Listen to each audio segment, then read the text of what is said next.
Welcome to Billionaire Romance Audiobooks. Please subscribe to this YouTube channel. It helps more than you know and is the best way to stay up to date on our latest releases. When you subscribe, you'll also get notified when we release new videos.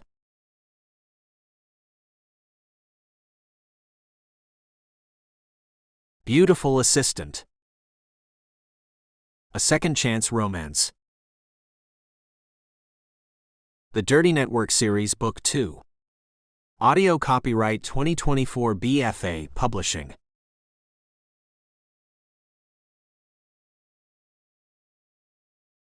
Blurb. It all started with a job interview. Now I'm her new billionaire boss. From the moment we met, I knew she was special. My eyes were glued to her perfect form as she walked into my office. She was tall and lean, and she had just the right amount of curves. There was instant attraction, and she pulled me from the very beginning. Sexual misconduct wasn't tolerated. Dating between employees wasn't allowed either. And I knew the moment I saw her that I'd want to do more than just date that young woman. She was innocent and wanted more from me.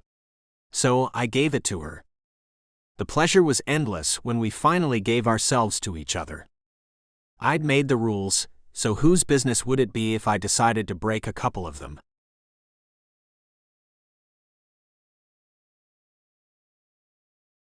Chapter 1. Julia. New York, New York. Crisp January air hit my face as I got out of the cab in front of the Wolf television station, the newest network to open its doors in our fair city. Somehow, I'd scored an interview for the assistant position to the network's owner, Artemis Wolf himself. I had no real expectations of actually landing the job, though. Fresh out of Columbia, I'd gained my bachelor's degree in business administration, but with literally no experience whatsoever, my chances were slim to none. The experience of interviewing with a man like Artemis Wolf would be invaluable to me in itself, though, so I jumped at the opportunity. Nevertheless, I did plan on giving it my all. Adrenaline pumped through my veins as I walked up to the glass doors with Wolf printed across them. I shivered a bit, not from the cold air but from something else entirely. Excitement. I wasn't sure why I was allowing myself to get excited over something I knew I didn't stand a chance in hell of getting, but there it was anyway. Stepping through those doors into the warmth of the main lobby, I stopped and looked around at the grand entrance. A giant chandelier hung over the midsection of the large room. Not what I had expected at all. Underneath that was the reception area. A young woman with short dark hair and thick black framed glasses stood behind a bar-like desk, her head bent as if she were reading something underneath the top layer of the desk. Approaching her, I asked, "Do you know where I can go to meet Artemis Wolf for an interview?" She looked up at me. "Oh, hi. Didn't see you standing there. Can I have your name, please?" The room was bustling with people, so I couldn't fault her for not realizing one of us had stopped in front of her. "That's okay.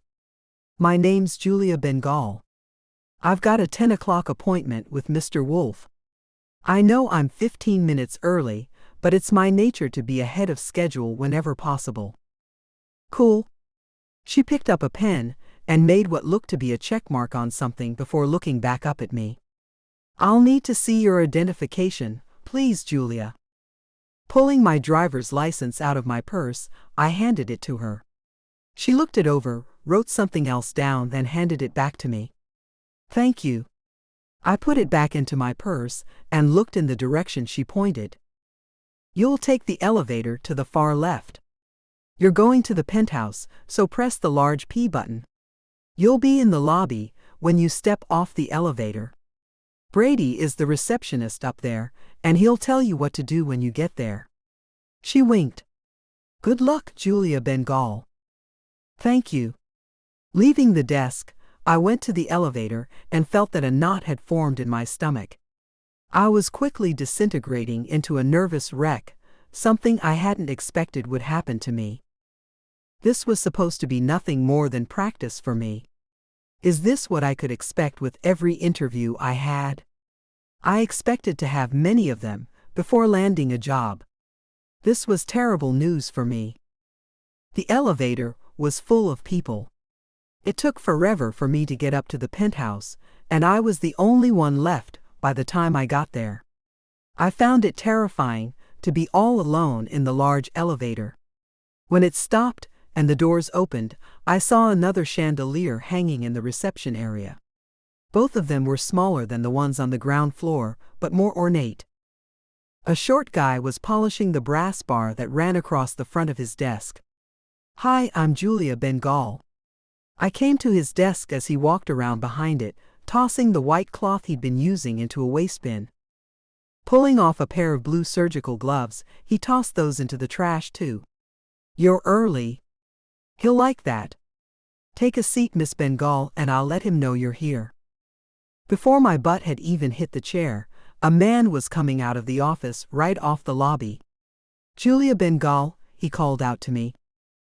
My eyes caught his shiny black shoes first, and then ran up a pair of long legs covered in black slacks all the way up his over 6-foot frame. A white button-down shirt with the top 2 buttons undone rested under a black suit jacket. My eyes traveled over a firm jaw next, and a pair of chiseled lips smiled at me, and then my eyes finally landed on his, piercing blue, the smile in them as well. His thick dark hair hung in loose waves just to the top of his collar. A broad set of shoulders and chest to match told me he had a lot of muscles underneath those clothes. And there I was, ogling the man who was about to interview me for a job as his assistant. This was not good at all. Why does he have to be so devastatingly good-looking? My brain kicked in, and my mouth opened as I walked toward him with my hand extended. "Yes, I'm Julia Bengal." He gave my hand a little shake and then gestured to his door. "Artemis Wolf. It's nice to meet you, Julia. Please come into my office." The place was huge, so much bigger than I'd imagined. A dark oak desk the size of a dining table sat squarely in the middle of the room. 2 black leather chairs sat in front of it. One more matching leather chair sat at the right of it, and a big overstuffed black leather chair sat behind it. I walked behind him, and he pulled out one of the 2 that sat across from him. "You can sit here, Julia." I took the seat he'd offered as he went around the desk to sit in his chair. "Thank you, Mr. Wolf." The nerves I'd had before were nothing compared to what was now going on inside my body. And what was worse was that my libido came to life in a way it never had before. My mouth watered to taste him, a thing that had never happened to me with anyone else. I was a maiden, with limited experience in even making out. I'd had only one boyfriend in my life, though I'd kissed a couple of guys before him, but nothing ever went further than that. So the reactions that had been set off inside of me by this man were unusual and a little worrisome. There I sat, looking at the desk. Only one paper was on it, and his hands quickly reached for it, moving it so he could read it. My head still in the clouds with thoughts of his attractiveness, I envisioned him wadding the paper up, tossing it over his shoulder and looking at me with wanting eyes. Then, telling me to get naked and get on top of his desk. At that moment, if he'd said those things to me, I actually thought I might just do them. But he didn't do that at all, much to my disappointment. "So, Julia, I see here that you're a recent grad from Columbia. But you're not from New York. You're originally from Atlanta, Georgia." He looked at me with a cute grin. Now, how did a girl from Atlanta end up at Columbia? I've always wanted to live in New York. I graduated from high school as the valedictorian and had several scholarships. I applied only to Columbia, which my counselor told me wasn't a smart idea. But I'd always wanted to go to that college. I put my heart and soul into it and was accepted. I've been on the dean's list since freshman year and graduated with honors. I went silent, feeling like I was talking a bit too much about myself. He nodded, making those full waves of hair bounce a little. His haircut framed his face perfectly. He looked cute and yet still professional, a combination I'd never seen before. He had to be in his mid to late 30s.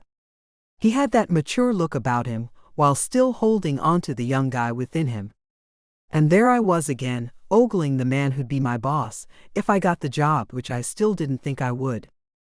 Being fresh out of college, do you think that gives you more of an edge than a person who has experience in this position? He asked with a curious expression. I had to ponder that for a moment before answering. To be honest, I think there are pros and cons to hiring a person with experience. For one, they're pretty much set in their ways. And that might not go along with your ways, Mr. Wolf. Yes, they know what they're doing, but will it be what you want? I'm a clean slate. You can mold me into whatever you want. My breath caught in my throat as a vision of him physically molding me to fit with his perfectly masculine body zipped through my imagination. Stop it. That's true. He looked at me as he nodded.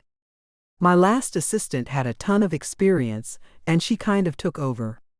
She did the molding, since I had no clue what I was doing at first.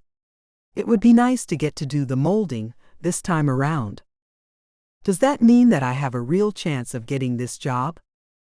Internally, I scolded myself for even thinking the errant thought. Of course, I didn't have a shot at getting the job. The man was just thinking out loud. If I may ask, and I hope I don't sound like a fool to you, but what exactly would your assistant do, Mr. Wolf? I had to ask because I was clueless. Assist me. He gave me a big smile. And not like make me coffee and bring me things either. Help me come up with ideas to make the station better. Deal with the things I don't have time to, both personally and here at work. Like making sure your laundry is sent out and taken back home? I asked. That kind of thing? No, my head housekeeper sees to all that. His long, thick fingers tapped on the desktop. More like a mind I can work with. Someone who can motivate me, help me come up with innovative ideas, and all the while keep the little things out of my way. Is that something you think you could do, Julia? I had no idea if I could do any of those things. But I knew one thing for sure, I sure as hell wanted to try. I've got a lot of ideas myself. I think I would be able to be all you needed me to be, sir. I know I'd like to try. But I would understand if you went with another candidate. Just having this interview is an experience that will help me going forward in seeking employment, and I have to thank you for taking the time to do this interview with you. He turned his chair sideways and crossed one leg over his knee. Your approach is different than any of the other candidates I've interviewed. They all talked about themselves as if they had special talents that no one else had. I found myself feeling as if I was trying to make a purchase at a used car lot, with annoying salespeople pushing something I didn't even want down my throat. So this interview has been refreshing. Glad I could refresh you, sir. I had to smile at him, as his grin was contagious. I'd never had so many naughty thoughts about anyone as I had over this guy, and all in the span of a couple of minutes. He had it all, charisma, charm, amativeness, and to top that all off, the man was rich as hell too. Not that I cared about money, but who thinks having tons of it isn't an attribute? I think we're done here, Julia. He got up, and I followed his lead. We began walking to his door as he went on. I've got a couple more interviews to do today, and then that's all of them. I'll be making my decision soon. If you don't hear from my human resources department within the next 3 days, that means I've gone with someone else. He shook my hand again after opening his door. It was nice to meet you, and I'd like to wish you all the best. You too, I said, then left the gorgeous man, confident that what he'd said there at the last, wishing me all the best, meant I wasn't going to get the job. Alone in the elevator, I sighed as my heart sank. I knew I'd never see that man again, and I'd most likely never step foot in the Wolf Building again for the rest of my life. I'd had no idea that an interview would be such a roller coaster of emotions, and I wondered how I'd make myself ever go on another one.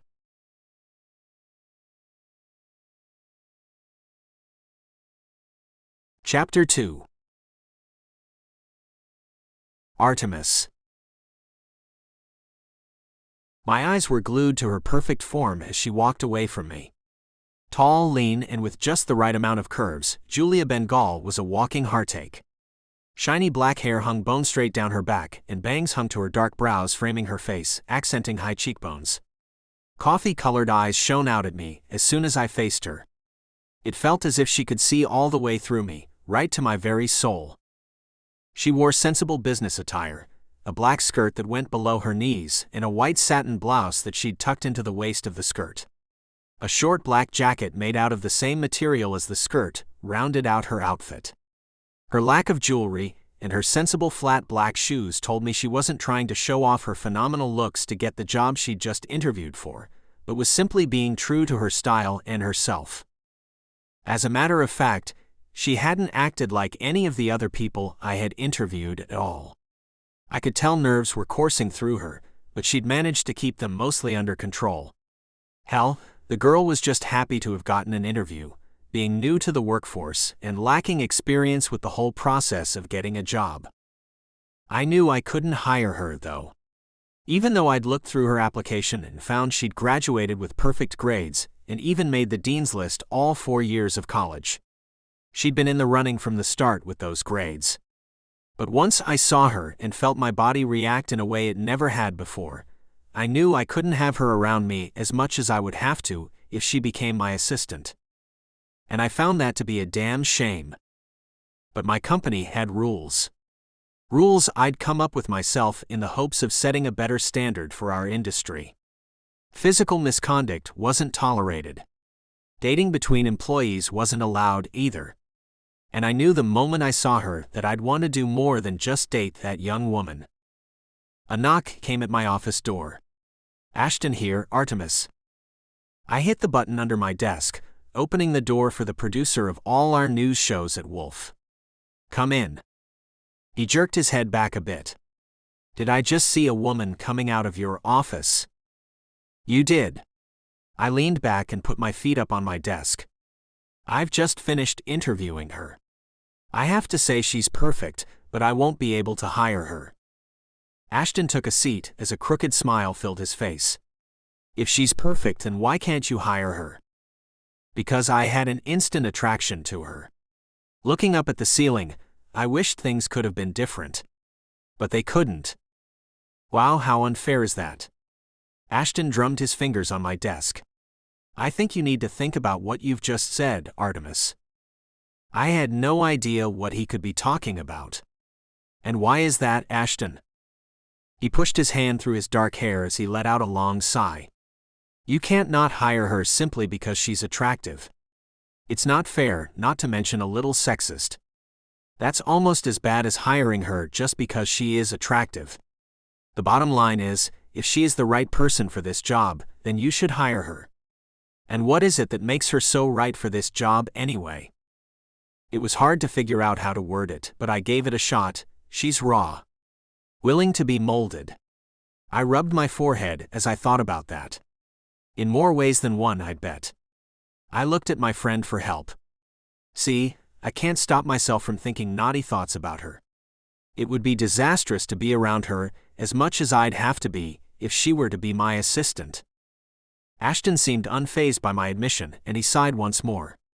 "Artemis Wolf, would you please listen to yourself? You would deny that woman the job of a lifetime just because you think she's attractive. Hell, we've got tons of attractive women working here. You hired all of them. I've got to call this an unfair decision, boss man." I didn't like to be called unfair. I strove to be fair as much as I possibly could at all times. What my esteemed friend and employee was saying got to me. So I pleaded my case a little more. "Ashton, how could I work so closely with her without violating my own rules? I do it all the time. You'll adapt." He winked at me, telling me he liked someone he worked with. My bets were on the cue card girl, Nina.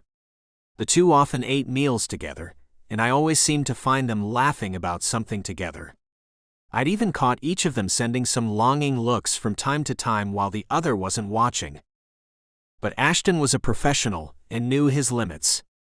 He'd never jeopardize his career for a woman. And personally, he wasn't ready for a relationship. I could tell that. His past still held too much space in his mind and heart. A woman would only complicate things for him until he sorted that out. My friend had something that held him back from making advances on any woman for the time being. I didn't have a single thing stopping me from doing that. And Julia stirred me in a way that no one had since ever. And if she could do that with just her presence for a few minutes, then what else could she stir in me, when we were working closely with each other for hours and days at a time? My assistant's primary workspace was at my desk, just to the side of me. That way, we could look at the computer together and see the ratings and things of that nature. I knew that if I had to be that close to Julia for any length of time, it would become harder and harder to keep my hands to myself. And I'd have to do that if she were my employee. It wouldn't be right to hire a person to work that closely with me, knowing that I have a hunger for her that might make me do things I normally wouldn't. Even as I sat there trying to make a case for myself, I envisioned her lying on one of the sofas in the office, her skirt hiked up and exposing a creamy thigh as she bit her lower lip. Shit, stop that. I can't hire her, and that's that. I slammed my fist down on the desk as if to punctuate my sentence. Wow. Ashton just sat there, looking at me with his mouth ajar. How in the hell did she make that much of an impression on you with just a short interview? I had no idea. You've got me. I felt some kind of physical spark run up my arm and through my body like lightning when I shook her hand. It took everything in me not to gasp out loud and throw her hand away like it was on fire. It was the weirdest shit ever, man. And she smelled so good, I feel like I can still smell her shampoo. I know I won't be able to control myself around her. Ashton got up and walked over to the mini fridge, grabbing some bottled water. Well, you might get mad at me, but I've got to say this. He tossed one of the bottles to me before taking his seat again. You're being a hypocrite. Okay, first he called me unfair and now he's calling me a hypocrite. This is too much. I'd love for you to explain to me why you think that, Ashton. I readied myself to take what he said into consideration before denying any such accusations against my person. He took a drink of the water before saying, "You expect every single one of your employees to do what you don't expect yourself to do. That makes you a hypocrite. It's just that easy, Artemis." Damn, he's right. So I am being unfair for not hiring a person who would be a great fit for the job as my assistant.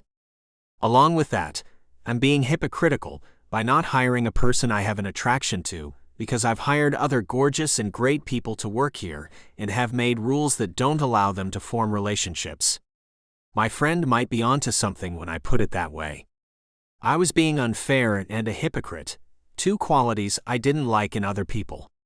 Those were also qualities I'd never realized I'd been harboring myself. I supposed Ashton could see by my expression that the realization was hitting me because he laughed as he got up. Seems I've gotten you to see the light, but I've got to get back to work now. I just wanted to come to see how the hunt for the perfect assistant was going. Seems the hunt is over. You found her. All you have to do is get the hell over yourself, the same way the rest of us have had to. Seems so. I watched him leave and put my head in my hands as I rested my elbows on the desk. It wasn't easy to admit to myself that I wasn't the man I thought I was. I knew I had flaws. Everyone does. But I never knew I could be so blind to them. There were more interviews to do. Julia Bengal might not make the cut if one of them made more sense to hire over her. Somehow that thought left me with a knot in my stomach. I felt a smile creep over my lips as I thought about getting to see her beautiful face every workday.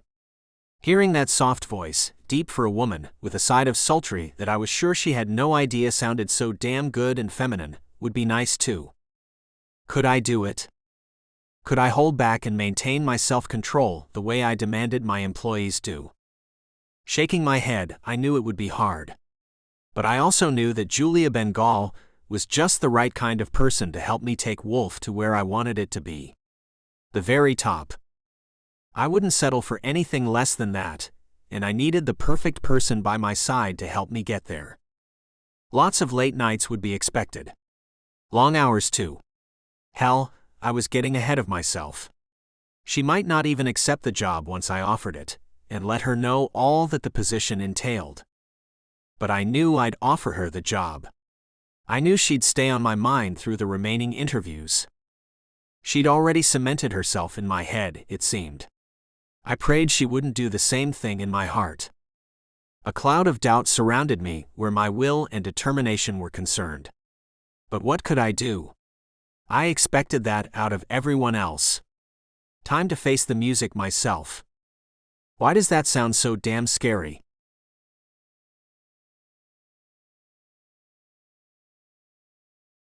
Chapter 3. Julia. The next day, I was back at the job search looking for jobs on my laptop. I had started bright and early in the morning, and by 6 in the evening, I was feeling done with the whole thing. I had put in 6 applications at various jobs online, but the only job that really interested me was the one at Wolf. I hated how I could get so single-minded sometimes. Just like with Columbia, I knew what I wanted and never gave a thought to any other possibility. That's what is happening now with the position at Wolf. I had no idea why that was happening in my brain. I didn't think I had a chance at all of getting even a second interview, much less the job. But still, I couldn't stop thinking about it. Mr. Wolf had said to give it 3 days, and if I hadn't heard anything by then, it meant he'd pick someone else. Well, it had only been 1 day, but at 6 o'clock I knew the office was closed. 1 day down, 2 more to go. My roommate came in, rushing to get to the bathroom as usual. She refused to use public restrooms. "Hey, Bethy." "Hey, Julia," came her breathless reply before the bathroom door slammed shut, followed by a great sigh of relief as she finally got to pee. Thankfully, I didn't have a bladder that was as shy as she was. I couldn't imagine holding it in all day long. Closing my laptop, I began to think about what I'd make for dinner when my cell rang. Picking it off the coffee table, I gasped, "It's Wolf." Swiping the screen, I answered the call. "Hello. Can I speak to Julia Bengal, please?" Came a woman's voice. "This is she." I bit my pinky fingernail as I waited to hear what she had to say. I couldn't believe this was happening. "This is Tanya with the Human Resources Department at Wolf. Mr. Wolf has made his choice for the position as his assistant. He'd like you to start on Monday. I'm going to need you to come in tomorrow to sign all the new hire paperwork. After I explain the job to you, you will accept it, of course." Of course. I put my hand over my mouth to silence the scream of happiness that was dying to escape. "Any specific time, Tanya?" "No, just before 5 in the evening. I'll need about 2 hours of your time. See you tomorrow then. Have a nice evening. Congratulations, Miss Bengal." With the call over, I began to jump around my apartment, finally able to let out my excited screams. Bethy came out of the bathroom with a puzzled look on her face. "And what's this about, Julia?" "This is about," I grabbed her hands and made her jump in a circle with me getting my first job. I got the assistant job at that new network, Wolf. "No way." She shook her head in disbelief. "You've been on 1 interview, and you've landed your dream job in less than 2 days. Julia, do you have any idea how rare that is?" "I totally do." My head was spinning, so I stopped jumping. Bethy pulled me in for a hug. "This needs to be celebrated. I say, let's go out and get our dance on, girl." I agreed, feeling ready to celebrate. We got ourselves dressed up and decked out, then headed out to one of her favorite clubs. I was never one to go out a lot. School came before anything else, and that had hampered my clubbing. Whenever I had gone, I did enjoy it. The only drawback was that I'd met my ex-boyfriend at one of the bars that were popular with Columbia students, and that relationship hadn't turned out to be so great. But we weren't going to one that he frequented, just to be on the safe side. Bethy didn't know the whole story behind our breakup. No one did. I preferred to keep that to myself. I wasn't particularly proud of myself for what had happened with the guy. Bethy bought my first and only drink, as I'd never been a huge drinker either. I was a seasoned pro at making one drink last for hours. When you put your head into the books, alcohol proved to be your enemy. We danced like no one was watching, as the saying goes. I loved to dance. I had no idea if I was any good at it, but I loved to do it. Bethy and I were dancing our little hearts out, and I felt like I was on cloud 9. The music was rocking. The crowd was electric, and the night was going fabulously. Until I felt someone grinding on me from behind and turned around to let the jerk know that that was not okay. And that's when I spotted my ex, smiling right at me, his face only inches apart from mine. His soft blonde curls bounced over his broad shoulders as he moved his hips in a sensual gesture. Bright blue eyes and boy-next-door good looks made him seem like the exact opposite of what he was, a great guy. "What do you think you're doing, Price Stone?" I asked him as I stopped moving and crossed my arms in front of my chest. I'd worn a short romper that revealed a ton of cleavage, and I didn't want him looking at it. He had the nerve to put his hands on my hips. "Come on, baby. I've said I'm sorry more than I've ever said it in my entire life. Can't you cut a guy a break?" "No." I pushed his hands off me. "Leave me alone." Turning around, I tapped Bethy on the shoulder as she turned away to dance with someone else. "I'm going to the bathroom." She waved me on, and I left the crowded dance floor. My great mood had been blown to smithereens by the man. We'd only dated for 6 months, and it had been a month since I had broken up with him. It defied my imagination why he thought I'd ever change my mind and want to start seeing him again. How can a person keep seeing someone they don't trust? It wasn't as if we were in love, or anything like that. So why did he keep on showing up, calling and texting me, and telling me over and over again how sorry he was for doing something he claimed he didn't remember doing? Just when I thought I'd effectively ditched the guy, I felt a hand on my arm pulling me back. "You and I need to talk, Julia. This is the first time I've seen you in a month." There he was again, the jerk. I glared at him. "Price, you don't even come to this club. Are you stalking me or something?" He smiled with the same smile that had initially drawn me to him. But now it made me kind of sick. Stalking is an ugly word, baby. I just wanted to see you. I've missed you. Haven't you missed me at all? His fingers tightened around my arm, reminding me again why I dumped him. No, I haven't missed you at all. That was the truth. How could anyone miss a person who'd done something so wrong to them? The way he looked into my eyes stupefied me. Don't lie, baby. I know you've had to miss me. How many times do I have to tell you I'm sorry before you'll believe me? You can't say it enough, I let him know as I jerked my arm out of his grip. So stop doing it. If you'll notice, your apologies haven't done one bit of good. Frankly, I don't understand you, Price. You're a reporter for the New York Times. You've got your good looks and can be charming.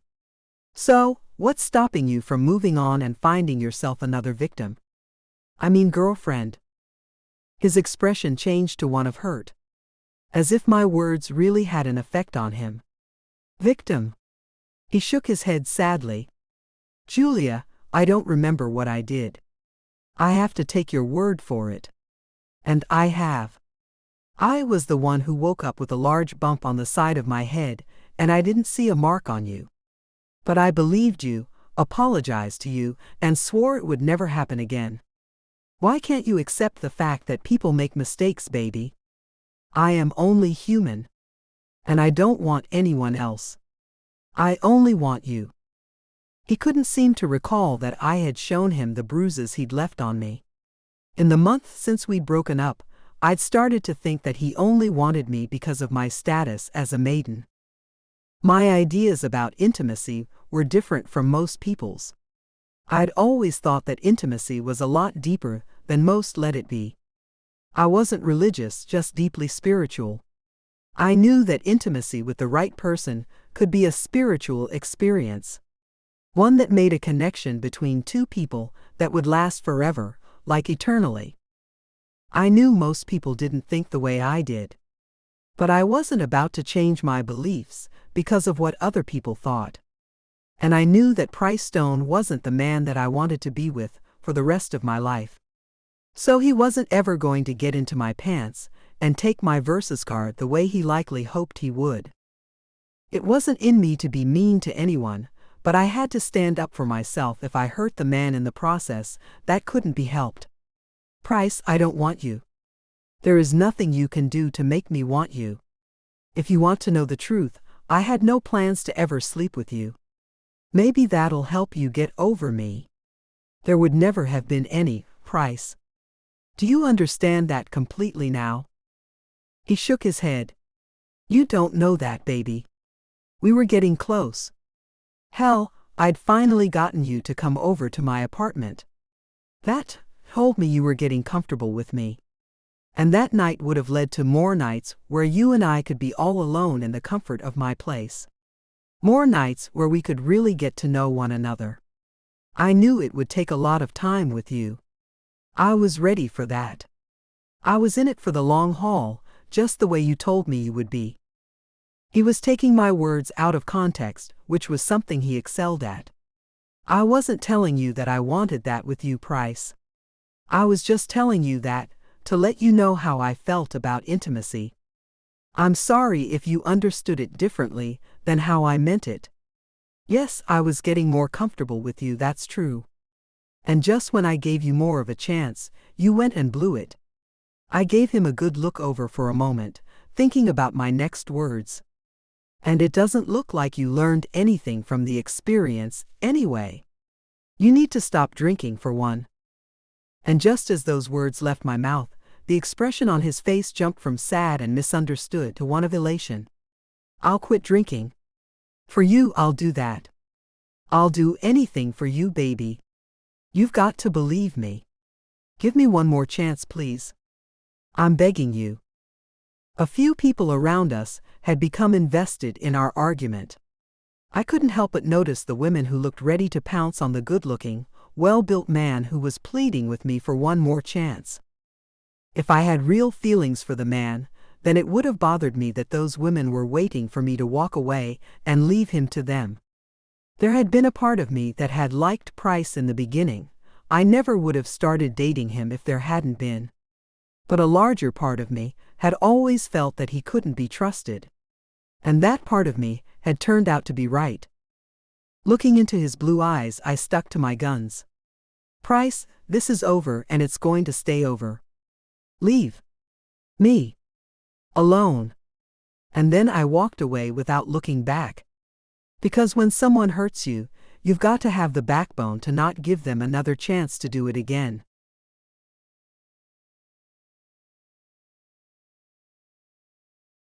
Chapter 4. Artemis. When Monday arrived, I found myself feeling giddy for the first time since high school. Julia would be coming in any minute, and my heart was pounding, my palms sweating, and I found it kind of hard to breathe. I wasn't feeling like my usual calm and cool self at all. I'd left my office door open so that she could come right in. I wanted to welcome her to Wolf with open arms. Adjusting my tie, I opted to take it off instead of continually tugging at it, as it felt tight around my neck. I dressed in a dark blue suit, and my pale pink button-down accented it well, but the pale blue tie was just too much. So I did what I usually did. I pulled off the tie and undid the top 2 buttons of my shirt. Feeling more like myself, I went to look out the window. The people looked like busy little ants as they moved about below. A New York street could hold my attention for a long time, with all the hustle and bustle that went on down there. Not that I had hours to just stand there and look, but I was pretty sure if I did have that kind of time, I would stand there all day. "Hello, Mr. Wolf." I closed my eyes for a moment, trying to gather myself. Her soft, sultry voice had already affected me. Opening my eyes, I turned to greet her with a smile on my face. "Hi there, Julia. You're about 15 minutes earlier than I'd expected you." She came into my office. Her long, dark, silky hair had been pulled back into one long, low ponytail. Her bangs fringed along her brow, accentuating her big, dark eyes, the lashes naturally thick and heavy. Her lips were full and stained red, her high cheekbones accented with a bit of red blush too.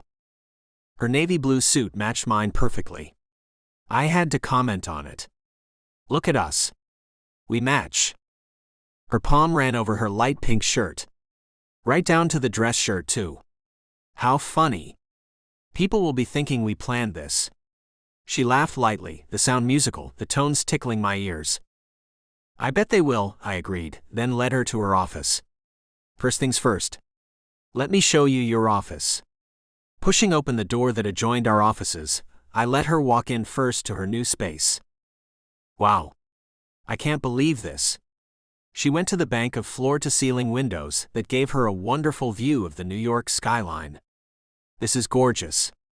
Spinning back to look at the rest of the office, she took in the matching sofas made from Italian leather in a soft cream color. The stainless steel mini fridge and the set of shelves were made from the same redwood material that her desk was made out of. I don't know what to say. "Well, you can tell me if you like it or not." I laughed afterward. It was obvious that she loved it. She was in awe of the place. "Those doors over there go to your private bathroom and a closet. I've got my own bathroom and closet too." She clapped her hands and put them under her chin. "This office is bigger than my entire apartment." "Well, you can't live here," I joked with her. "But you'll probably be spending more time here than at home anyway. I want you to have all the comforts of home while you're here." I took a seat in one of the chairs that had been placed on the other side of her desk, watching her as she walked around, running her hands over everything. "This offers me much more comfort than anything I have at home." "And what's that situation, Julia? Do you live alone or have roommates?" I watched her as she moved about with a grace not many had, especially not women as young as she. Her application had said she was only 21. I'd never seen someone so young who had so much poise. Her eyes landed on mine as she answered my question. "I've got one roomie named Bethy. She and I are best friends too. We met in college. She majored in journalism and works for a writer who works for the New Yorker. How about you?" The nerves I'd noticed during the interview were nowhere to be seen now that she had the job. I found that confounding as well as remarkable. "I have several homes, one in the Hamptons, one on Fifth Avenue, and a few more vacation homes that are scattered about the United States." Thinking about how she came from Atlanta, I wondered about her family. "Did any of your family members move to New York when you did?" Julia came up to the desk, taking a seat in the comfy chair behind it. "This is nice. So comfortable." She looked me in the eyes again as she went on. "No one came with me to New York. I came here alone. I'm the youngest of 4 children. 3 older brothers made it pretty hard to get into trouble when I was growing up." She smiled warmly as she said it, showing there was no bitterness there. "They're all married now, with families of their own. Only our parents live in Atlanta now. We've all made lives in other states, but we all go back home each Christmas. Other than that, we don't see each other much." "Do you miss them?" I asked her as I ran my hand over my leg, wishing I could just reach out and touch her soft skin. "Of course." She laughed. "I wouldn't be human if I didn't. Mom and I talk once a week, so that helps me. The thing is, they didn't raise us to stay in the place we were all born. Our parents helped us achieve our dreams and supported each one of us on our journeys so far. How about your family? What are they like?" I didn't like to talk about my family situation or lack thereof. But she'd been so open with me that it would have been rude not to share things with her too. 2 years ago, my parents died in a plane crash. I'm the oldest of 4, 3 younger sisters. I've got aunts and uncles still, but we weren't that close to them. She looked at me with an empathetic expression as she asked, and why's that? My mother came from a wealthy family. I hadn't ever told a soul about this part of my life. Funny how it didn't feel so hard to talk to her about it, and without her having to pry it out of me. She was an only child, and she inherited everything her parents had, which was a hell of a lot. My father came from a large family, which was anything but wealthy. It took his 6 brothers and sisters no time at all to burn their bridges with my parents, as they asked for financial help nearly every single day for years. She nodded. So sad. I nodded in agreement. Yes, it was. And it was even sadder when my parents cut them all off. Every single one of them turned away from our family, calling us all selfish monsters, even me, after their funeral. It wasn't 10 minutes after my parents were lowered into their graves that I was asked for the first $100,000. Rushing my sisters to get into the car so they wouldn't be bothered, I didn't make it to the car before 3 more of my aunts and uncles asked for over $1 million more from us. I stopped myself, unsure why I was telling this virtual stranger so much about myself. Her chocolate eyes took me in. I swore I could feel arms come around me as if holding me in a gentle embrace. That had to have hurt. It's a shame how people can be, isn't it? It is. I looked away, breaking the unsettling connection that I'd felt between us as our eyes had locked. I hadn't even heard her get up and move in behind me, so her hand on my shoulder surprised me. Best to leave them where they are then. You're better off without them in your life. So, how about you show me around the station so I don't get lost? My head went light at her soft touch. And when she pulled her hand away, I felt lost for a second. This is not good. Shaking my head to clear it, I got up. Yeah, let me show you around. The walking would help, I hoped. I hadn't been ready for my reaction to her. I'd been preparing myself for the attraction I felt for her, but the connection was unexpected. We walked out of her office, and I pulled her keycard out of my pocket. Here, you'll need this to get into your office. Keep it with you at all times. But if you do forget it, then you can ask Brady to let you in. He's got the master, and he can help you out if you need it. But he gets snippy about having to do it, so we all try not to bring that out in him. Good to know. I don't want to make him get snippy with me. She smiled, and it took my breath away. Gosh, how am I going to do this? I pointed down the hallway. Those offices belong to our news anchors. Let's go down to the main floor and make our way up, and I'll show you everything in between. It might take you a little while to get your bearings, but the great thing is that most of the time you'll have me to guide you. We'll be working very closely, so you won't be leaving my side much, especially at first. That's a relief. She reached out and pushed the elevator button as she was closest to it. I'd hate to get lost in this huge place and have to call for help. The ride to the next floor, where other people joined us on the elevator, was a bit awkward. For me it was anyway. Julia looked right at home already. We got our first comment on our matching outfits from Joe from maintenance. So, did you find your long-lost twin, boss? Haha, Joe. I took the chance to introduce the two. Julia, this is Joe. If you find a mess or accidentally make one, you'll call him. She reached out and the two shook hands. Nice to meet you, Joe. I'll try not to make any messes. I can't clean up myself. Joe took his job very seriously. Miss, I don't want you to go getting your nice clothes messed up by trying to clean a thing. My extension is 411, and I want you to call me and let me handle the messes around here. No matter how small they are. You hear me? I hear you, Joe. Let you handle that. Not a problem, sir. I like the way she used the term sir with the older man.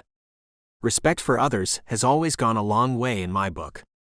Just one more thing I liked about my new assistant. I had this odd feeling that the things I'd like about her would just keep stacking up. Most people would have been overjoyed that they'd found such a great assistant. But I was both thrilled and not thrilled by my increasing respect for my employee. Julia had already managed to take hold of me in a way no one ever had. But it was the rules that I had come up with myself that made it impossible to ever act on the feelings that I knew would continue to grow. I could already feel them blossoming into a lovely flower, a flower that had thorns all up and down its pretty little stem. I just had to keep myself from touching the flower, or else I knew I'd get cut, leaving me bleeding and hurting.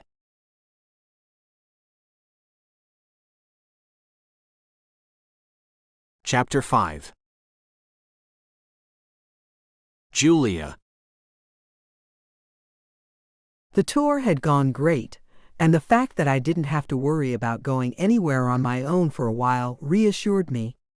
The offices were huge, so I was happy that Mr. Wolf would be with me. But that wasn't the only reason I was glad to be around him. I discovered that the man had many attractive qualities, even more than simply his handsome face and muscular physique. He was genuinely nice to everyone.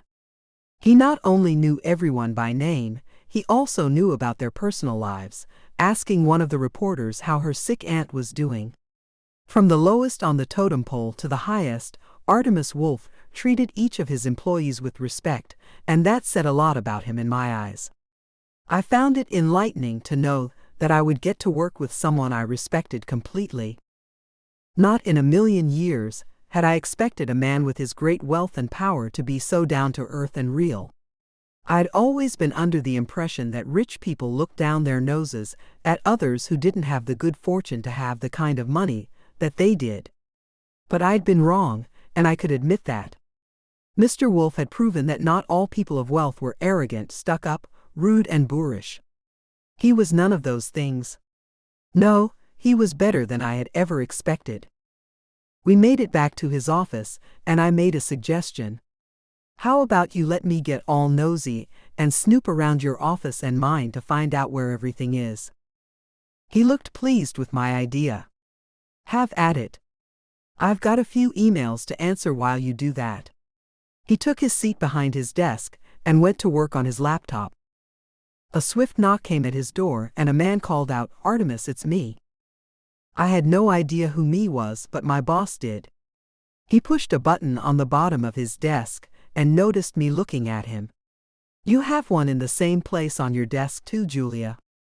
The doors automatically lock when they close, so this eliminates the need for any of us to get up and open our doors when we have a visitor." He turned his attention to the man who came through the now open door, and I instantly recognized him as the morning anchorman. Duke Hofield co-anchored the morning show with a woman named Lila Banks. The two made a great team, and I loved the format of the show, which revolved more around the two of them talking about the news instead of simply reading it the way normal newscasts were done. "How cool," I mumbled about the desk button and the man who strode into the office. I'd never been around celebrities before, and I found myself a little bit starstruck. Quickly, I got over that, as we'd all have to work together, and this would be no place for silly fan behavior from me. Mr. Wolf introduced us right away. "Hey there, Duke. This is my new assistant, Julia Bengal." I approached Duke and we shook hands. "Nice to meet you, Julia." "You too, Duke. You're part of the morning anchor team, and you do the sports on the evening news, right? I've seen you. You're great. A real natural. Wolf is lucky to have found you." I had to get back to finding out where everything was, so I turned to leave the gentlemen to themselves. "If you guys will excuse me, I have to snoop around to find out where everything is, so that I can actually start helping the boss." Mr. Wolf offered Duke a chair. "Take a seat, Duke. What has you dropping by today?" "Love," came Duke's response, pricking my ears. I wasn't trying to eavesdrop, but I wasn't trying to ignore the conversation either. "Love?" Mr. Wolf asked. "So you've met someone?" "I have." Duke let our boss know. "Okay, let me just get the rest out there for you.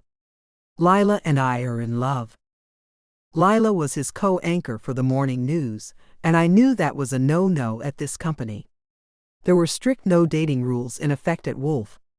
I had no idea how our boss would handle this situation. I looked back to find Mr. Wolf rubbing his temples. He didn't look pleased at all with this bit of news. Shit. No, it's not bad. Don't say that. It's good. Duke paused and looked down, his expression somewhat defeated. Or at least it was. It was great, actually.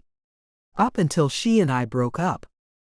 I found that sad, but Mr. Wolf didn't seem to share my opinion. Oh.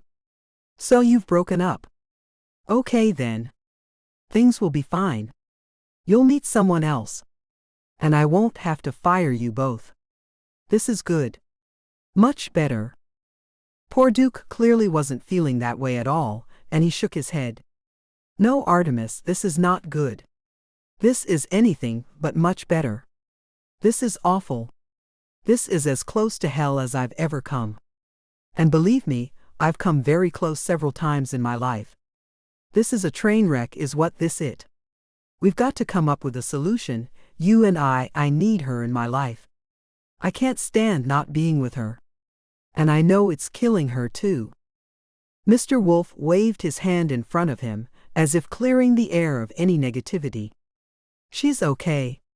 I haven't noticed her performance lacking at all. Duke sat back, crossing his arms over his broad chest. Because she's a professional, Artemis. Have you even noticed her fingernails? Mr. Wolf clearly had no idea where Duke was going with that line of questioning. No. What the hell does that even mean, Duke? She paints them to match her outfit. Every single day, that woman puts on a new shade of polish, and she hasn't changed her polish in a week. Not at all since I broke up with her. Duke hit the desk, making me jump a little, even though I wasn't supposed to be eavesdropping. That means she's depressed. Upset. And it's all over our breakup, which I didn't even want to do but felt I had to if I wanted to remain sane. Mr. Wolf added, and employed. Yeah, that too. Duke stood then and began to pace in front of Mr. Wolf's desk.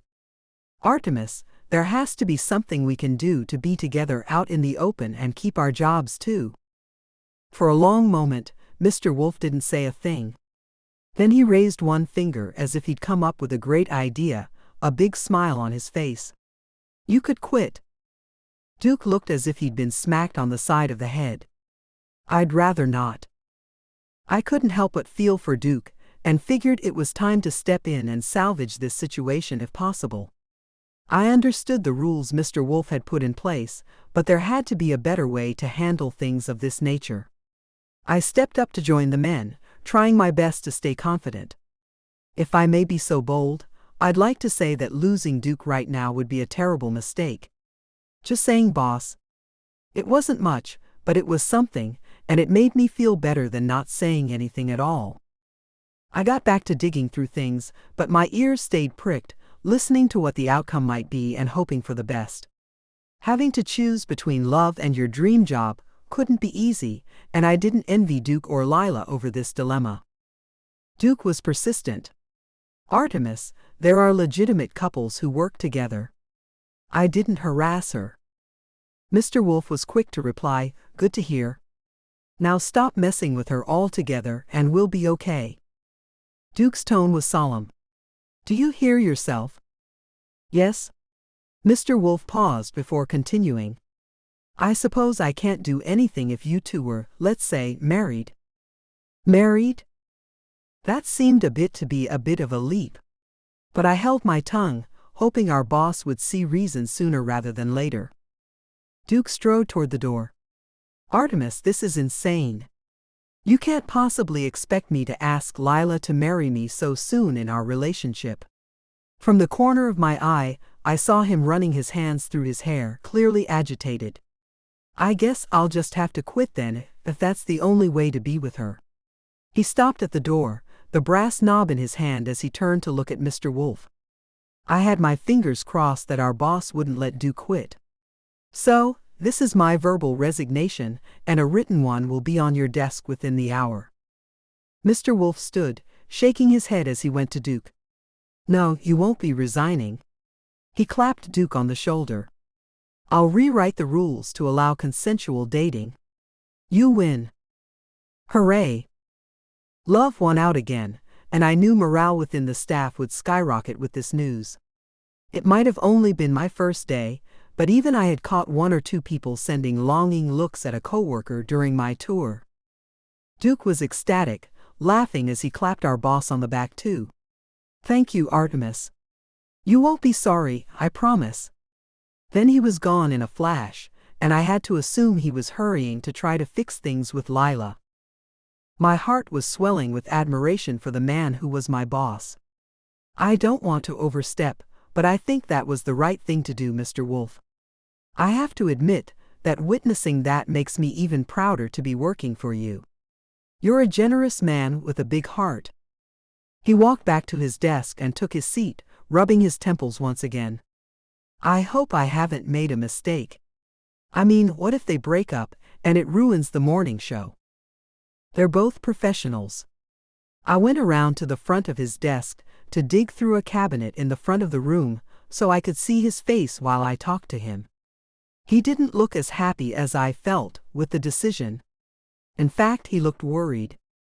Didn't he say that he'd broken up with her a week ago? He did say that. His expression perked up a bit. And I couldn't tell a damn thing was going on between them before or after that breakup.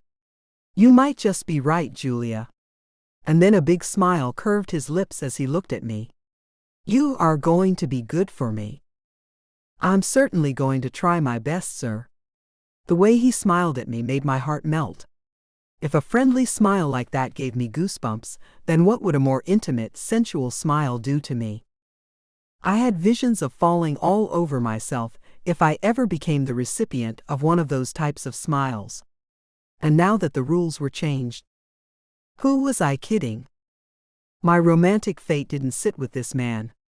It couldn't. I was made for one man only, I knew that at my very core. My heart and body would connect with only one man, the man. Artemis Wolf could have any woman he wanted, and as many as he wanted too. He'd never want the same thing that I did. To find true love and finally give myself wholly to that love. To find not just a partner, but a soulmate. No, he'd never want the type of commitment that I didn't just expect in my personal life, but demanded. I'd never give myself to anyone if I didn't have that commitment. My beliefs ran too deep to forfeit them for anyone, even a man as extraordinary as Artemis Wolf. As I caught a glimpse of him, still smiling away as he looked at his computer, I knew these wouldn't be the last of my naughty fantasies about the gorgeous man. There was absolutely no harm in having fantasies after all. I was a mere mortal woman. I'd abstained from being intimate with anyone for 21 years, but fantasizing and playing with myself wasn't off limits. A girl had to have her relief or she'd go crazy.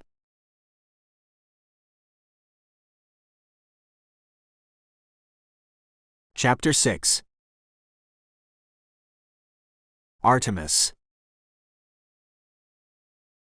The lunch hour had arrived, and I found myself asking Julia to join me for lunch. She didn't know anyone but me yet, and I thought it wouldn't be nice to leave her on her own just yet. She'd sifted through my entire office, finding out where everything was. She'd been crouching, looking under a cabinet in the back of the office. She got up, blowing her bangs as she did. "Phew, okay, I've got this room figured out. And now it's time for a lunch break." I got up and put the jacket of my suit back on. "There's a cafe just down the block. Lunch is on Wolf today, Julia." She put her jacket on too, and then we headed out. "This is a nice surprise, sir." "Thank you." Though I liked that she was being respectful, the Sir and Mr. Wolf thing wasn't sitting well with me. So I decided to change that up. "Julia, you don't have to call me by my last name or sir. Call me Artemis. Everyone else does." She nodded. "Okay, as long as everyone else does, then I won't feel odd calling you that." "Thank you, Artemis." Somehow the way she said my name sent chills through me. I supposed it was that sultry way that she spoke, which she didn't seem to realize was very sensual, that made it sound better coming out of her mouth. "Sure, Julia." We made light chit-chat as we walked to the cafe. When we got inside, I spotted Ashton and Nina, another of our employees, sitting together.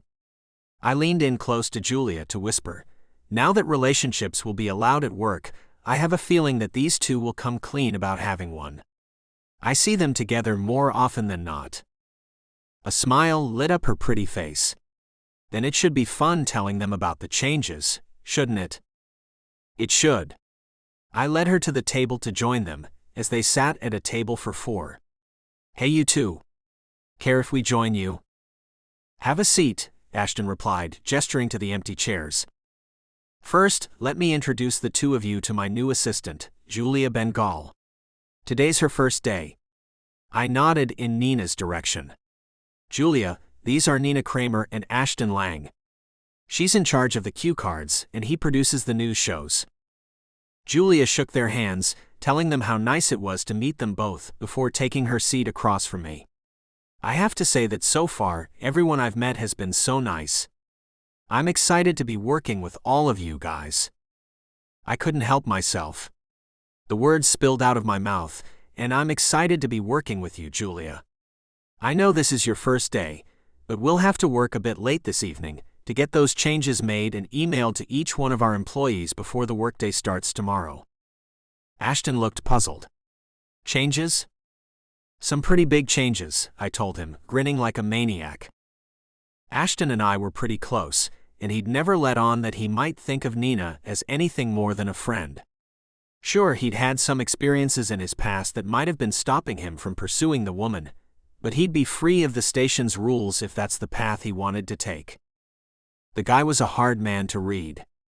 In the beginning, he'd told me that he'd had a bad breakup with a woman who had only been after money.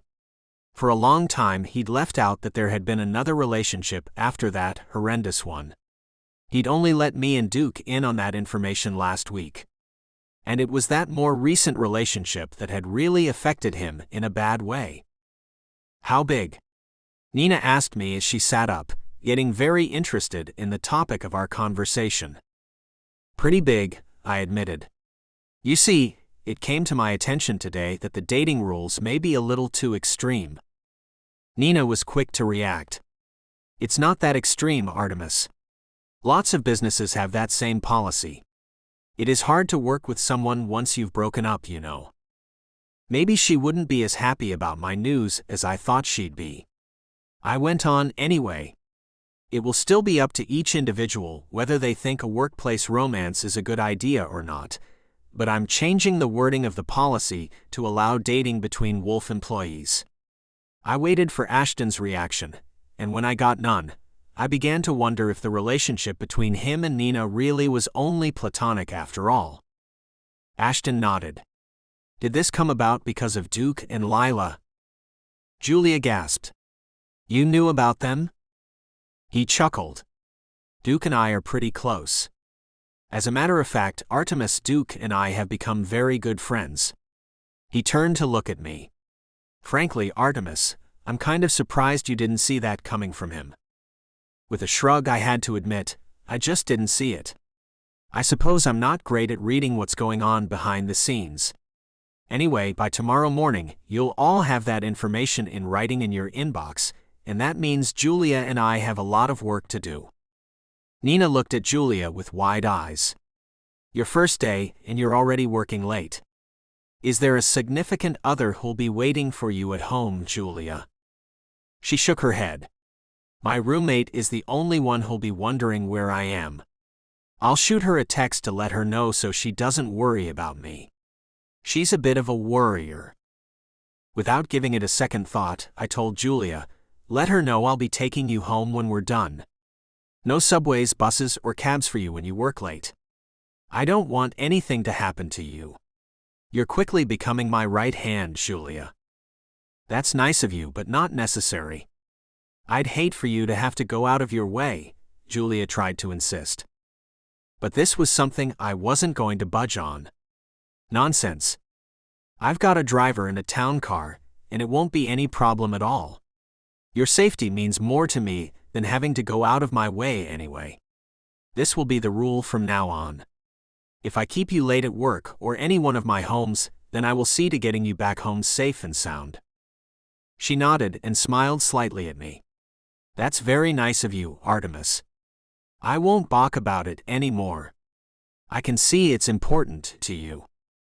It was. I couldn't put my finger on it, but I felt like she needed to be protected. As if some instinct was letting me know that there was an unknown force out there, waiting to grab her and hurt her in some way. I almost laughed at my absurd thought. I'd never thought of myself as psychic in any way. But there was just something about her that spoke to me, telling me to be good to this person and watch out for her. Having 3 younger sisters, I wondered if it was her status as the baby of her family that made me feel so protective. She'd said she had grown up being protected by her brothers, so maybe some older brother instinct in me was rearing its head to take over that role. Whatever it was, I couldn't seem to help it. The waitress came to take our orders, and I let Julia go first. A salad, Russian dressing on the side, and a water, please.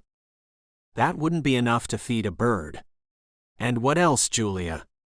You've got to eat more than just a salad. How about some pasta or pizza? Maybe a cheeseburger? I couldn't stand the thought of her being hungry, and I didn't know how else to try to get her to eat more, because this was yet another feeling I'd never experienced with anyone else. I don't eat many carbs, she told me. I wasn't always this thin. I've got to work at it, she said with a little smile, letting me know she wasn't bothered by my ham-fisted attempts at trying to get her to eat more. She looked at the waitress. Can you add a roasted chicken breast to the salad? Well, it was better than nothing. I ordered a burger and fries, and began to wonder why Julia seemed to have some body esteem issues. She was perfectly proportioned. I knew I shouldn't be thinking about her like that, especially with all of my thoughts and rules on workplace harassment, but I just couldn't help it. We've got a gym at work, Nina was quick to point out. I've needed a workout partner. If you exercise, you can eat more of the good stuff. That's what I do. Not that I'm in prime shape, but my clothes fit. You're in great shape, Nina, Ashton was quick to say. She blushed as she shook her head. I'm not, but that's nice of you to say.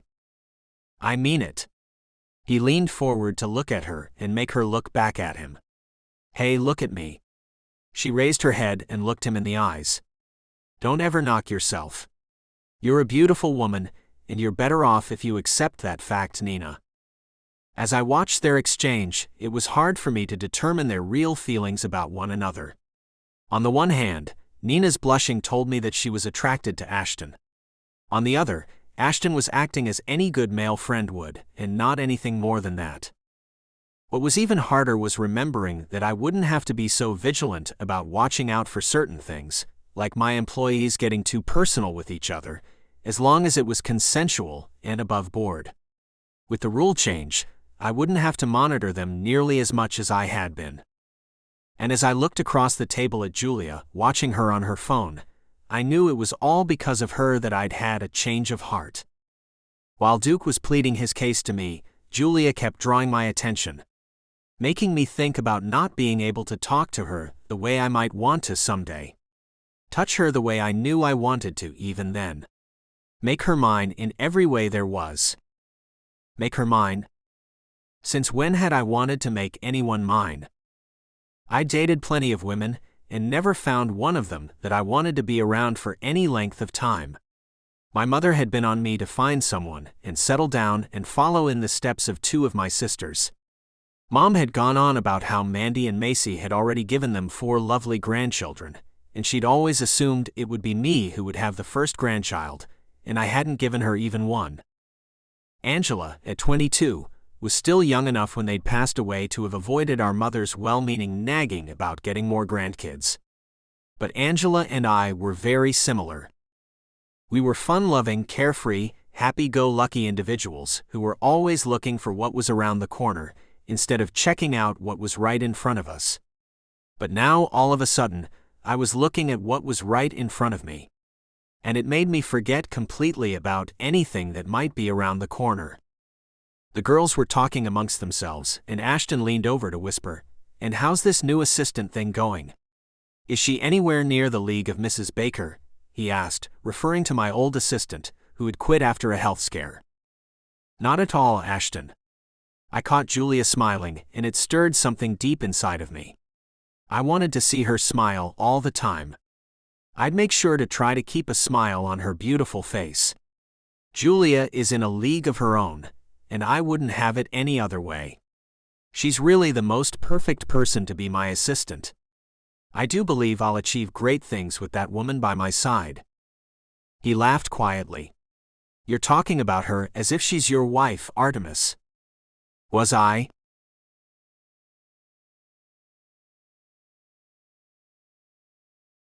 Chapter 7. Julia. It was a couple of days into the new job, and I couldn't have been happier. Artemis and I were getting along like peas and carrots. I got along with every new staff member I met. It was as if I was meant to be there at Wolf. A rap on my office door had me pushing the button to see who it was. It was my first visitor, and I was a little excited about that. I looked to the doorway, and Lila Banks stood there. She hadn't been in until that day, and she'd come to meet me first thing. I was impressed with her already. Her smart pale pink suit, her blonde hair pulled back into a low pony, and her signature matching lips and nails told me that she and Duke had indeed made up, and that she was back on top of the world. She came in with a smile on her face. "Hi, I'm Lila Banks." Hopping up, I went to meet her halfway, and shook her hand. "Oh, I know who you are, Miss Banks. I'm Julia." Her head cocked to one side. "Miss Banks?" No. "Lila." "Lila," I said, and then I held out my arm and gestured to the chairs by my desk. "Care to take a seat?" She shook her head. "No, I actually came to get you. Nina is in my office, percolating magic, and I wanted to invite you in for a cup of heaven and some female gossiping." My first invite. "Sure, thanks so much for inviting me." I went along with her to the far end of the long hallway. Her office was at the very end, and I couldn't help but notice that Duke's was right across from hers. "Here we are." Lila slipped the keycard through the detector, then in we went. The smell of fresh coffee hit me square in the nose. Yum, it smells so good in here. Nina stood by the coffee machine. It was one elaborate appliance, but she seemed right at home with it. "Hey you. How's the new job going?" Nina greeted me. "It's beyond amazing. Even in my wildest dreams, I've never dreamt about this being the thing I would do for a living. I knew I was gushing, but I didn't care. And my boss is the best person in the entire world. He's just so..." I couldn't find the exact word for what Artemis was. Lila laughed. "I think you're looking for the word perfect, Julia." With a shrug, I agreed, "Yep, that's about the only way to describe the man." Lila pointed to the two pale blue leather sofas that were near where Nina was preparing the coffee. I followed her, taking a seat and leaning back. "This place is so plush. I hate going home each day." "Right?" Nina agreed. "I mean, my little office isn't nearly as nice as these are up here, but I love my little space with the view of the city. Plus, Lila's been kind enough to let me chill in her office when I need some quiet time to myself." "Pretty sweet deal," I said, then shook my head. "Sorry, I can't offer you asylum in my office. It's connected to the boss's, and he might get mad." I laughed. "Who am I kidding? Artemis Wolf never gets mad, does he?" Nina shook her head as she poured rich, dark coffee into the bottom of 3 cups. "I'm not going to change it.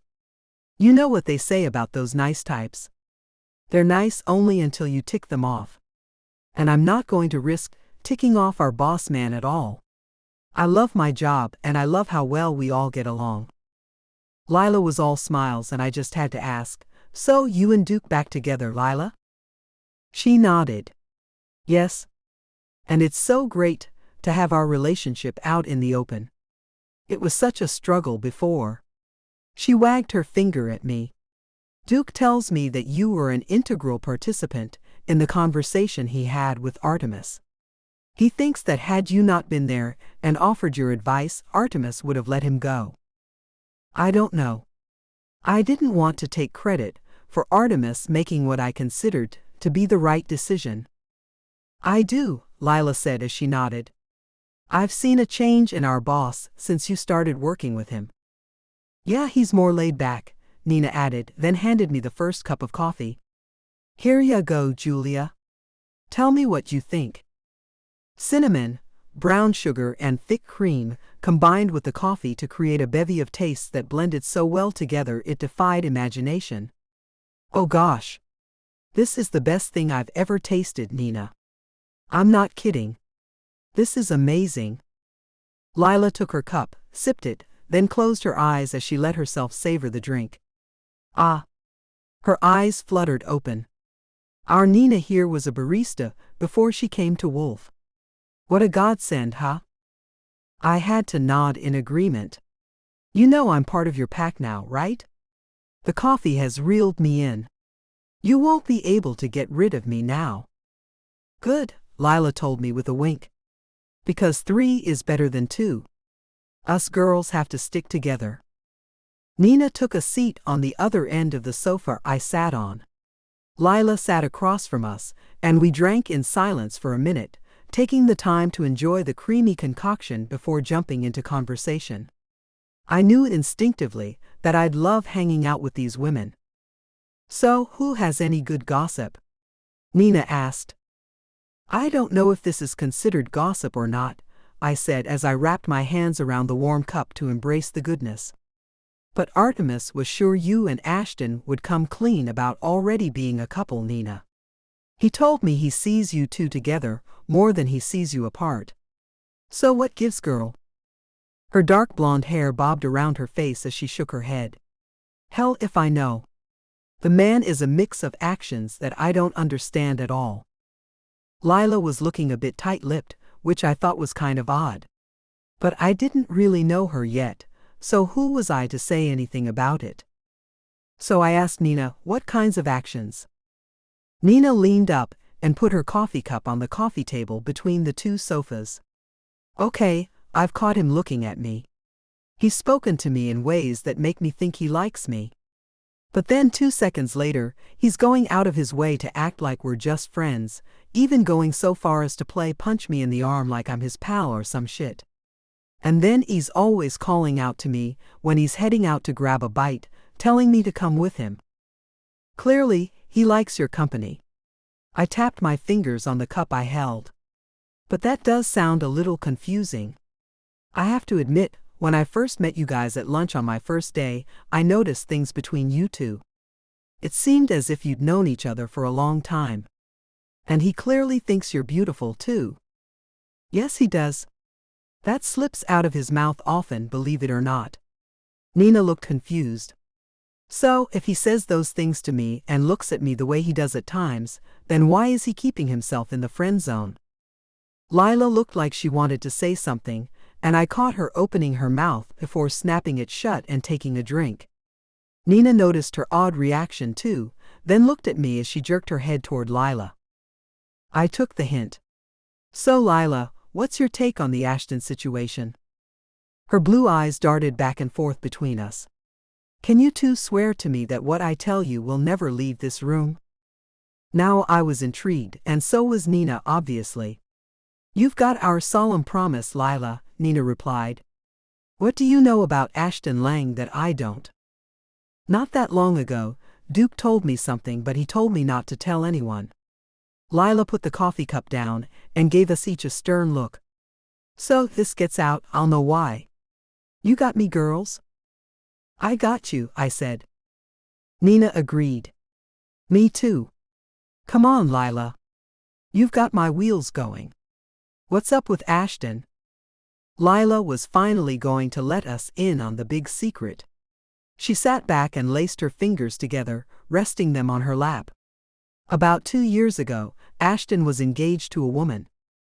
Nina gripped her stomach. What? Why wouldn't he tell me something like that? We've talked about so much. I just can't imagine him not saying a thing about that. I mean, he told me his last relationship left him cold on dating.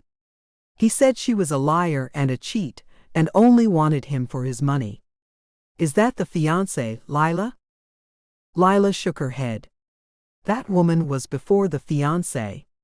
Ashton doesn't like to talk about his fiancée. And he's got good reason too. Nina was thoroughly confused. Lila cut to the chase already. I'm over here, letting my imagination go to some crazy places. What if Ashton is a woman beater, or a cheater or something? Why else wouldn't he tell people about her? He's not a bad guy, Nina, Lila assured her. Unfortunately, he thinks he is one. You see, the two of them had been engaged for 6 months after dating for only 3 months. They were on a trip to upstate New York. He was driving, and it began to rain. The road got slick and he lost control of the car. They careened into the median. It was covered in trees and he hit one. My hand flew to cover my gaping mouth. She was killed, wasn't she? Lila nodded. And he blames himself for that. Nina went pale. My gosh. That poor man. I thought the same thing. And I also thought he needed some help to stop blaming himself for an accident he had no control over. Nina, if you really care about that man, then you need to stop waiting for him to make a move. You need to go to him. Lila nodded. I agree. I don't think Ashton will ever allow himself to have you in his life the way you both want. He's too guilt-ridden. And worse. She looked at us with such sorrow in her eyes.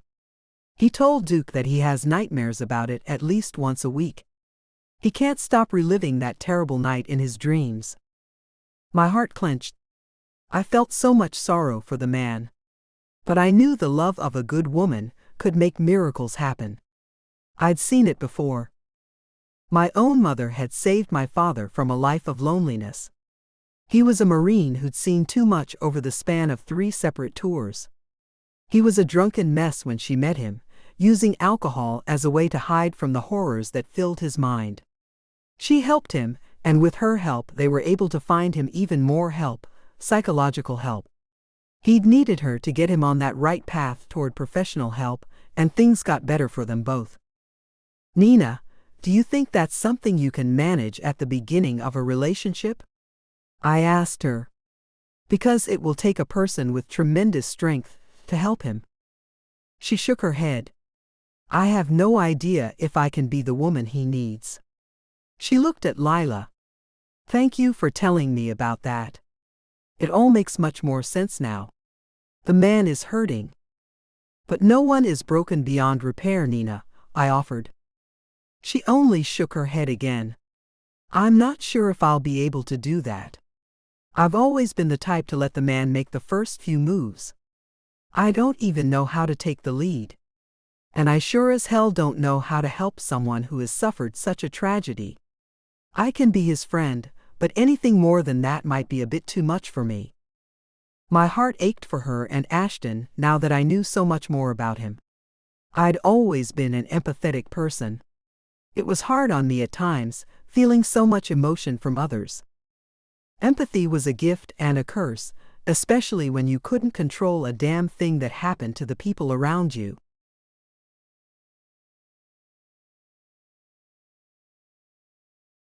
Chapter 8. Artemis. After tapping on the door between our offices, Julia came into mine carrying a cup with steam coming off the top of it. I've brought you heaven in a cup. You've got to try this. Our little Nina was a barista before gracing us with her presence here at Wolf. She handed me the cup and then watched me as I took a sip. I wasn't into fancy coffees, or at least I thought I wasn't. When I tasted that creamy perfection though, I became a changed man. Oh my, this is delicious. I took another sip and knew if it had been even a few degrees cooler, I'd have chugged it down like a cold beer on a hot summer day. I know, right? She was quite pleased with herself. Lila invited me down to her office to have some coffee and chit-chat with her and Nina. They're so nice. The minute I tasted it, I knew you'd love it too. I'll make sure to grab you a cup each time I visit her office." "How nice of you." I watched her as she leaned over my desk to open the laptop. Her body stretched across the space, the curves of her body drawing me in. If I could only touch her. I closed my eyes, pretending to be enjoying the coffee instead of thinking of her. "Look here, Artemis." Her sensual voice forced me away from my endeavor. She pointed at the computer screen. "The ratings are high for all the news shows, with the exception of the afternoon news. I think that's to be expected.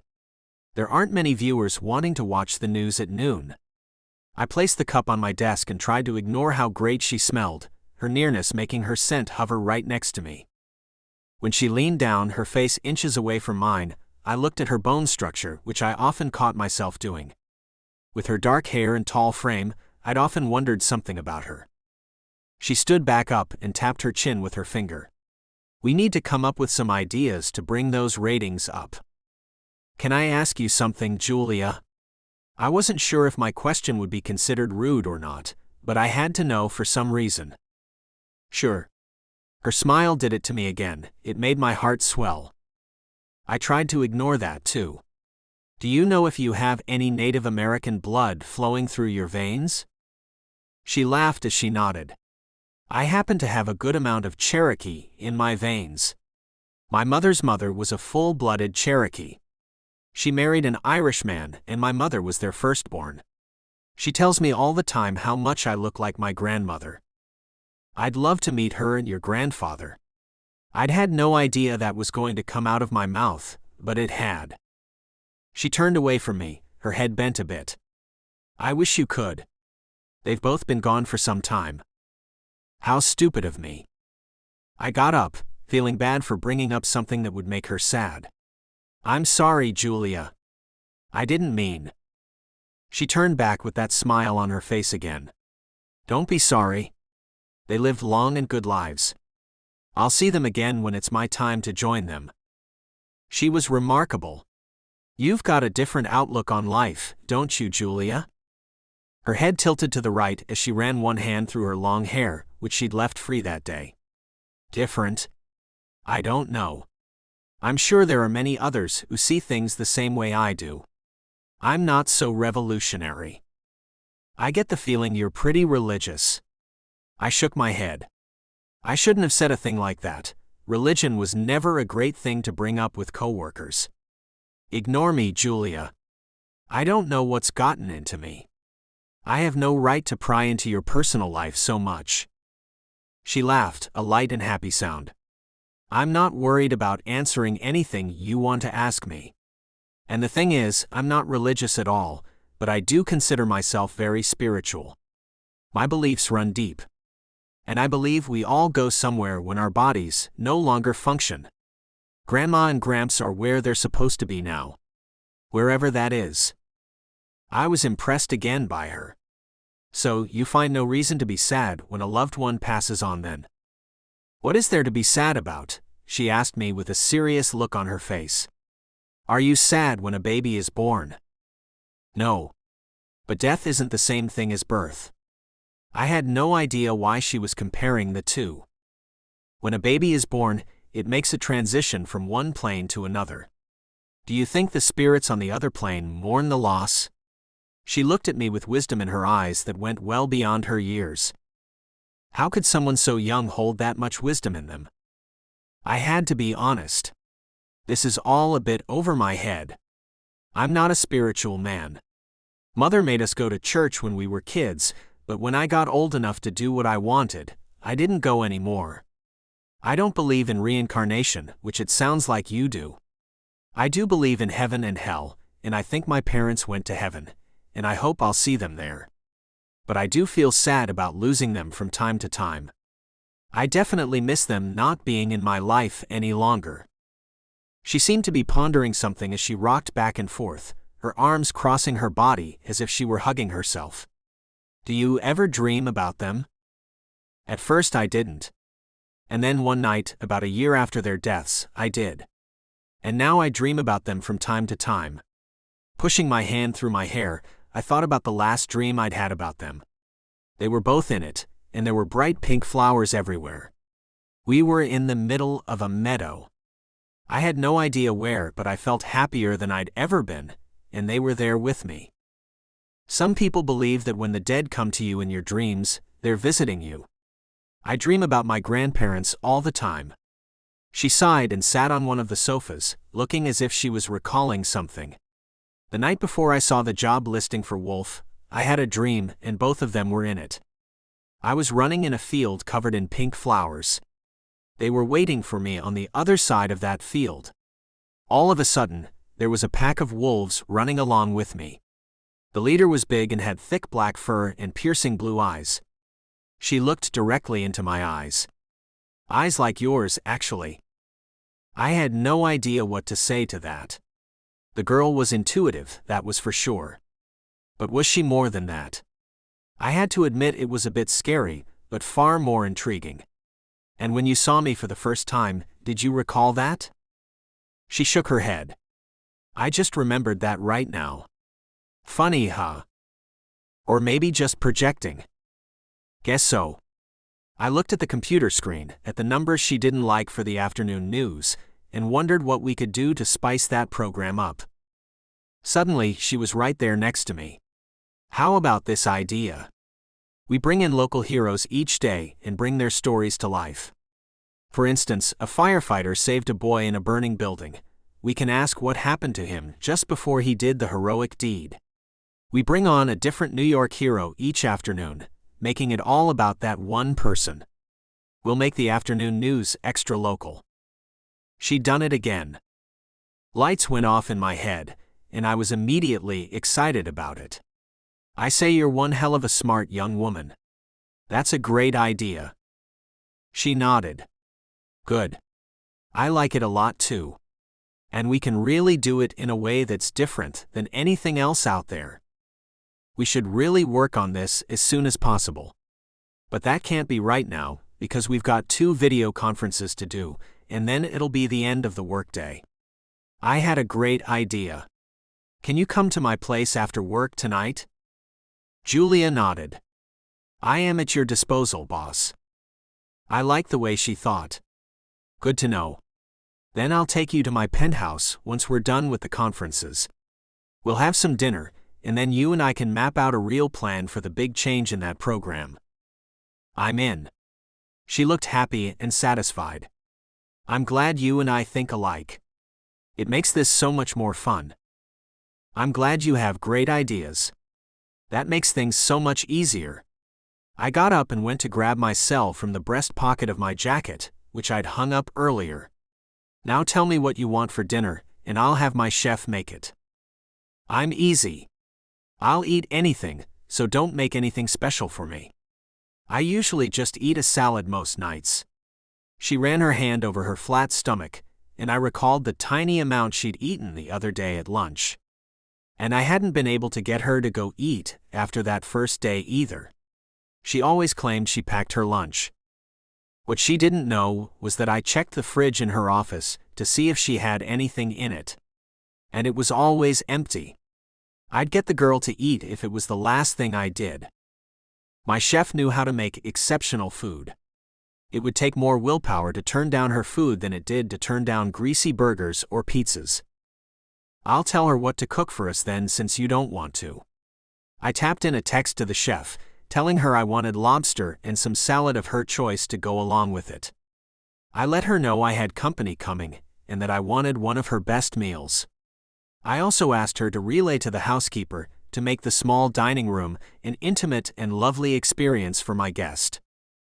I was about to show Julia how the other half lived, and I was determined to introduce her to healthy foods that she wouldn't feel bad about eating.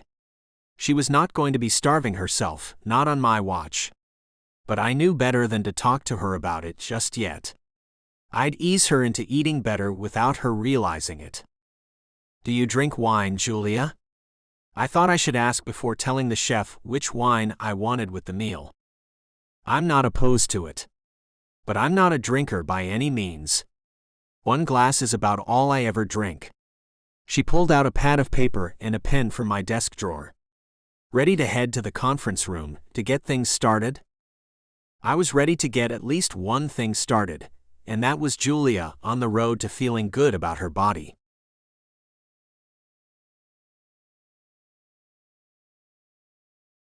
Chapter 9. Julia. Sitting in the back of Artemis's town car, I couldn't help but feel an unwarranted amount of excitement.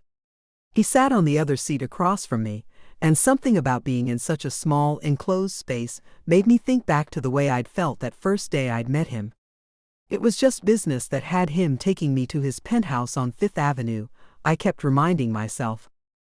I'd never even dared to dream about getting to see the inside of something like a New York City penthouse. I'd never thought something this exciting could happen to me. I ran my hand over the soft tan leather seats. Artemis, is everything you own this luxurious? A sly smile pulled his lips up to one side. A lot of it. But I must confess that one of the things I cherish most is something that didn't cost a dime. He pulled something out of his pocket. Whatever this thing was that he cherished so much was something he kept with him. I found that interesting. You keep it with you? Since the day it was given to me. He held out his palm, showing me a small ugly clay figurine. Browns and purples had been mixed together in a ball, and in the middle of the ball there was what looked like a fingerprint. Angela, my baby sister, made this for me when she was in kindergarten. It was the first Christmas present she gave to me. She was so proud of it, and told me to keep it with me always because she made it with love, and it was my good luck charm. He ran his thumb over the fingerprint. That's her tiny thumbprint. She told me that if I ran my thumb over it, she'd lend me some of her luck when I needed it. My heart skipped a beat. That's one of the sweetest things I've ever heard. What a wonderful big brother you are. And it's obvious you love your younger sisters. That says a lot about a man. To me, it meant he knew a lot about females. He wouldn't be the kind of man who put women on pedestals, expecting them to be beyond human, the way some men did. He would know that we got up looking like we'd been ravaged by lions as we slept. Our hair would be messy, and our makeup would smear if we dared to go to sleep without washing it off. Our breaths would be questionable, and our moods could be cranky. We were, after all, human, just like men. Just one more thing that made him perfect. For me, at least. As much chemistry as I felt between us on occasion, I'd never caught him looking at me the way I sometimes looked at him.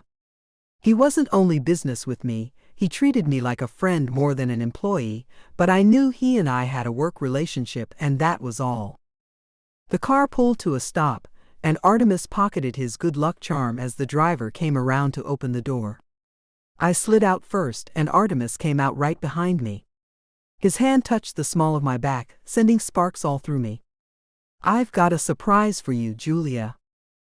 You do? I shivered and hoped he hadn't felt it. Every day I spent with him made me more certain that I was meant to be with him. No one had ever brought out the things he brought out in me. But he was much older than me, and came from a different world. Plus, there was that nagging part of me that always reminded me that he could have any woman he wanted. He'd never want me. Not the way I'd want him to. When we got up to his apartment, I pretty much lost any coolness I had in me. My mouth gaped as I looked at the lavish room we'd walked into. The foyer alone was remarkable, with paintings hanging on the 3 walls. Is that a Monet? It is. His hand was still on the small side of my back, and he steered me to the left, and we went through a living area. It looked very formal, with expensive furniture that looked beautiful, but also looked like it had never been used. The dining room I've asked my chef to serve dinner in is this way. The next room had a bar in it. It was fully stocked, making me think he'd had many parties there. Do you entertain much? The boys and I play poker once a week. Other than that, no. His hand left my body, and I felt compelled to grab his hand to keep the physical contact going. I didn't do that, though. Holding my boss's hand wouldn't be appropriate at all. He opened a door, and there was the dining room. Once again, my mouth fell open as I looked around. A delicate chandelier hung over the table for two, and the round table had a white linen tablecloth draped over it. In the middle was a bouquet of white roses surrounded by green foliage, contrasting with all the white in the room. Artemis pulled out a chair for me. "Have a seat, Julia." He chuckled as I sat down. "You look a little stunned." "Well, this place looks like a 5-star restaurant. I've never seen anything like this. It's kind of blowing my mind." The chairs were plush, with white fluffy seats that made it feel like I was sitting on a cloud. He took the seat across from me, a delighted smile on his face. "Glad I could blow your mind." Oh, the ways he could blow my mind. My thoughts were broken by the entrance of a tall, slender, blonde woman. She looked to be in her mid to late 30s. Much closer to Artemis's age than I was. And she was smiling at him as she pushed a cart into the room. "Hi there." Artemis introduced us. "Tara, this is my new assistant, Julia Bengal." "Nice to meet you, Julia," Tara said with a smile.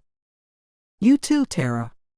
I felt odd all of a sudden, like he and she were old friends and I was an outsider. I'd never felt that way at the station. I supposed it was because Artemis hadn't known any of those people much longer than he'd known me. But here in his house, I could see the much more relaxed version of the man I worked for.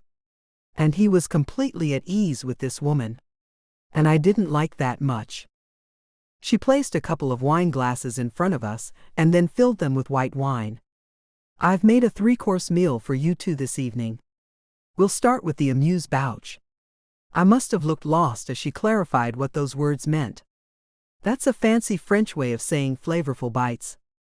And I've made vichyssoise, which is made up of creamy potatoes and fresh leeks to start you off." She placed a small bowl in front of me, then put one in front of Artemis. The portion size was so small that it boggled my mind. It was actually perfect for me since I kept my carbs as low as I possibly could. Artemis took a bite with the equally tiny spoon it had been served with. "Delicious as always, Tara." She was pleased with his praise. Her hand went to rest on top of his broad shoulder. "The lobster is coming up, and that will be followed by a dessert. Be back in a few minutes." "Thanks, Tara." His words were spoken to her, but his eyes were on me. "What do you think of it, Julia?" I hadn't taken a bite yet. I hadn't eaten potatoes in years. But I wasn't about to be rude, so I dipped the spoon in and put the food in my mouth. Flavor virtually exploded in my mouth, and all I could do was moan with how good it was. "So good," I gasped. I didn't want to look like a glutton, but I wanted to devour that soup. Artemis nodded. "Good. I like to see you enjoying your meals. It'd be impossible not to enjoy this. It's beyond compare to anything I've ever eaten." I ate the rest without saying a word, and then I took a sip of the wine, which was also delicious. "Wow, this is the best wine I've ever had, Artemis." "Glad you like it." I've instructed Tara to open 2 bottles of the 2007 Domaine de la Romane, Conti Montrachet. "I thought you might like it." He sipped his and looked at me over the rim of the glass. I wasn't sure if I was simply seeing what I wanted to see. Tara came in with the main dish, the lobster and crab sauce, which was also so good that I ate every last bite. I couldn't help myself. Lastly, she served us tiny raspberry sorbets that cleansed our palates. Although everything was served in small proportions, I felt full. And that was something I hadn't felt in a while. Artemis grabbed the bottle of wine and both of our glasses. "Shall we retreat to the den?" With a nod, I got up and followed him through room after room until we arrived in one that smelled of leather and musk and a whole lot of Artemis wolf. A fire burned in a fireplace, and the setting couldn't have been more romantic. The last thing I needed right then was for a romantic ambiance to go along with the totally unprofessional, romantic feelings I was having for my boss. I looked around at all the deep chocolate furnishings that were partially obscured by the dim light. Tara came in behind us, the other bottle of wine in her hand, and she turned the lights up before going to place it on the coffee table. "Here you go, Artemis. I'll be in the kitchen if you want me." "Thank you, Tara. You're a doll." He sat down and looked right at her, sitting in a big chair that seemed to be only his. "I'll call you if I need you." She left us, leaving the door open behind her. I looked at him and felt I had to ask him a question. "Artemis, did you and Tara ever date?" He shook his head before answering, "No.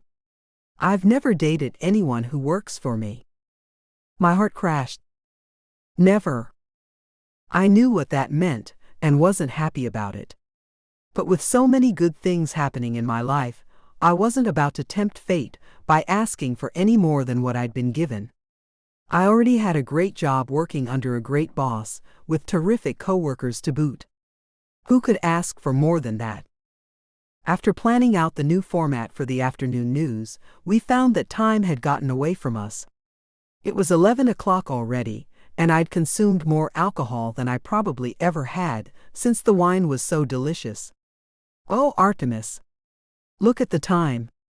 I should go." I got up and he did too.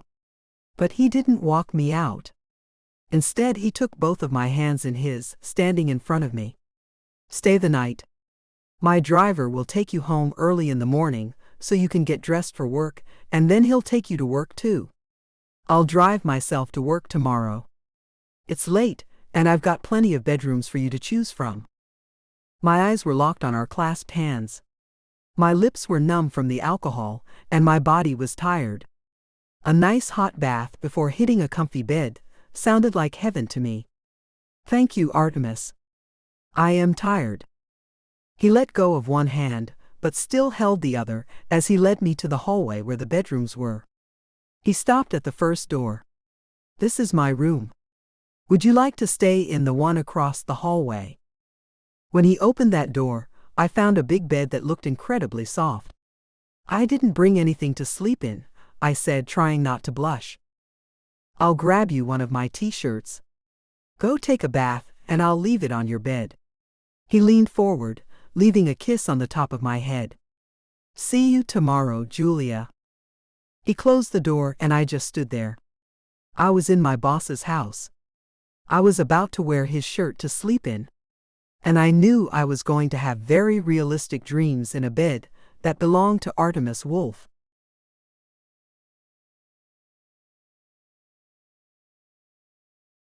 Chapter 10. Artemis. With Julia just across the hallway, my libido was in overdrive. I mean, she was right there. Aside from the fact that she was my employee, I could tell she was a little on the tipsy side after our wine and work session. That made her vulnerable, and I'd never take advantage of a woman like that. Damn my good moral fiber.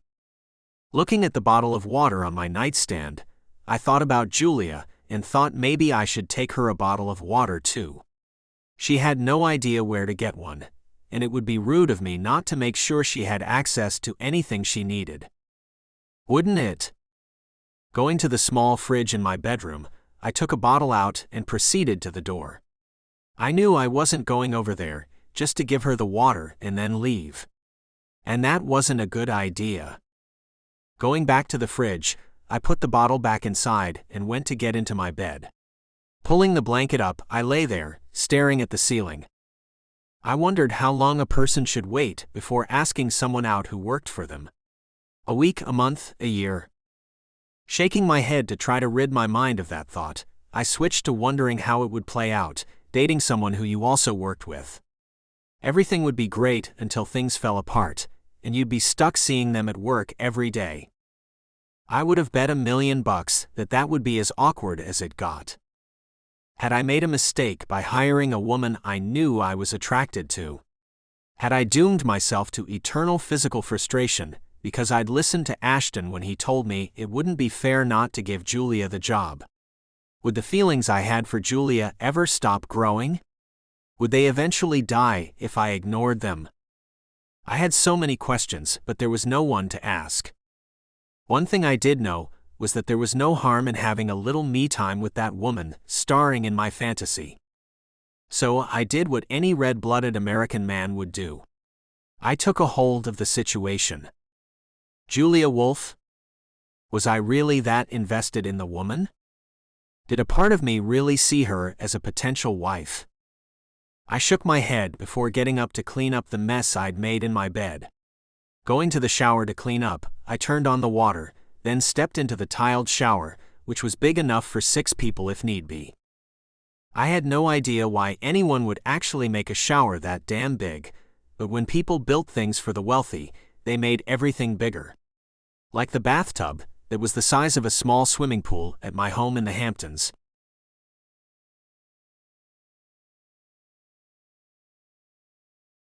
Chapter 11.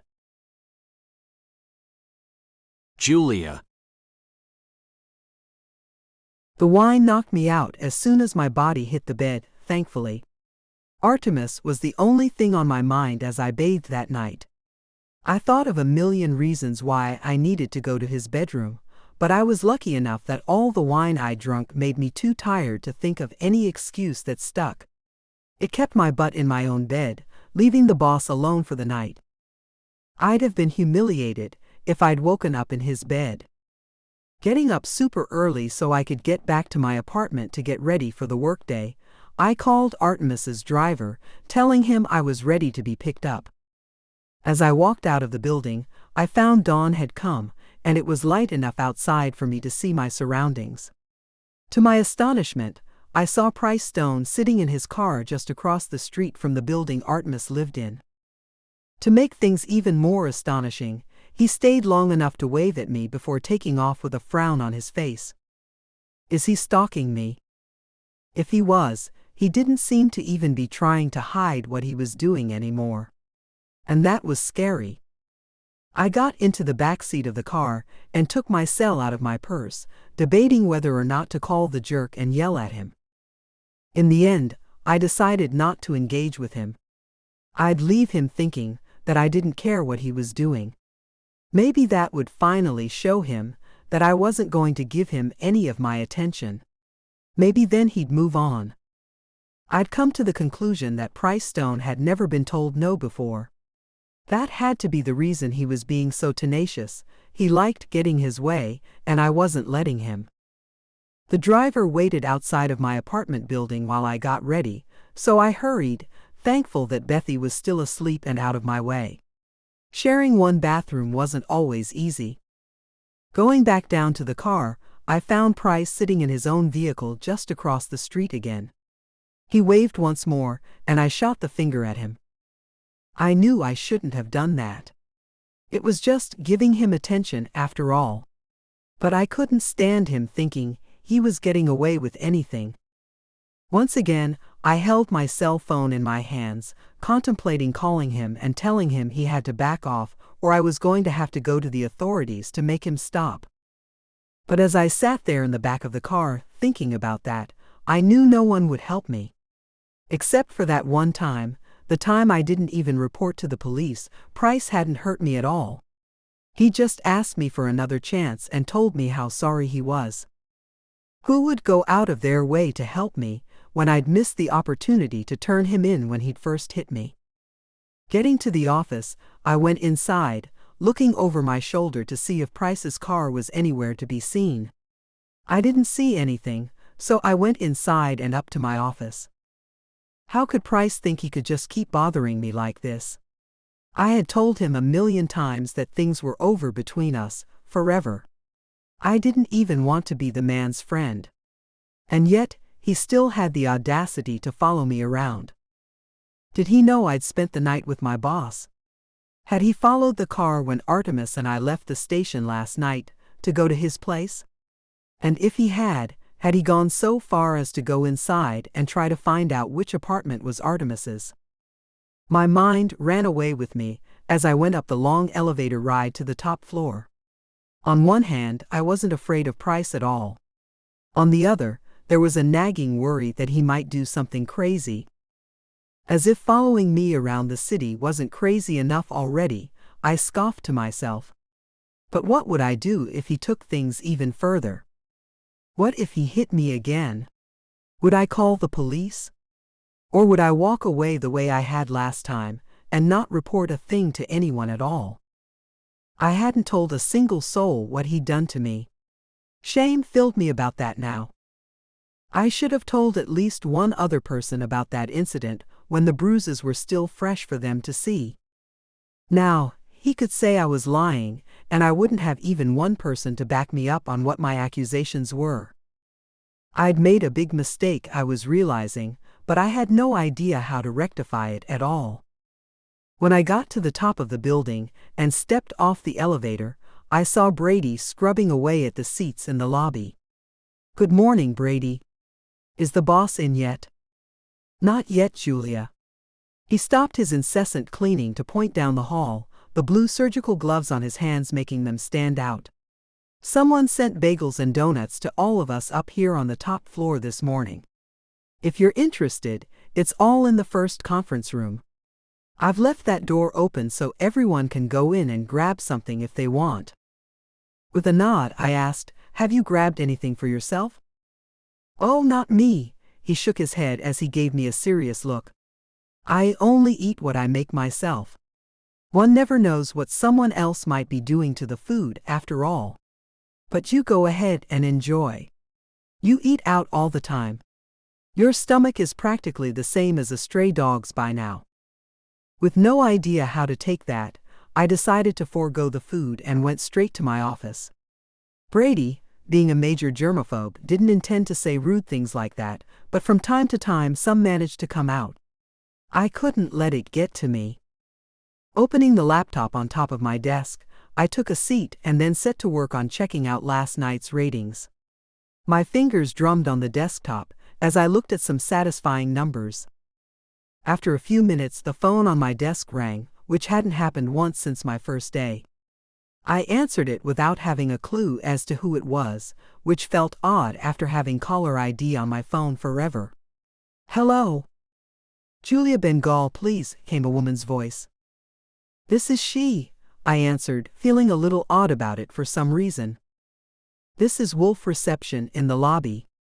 I've got Price Stone from the New York Times here to see you, Miss Bengal." My breath caught in my throat. Why is he here? "He doesn't have an appointment," I finally managed to get out, as I bit my pinky fingernail nervously. I did not want Price Stone up in my office at all. "She says you haven't made an appointment, Mr. Stone. Would you like me to see if she has time available to see you soon?" she asked Price. "Please," I could hear him say. "It's very important that I see her this morning." I had to wonder why that would be. He and I didn't have one thing to talk about. "He'd like to make an appointment then, Miss Bengal," she informed me. I had no idea what the hell to say to that. But finally, something came to me just as Artemis strolled through my door. "I'm not accepting any appointments this week. He'll have to call next week to see if I'm free. Bye." I hung up the phone as Artemis walked toward me. He shook his head as he looked at me. "What was that about, Julia? You look a bit shaken." Someone wanted to make an appointment with me. It didn't seem right, so I made up an excuse saying I was busy all week.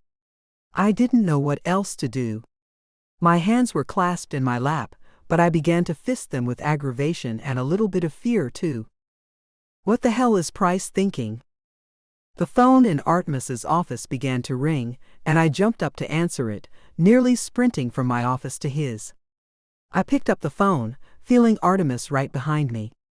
"Artemis Wolf's office, Julia speaking." "Julia, it's me, Price. What the hell are you doing?" His words came out sounding tense as if he were clenching his jaw. I couldn't talk to him the way I wanted to, with Artemis standing so close. "How can I help you today, sir?" "Oh, I get it. You're playing it up for the boss, man. Sure, I can go along with that, baby. I'd like to interview him for the New York Times. What do you say? Think you can hook me up?" I could feel my body go rigid at what appeared to be his stupendous idea of infiltrating my job. And I've already sent a peace offering, too. Did you get the donuts and bagels I sent to you guys this morning? So he was the one who'd sent the food. I was sure glad I hadn't had any of it. No, came my stoic response. It took quite a bit to make that one word come out sounding so calm. I wanted to scream it, along with a string of curse words that would have made sailors blush. No, huh? He was quiet for a moment. Maybe I should talk directly to him then, since you're being difficult. How many times do I have to say I'm sorry before you forgive me for one drunken mistake, baby? I hated that he still called me baby. I hated that he'd come to the place I worked and planned on using Artemis to get to me. Don't what? Don't care about you. Price just couldn't seem to stop himself as he went on. I can't stop doing that, and you know that. Look, I know I was your first real boyfriend. You just don't know how couples work. People make mistakes, and then they say they're sorry, and then you forgive them and move on with the relationship. It's what grown-ups do, baby. I was drunk. You shouldn't hold the sober me accountable for what the drunk me did.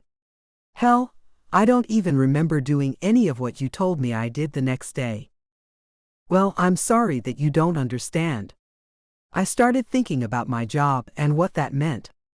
I couldn't just say that Artemis couldn't do the interview without asking him about it. Let me ask my boss and I'll get back to you about that. Great. You've got my number.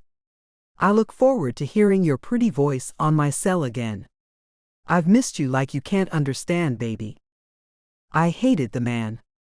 Bye.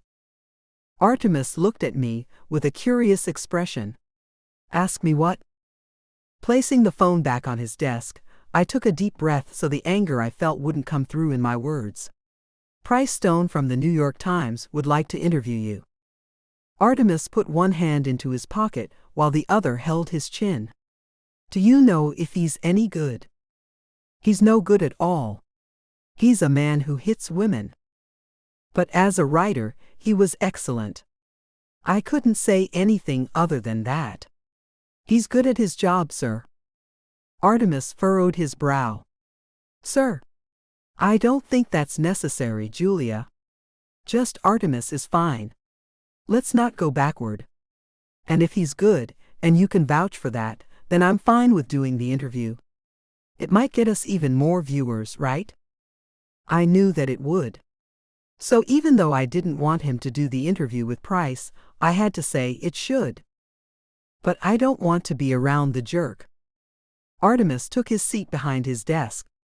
Pulling open the top drawer, he looked over the large calendar inside.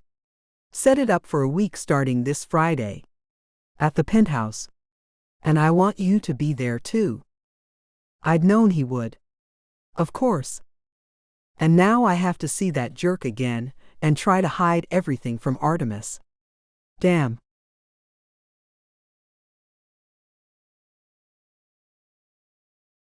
Chapter 12.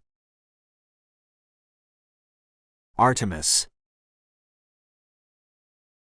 With the interview for the New York Times set up, the newspaper decided that they also wanted to do a photo shoot with me, so Julia and I were headed to Bergdorf Goodman to get something to wear. We sat in the back of my car. I'd been noticing that something wasn't right with her. You okay? She stared out the window, looking at nothing in particular. Huh. It wasn't like her to be so spacey. Are you okay, Julia? I reached out to run my hand over her shoulder.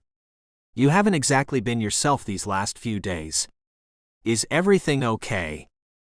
Yeah, sure. She looked at me with a smile on her face. But it was forced, I could tell that much. There had to be something bothering her. You can tell me anything. I want you to know that. I meant it too. Our friendship was growing all the time. Even with her being out of sorts, she and I grew closer with each passing day.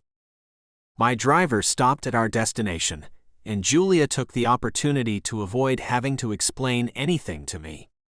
Here we are, Artemis. I let it go for the time being. But I was set on getting her head out of the fog it had been in. On a good note, I did have her eating more than she was when she first started her job. I called out for lunch and had it delivered every day. The key was small portions of delectable food, and she'd eat it all up. As soon as we got inside and the sales ladies descended upon us, I made sure she knew she was getting a new outfit too. I'm here for something dressy yet casual, and I want her in something sophisticated and timeless. Julia looked at me with a frown. We're here to get you something, Artemis. Not me. I cocked my head to the side as I shoved my hands into my pockets. Who knows? They might want a picture of both of us. You know, the woman behind the man. Oh, is this your wife, sir? One of the sales ladies asked. Julia was quick to reply, no. I'm just his assistant. She cut her eyes at me. I don't know why he'd say such a thing. Because you are the woman behind me. I would be lost without you. So come on and let's get our clothes picked out for this photo shoot. I grabbed her hand, pulling her along with me. Reluctantly, she came along, but I could tell she was going to argue about everything along the way. This is crazy, she leaned in to whisper. And I can't afford a damn thing in this store. You don't have to worry about that. We'll write it down as a business expense. A thought came to me all of a sudden. I'm opening an account for you here. I want to see you in something new and expensive each day. She didn't look pleased at all, and her tone was serious. No way. I should have expected that reaction, but I hadn't. So I told her a little white lie. It's on Wolf, Julia. You need to look the part of my assistant. And I know you don't have the funds for that. As a business account, the station can write off all the purchases you make. She slowed down, thinking for a moment. We do have those meetings with the FCC in a few weeks. I probably should dress a bit savvier than I normally do. She looked at me with her lips pulled to one side, making little wrinkles appear around her mouth. Okay, I'll accept a company account. Good. You can have a stylist help you out too. Perhaps you could take this weekend to get yourself a number of items to add to your wardrobe. Make a day out of it. Have some fun. I'd been wondering if Julia was having any fun at all. She'd been working so hard, spreading herself so thin for me. I didn't want to dominate all her time. Bethy would love to help me shop. She nodded. I'll do that then. Happy to hear she'd have someone to shop with, I decided to add a bit to her weekly pay. It would mean I'd have to give the same bonuses to the rest of the employees, but I was ready to do that. I was ready to do anything that would get that beautiful smile back on her face. No better weekend to do that than this upcoming one. Friday's paychecks have the bonuses in them. So you'll have more than enough extra money to help you have a great weekend. I smiled, patting myself on the back for being so clever. The saleslady stopped and pointed at the menswear section. Randolph will help you, sir. Okay. I want Julia to come with me, though. I need her advice on what I pick out today. I pulled her along with me, and the saleslady seemed a bit put out, probably worrying she was about to lose the commission that would go along with helping Julia. Not to worry. We'll have Randolph call you when we're done here. A smile replaced the anguished expression she'd worn. Tell him to call Phoebe, please. Julia smiled reassuringly at her. We will, Phoebe. And I'll ask for you when I come back on Saturday, if you're working that day. The lady was over the moon now. Oh, I will be working on Saturday. From 9 in the morning to 7 in the evening. Please do ask for me. And your name is? Julia Bengal. She waved at the woman. See you in a bit. I'll get some things together for you in the meantime to speed things up for you, Julia. And with that, the woman left with a skip in her step as she saw dollar signs in her future. Randolph showed up with a tape measure laid across his neck. Hi. Are you looking for something in particular? Julia stepped right up, taking over the way she was so good at. He's going to need to look dressed up and professional, but in a casual way. I like him in dark blues, and deep browns accent his hair well. So let's start looking at those color wheels and see where that takes us. As we followed the salesman, I nudged her with my shoulder. I like the color red on you, just so you know. Her cheeks went red as she tugged her hand out of mine. You're so silly. I wasn't trying to be silly at all. I was trying to move things forward with her. Her mood had put a halt to most of the plans I'd decided on for how to move our working relationship to a romantic one. After that crazy hot night of her at the center of my fantasies and dreams, I'd decided to start laying the groundwork for me and her to start something. Of course, there was the off chance that we might not last forever, even though that word seemed to be as much a part of my fantasies as Julia herself, but that was a chance I was willing to take. While Randolph picked out some outfits, I took a seat and made her take one too. Sit. Let him do all the legwork. She sat down in the chair next to mine. You're right. I should let him do his job. She tapped her fingers on the rails as she sat back. Her body looked relaxed, but the tapping nails told me something was on her mind. Something that had been on her mind for the last few days, and now was as good a time as any to get into it. While we're waiting, I'd like to get to the bottom of this mood you've been in. Her nails stopped tapping as she looked at them, then me. Why do you think I've been in a mood? My eyes rolled off their own volition. Really, Julia? She looked down at the floor. You notice too much. I had to laugh at that. You and I spend too much time together for me not to. And maybe I could help you out of this funk if you just tell me what put you in it in the first place. Her eyes held mine for a very long time, and I knew she was considering whether or not she should let me in on what was going on. But then Randolph showed up with an armload of things for me to try on. Here you go, sir. Let me show you to the dressing room over here. Julia got up and followed along, taking a seat outside of the dressing room. Make sure you come out and show me each outfit, Artemis. I want you to look fantastic for this shoot. So I had to drop the conversation right there. For the next 2 hours, I played model for her as she nitpicked everything that Randolph had picked out for me. In the end, she mixed up a shirt he'd chosen and found a pair of slacks she picked out herself, and then added a pair of shoes he said would work well with the ensemble.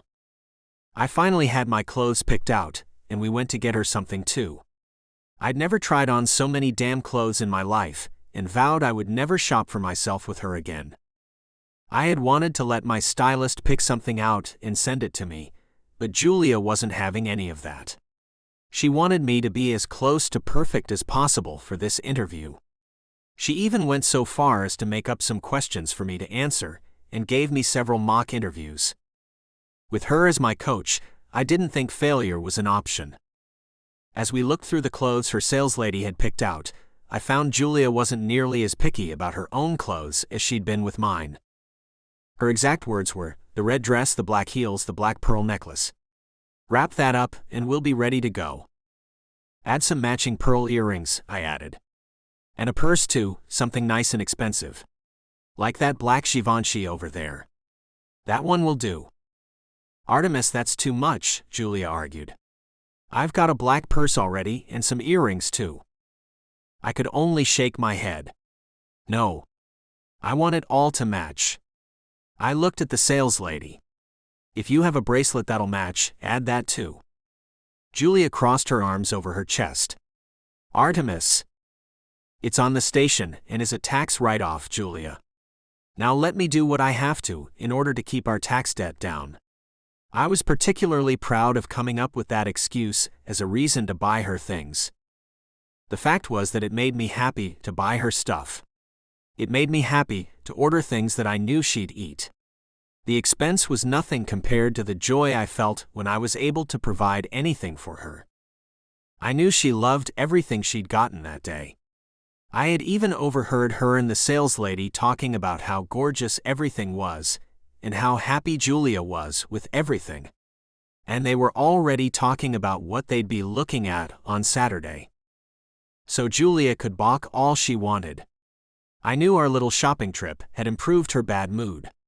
If I hadn't already known as we left the cash register, I would have known a few minutes later when we got into the car. As my driver was putting the purchases in the trunk, she reached across and hugged me. Her smile was bright when she let me go. "Thank you, boss. You've brightened my day." The only thing that would have made that moment better was if I'd gotten to kiss her. But that would have to wait. The groundwork had to be laid out first.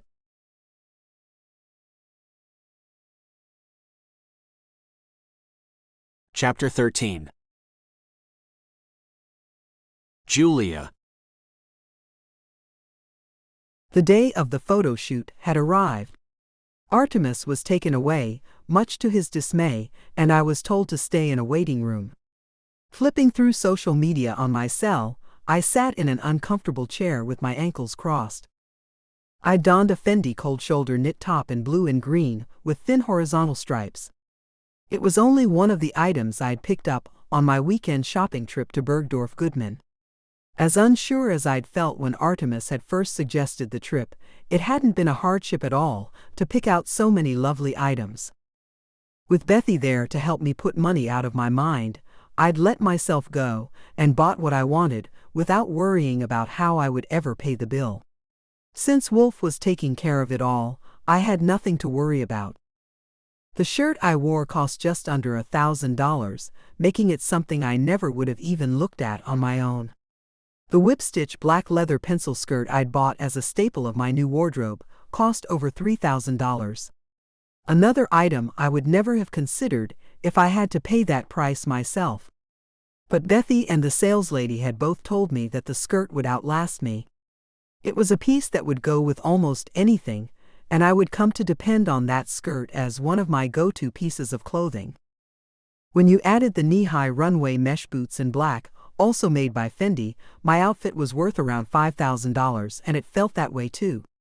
I exuded confidence in my new clothes. I had never imagined that wearing expensive clothing would affect me the way it had. The sound of the door opening had me looking up to see who it was. "No," came my quick response as I saw the familiar figure. Price Stone ignored me as he came in, closing the door behind him. The room had no windows, and there was only one door to get in or out of there, and he stood right in front of it, looking me up and down. He looked at me with an expression of such disgust that I found it genuinely disorienting. I didn't understand that look at all. I'd never looked better, in my opinion. Wolf had also paid for me to get my hair cut and styled, and I now wore it in long layers that felt like silk as they flowed around my face, framing it in a way it never had before. Putting my cell away in my purse, I had to let him know one thing. "I don't want you in here, Price." "So?" He continued to look me over, then gestured to me with one long dip of his hand. "What the hell is this, Julia? Designer clothes that cost more than you could ever afford?" He shook his head. "I never pegged you as a gold digger. But here you are, apparently digging away at Artemis Wolf's riches." Feeling incensed, I narrowed my eyes at the shithead. "He didn't pay for these things. It's for the station. Wolf expects me to look a certain way. I am the owner's assistant, after all. We have meetings and other things to attend, where I'll need to be dressed just as well as those we're meeting with Price." Another thought came to me, and I felt the need to add, "And I don't want you to tell my boss anything about our past relationship." The glare he'd already been wearing only got worse, and fire seemed to be sparking behind his blue eyes. "First of all, I won't be answering any questions during our interview. He will. And second, there are more than a few people who know about us, baby. Who's to say someone else here at the New York Times won't tell him about you and me?" That thought hadn't occurred to me. But I doubted anyone would bother to tell Artemis Wolf something like that about his assistant. It seemed trivial, and I couldn't imagine it coming up. "I'm not worried about that. I am worried about you messing things up for me, though." Price shifted his weight, making me think he didn't want to walk away from blocking the door, no matter how uncomfortable it was for him to just stand there. "What things are there for me to mess up?" "You mean me messing up your chance at getting the man to take you, Julia?" Now I was royally pissed. "You know better than that, Price. You know how I feel about intercourse. How dare you say a thing like that to me? A smirk formed on his lips. You are nothing but a little tease, Julia. You led me around by the nose for 6 months, making out with me, then leaving me with blue balls, using your idiotic notion of only ever being with one man as your excuse. I had no idea how he could call my ideals an excuse. Do you hear yourself? Or do you just talk without listening to a thing you say? I was only ever up front with you, and I've lived my whole life with that plan and have no reason to change my mind. What makes you think I teased you? What makes you think I used anything as an excuse not to have sleep with you? I told you how I felt. I told you about how I wasn't going to sleep with you. You're the one who said that was okay, and that you still wanted to see me. I thought that one day you would get over that and grow up. He slammed his fist into the side of his leg. You have no idea how frustrating you can be, do you? I looked at his fist as he clenched it at his side. He wanted to take that fist and slam me in the jaw with it the way he had before. Only he'd always blamed the alcohol for that night. Now he was stone cold sober. Would he actually hit me again, while sober? Here? The first thing I thought about was getting the hell out of that room. I've got to go. I got up and found his hands on my shoulders. Price, let me go. I tried to keep my tone stern and unshakable, but I had to admit there was an edge of fear to it, and I knew he could hear that as well. His blue eyes were seething with anger. What makes you think that you're any better than anyone else, you skank? Skank? No one called me that. I wasn't about to let him get away with it either. Listen to me, Price Stone. I am not a skank. I do not think I'm better than anyone. I just have a set of rules I live my life by, and you have no right to call me names just because you don't agree with them. I expect anyone who wants to be involved with me to accept that or move on. I didn't beg you to be with me, you chose to be with me. I didn't make you any false promises the way you did me. Shock replaced his angry expression and his hold on me loosened. What kind of false promises did I make to you, Julia? His words ruminated in my brain, so I repeated them. Julia, I don't want more than you're willing to give. I only want to be in your life. His head dropped. I do remember saying that to you. Moving his hands off me, I felt like I'd brought him back to the man he usually was, instead of the forceful jerk he could become. Price Stone wasn't all bad. When he was good, he was very good. When he was bad, he was very bad. And that bad part of him was just more than I cared to take. I decided to remind him of how good he could be. Price, you're really a nice man most of the time. I think the frustration may have made you hit me that night. You should forget about me and move on. Be with someone who has the same ideals as you, and then the monster you can become most likely won't come out again. I hadn't meant to provoke the man at all, but the fire in his eyes told me that I had done just that. I am not a monster. If you want to know what I think that you're the one who's a monster, Julia. You little tease. No one had ever called me so many names in my life. This man had hit me and called me names. All I wanted was to get away from him, but he didn't seem to care about what I wanted. I felt like he was some kind of parasite, intent on sucking me dry for some unknown reason. Could my not sleeping with him really have caused all this? Or was there more to it? All I knew for sure was that I wanted to get out of that room and the hell away from him. I'm done with this.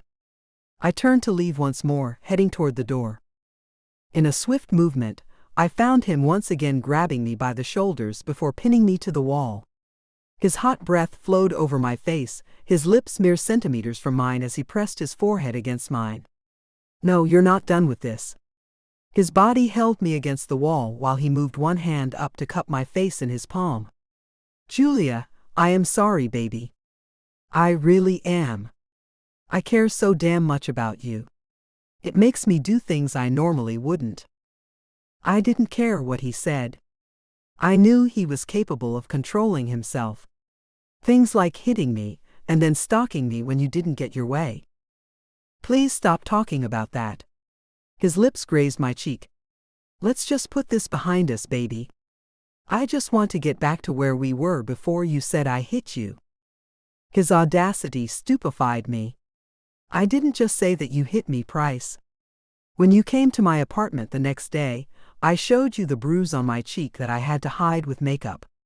I showed you the 5 bruises your fingers left on each of my arms as you gripped me so tightly when I tried to leave your place. Once again, he used the same excuse I'd heard way too many times already. I don't remember doing any of that, baby. I really don't. All I do recall is waking up on my living room floor with a huge knot on my head, and you are gone. I'm not rehashing this with you anymore, Price. I huffed with anger and frustration, his body pressing mine against the wall, beginning to feel suffocating. Now let me go. His hand ran down my skirt before hiking it up a little. I could take you right here, baby. I could rid you of that precious gift you have and end all of that nonsense for you. Maybe then you'd see fit to forgive me and give me another chance. I could feel him pressing against me. He and I were all alone in the room. Price was stronger than me. He really could do everything he said, and unless someone walked in to help me, I wouldn't be able to stop him. So I had to make what I said sound really convincing, or something might go very wrong for me. Gathering every ounce of courage I had, I made my tone stern and serious. Price Stone, if you don't let me go within 3 seconds, I will bring my knee up and mess up the rest of your day. He pulled his head back to look into my eyes, and I made sure mine told him that I was being entirely serious. I would knee him in the jewels if he didn't let me go. Moving back, he let me go, looking tired and defeated. I never wanted things to be this way, Julia. Not ever. And then he left me without saying another word. Stumbling to a chair, I fell into the seat, fighting back the urge to cry. I had to stay strong. No matter how much he'd scared me, I had to act as if nothing had just happened, at least until I was in the privacy of my own home, where I could process what had just taken place. This had to stop before something terrible happened.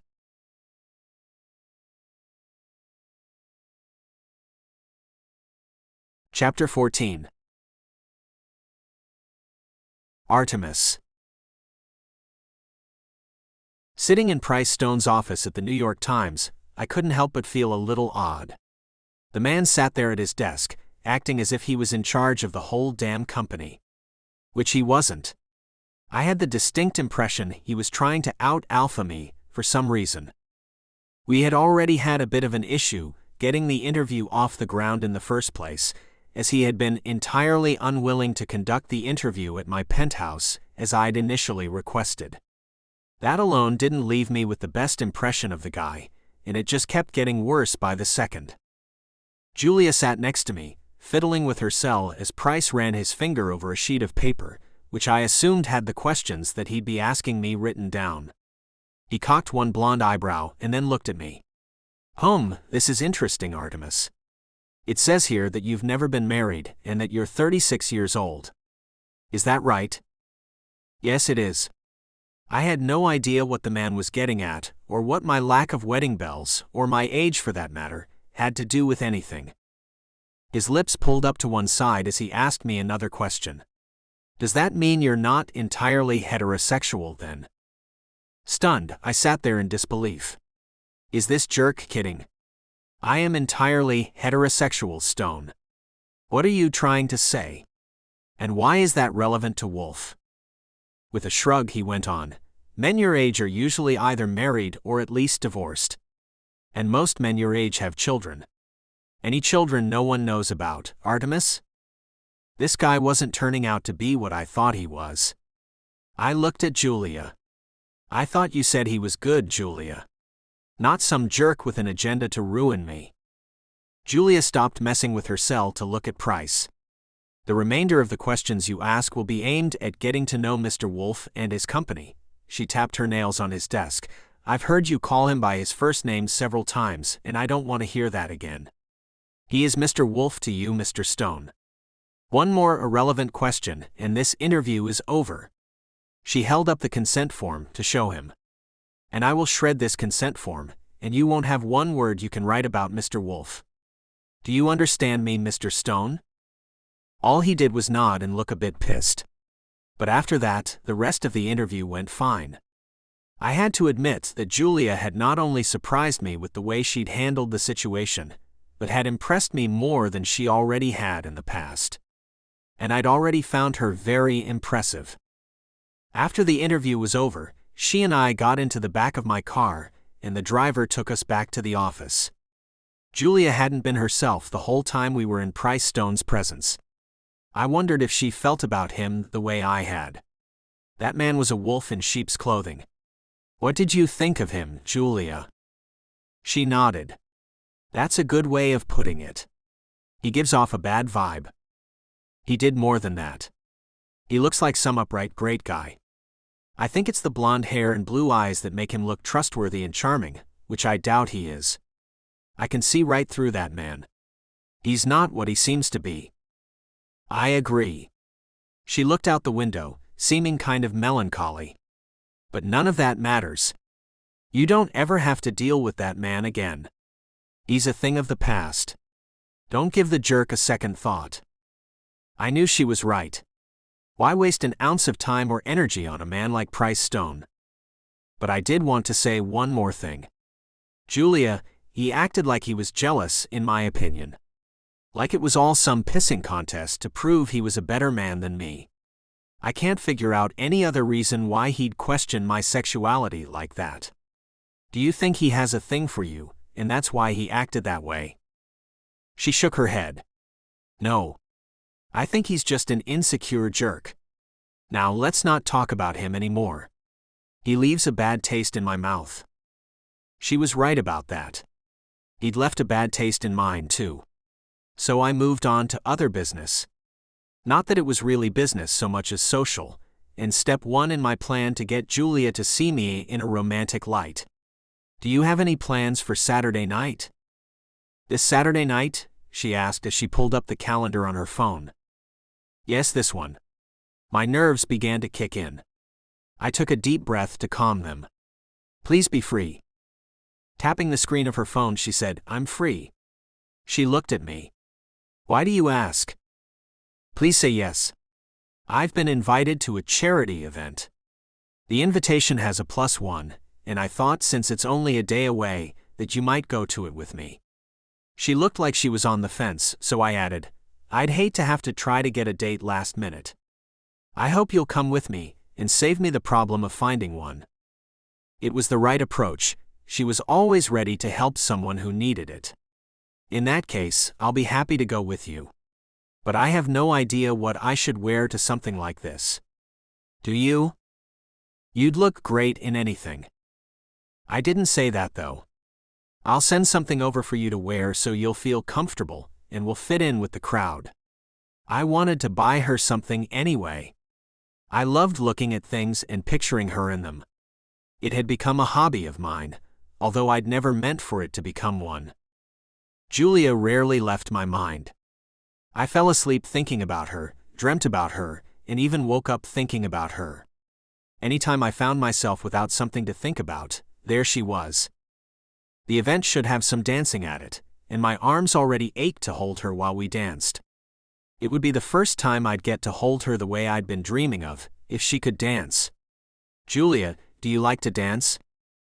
She nodded. I have no idea if I'm any good or not, but I give it my all. That's good to hear. There should be dancing at this event. I haven't cut a rug in a while. One dark brow cocked. Oh, you mean like dancing. Like with partners.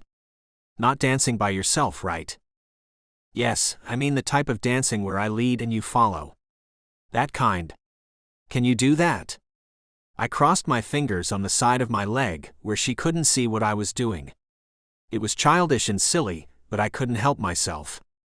Her head bobbed. It's been a long time, like probably since senior prom since I danced that way. But I'm game if you are. I might step on your toes a little at first, so as long as you can handle that, we can give it a try. I could handle her stepping on anything, as long as I got to hold her in my arms while she did it. I think I can handle that. Do you think it'll be fun? She asked, her hand sliding through her silky hair. With her, everything is fun. We'll make sure it is. Taking my cell out, I pulled up the charity website to show her the webpage with all the information about the event. Holding my finger on the web address, I copied it and emailed it to her. She looked at her phone as it dinged, but she didn't say a word while she checked it over. This does look cool. The Humane Society does such great things for animals. That's so nice that you donate to their cause. If she thought that was nice, then she'd love what else I did for that cause. My family has always been a big supporter. I even let the Humane Society foster some of their animals that are harder to place at my home in the Hamptons. I pulled up some pictures of the various animals who were guests at my home. Stanley is the trainer I hired to take care of them and teach them how to behave before they're ready to be put up for adoption. I showed her a German Shepherd who was a biter before Stanley got a hold of him. Hans Gruber, his former name, is a success story. He was taken away from his owner, who had been using him as a fighting dog. When the police raided a dog fighting club, all of the animals were taken to the Humane Society. Julia put her hand over her mouth, her expression one of horror. That's horrible. I agree. I took Stanley to see all the dogs and told him to pick out any of them he thought he could rehabilitate into suitable pets. Out of all 12 of those poor dogs, he only picked one who he thought could overcome the torture he'd been through. I showed her the picture of the poor dog when we first saw him. This is the way Hans looked before we got him. A long sigh came out of her. There's such sadness in his dark eyes. It kills me to think he once looked like that. The first picture you showed me made me think he'd never had a bad day in his whole life. Nodding in agreement, I put my cell away. That's the magic of Stanley. I'll take you out there to meet him and his rescued animals someday soon. I think you'd enjoy that. To the Hamptons? She asked with wide eyes. Wow. Looking at Julia in her fine clothing, seeing the way she held herself, and knowing how quickly she had been able to sink into the part of a professional New York City woman, it was easy for me to forget that there was an innocent girl underneath all that. One who had very little experience with life in general, and yet no one would guess that unless they talked to her for a while. Julia was a mixture of so many things, and I was becoming increasingly certain that I'd never met anyone like her in my entire life, and probably wouldn't ever again. She was a rare gift, and I was thankful that she had come into my life, no matter what happened between us after this point. Taking my time with her wasn't easy, but I thought it was crucial. I wanted to have a deep relationship with her, not like the casual relationships I was used to having. My oldest brother had a dog. Mom would only let us have one pet at a time. James's dog lived until the day he left for college. We all mourned the loss of Petty so much that we agreed never to get another pet again. The sadness was just too much to take. Julia sighed and then looked out the window. I still think about that dog sometimes. He hated thunderstorms and would hide under the closest bed he could find until the storm was over. The animals at my home aren't exactly my pets. I've never gotten attached to any of them since I don't spend any significant amount of time there. I have no idea what it feels like to lose a pet. I thought about that for a moment and thought how shallow that sounded. Too many things about me felt shallow. I needed to add some depth to my life. I knew Julia was the reason I was thinking that way. I wanted to be everything she'd ever want in a man. I wanted to be perfect for her because I thought she was perfect for me.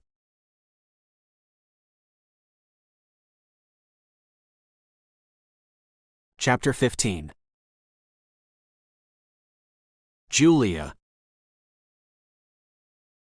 It wasn't a real date, and I knew that in my head, but my tummy didn't seem to get the message, and the hundreds of butterflies that flew around in it didn't either. Looking at my reflection in the mirror, I took in the professional hairdo I'd gotten at the salon. Pulled into a fancy updo, tendrils hung in loose curls around my face. The esthetician at the salon had done my makeup too. Artemis had sent over a dress and heels, along with a set of diamond earrings and a necklace to match. Turning to look at Bethy, I asked, "Who am I?" "One lucky girl," she joked with me. "Man, this job is really taking you places, Julia." Spending so much time with my boss was making me feel a deep connection with him. I knew dancing the night away in his arms would only make our connection that much more profound. But I'd yet to tell my roommate anything about how I'd been feeling about Artemis. Now seemed like the perfect time to let her in on my little secret. This job really is taking me places, Bethy. Places I never dreamed it would. Like to a place where I'm falling for my boss. Her expression turned serious in an instant, and she shook her head. "Do not. I repeat, do not act on that, Julia. This is a dream job. Don't let a crush ruin it for you." "It's more than a crush," I told her as I turned away from her to put my heels on. "I'm almost entirely head over heels for Artemis. Sure, I'd be crushed if he didn't return those feelings, but I also understand how amazing my job is.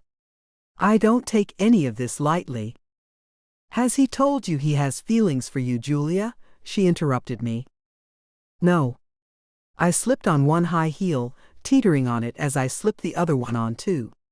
I had to practice walking in them, so I wouldn't embarrass myself by walking around like a newborn calf.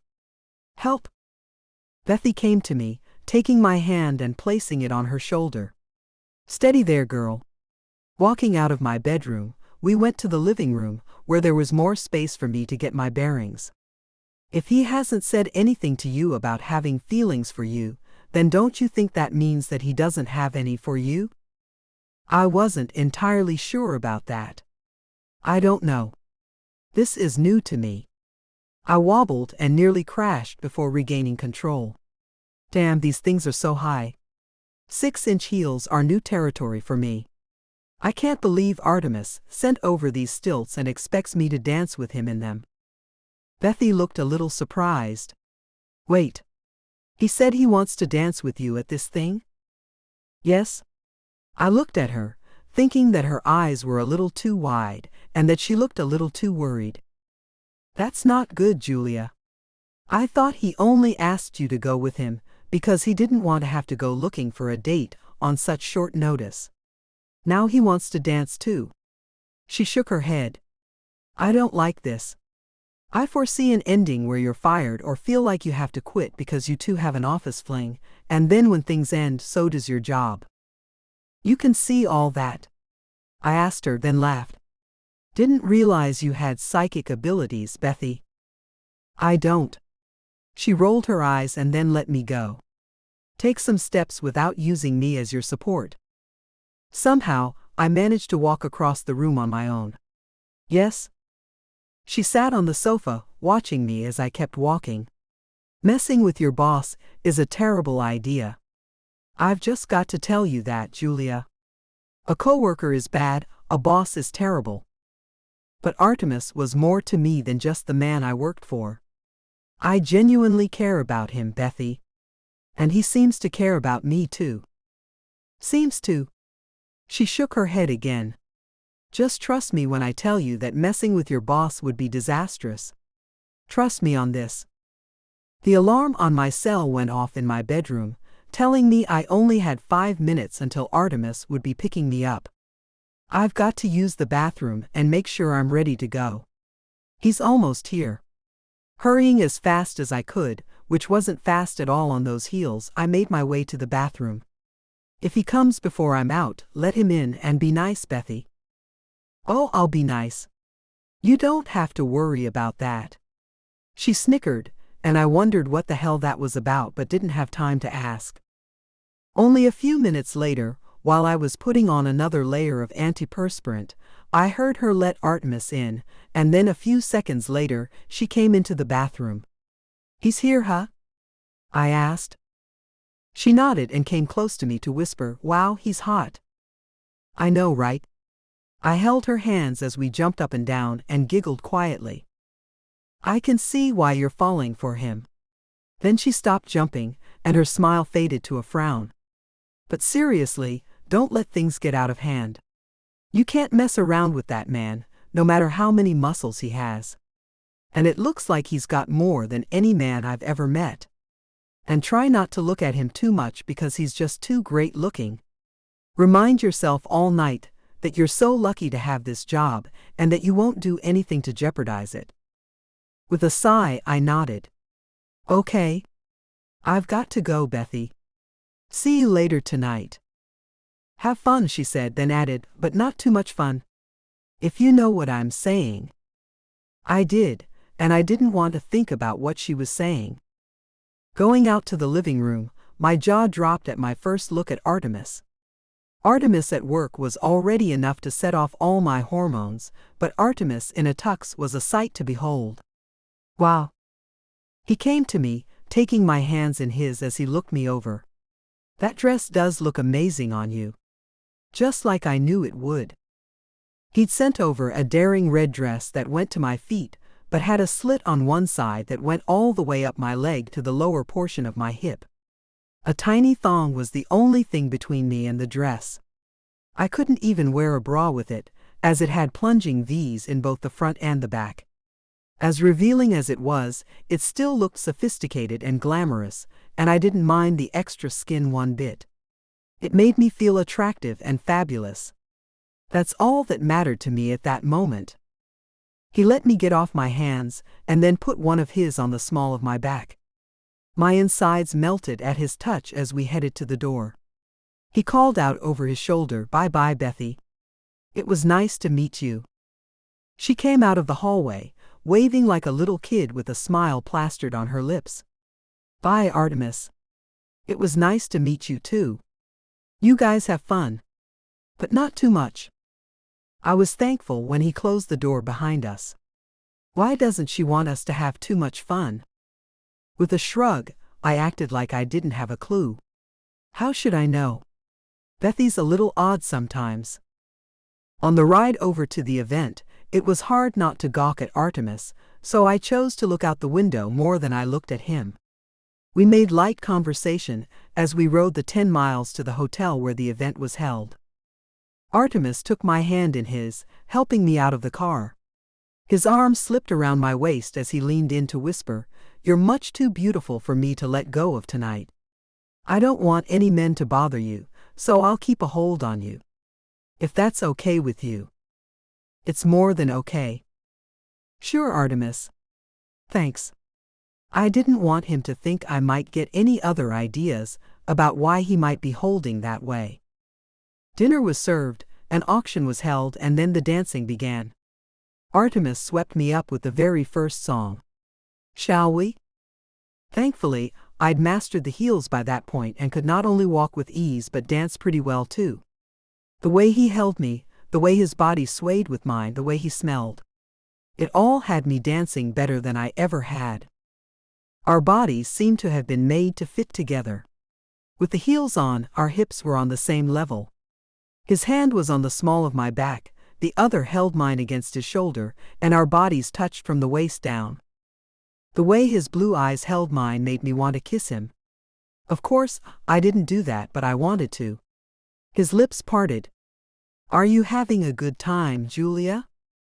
"I am." I had to smile. "This might be the best night of my life, Artemis. Thank you for asking me to join you here tonight." A few lights flashed, and I looked around to find they'd let in the paparazzi. Several of them were taking pictures of us.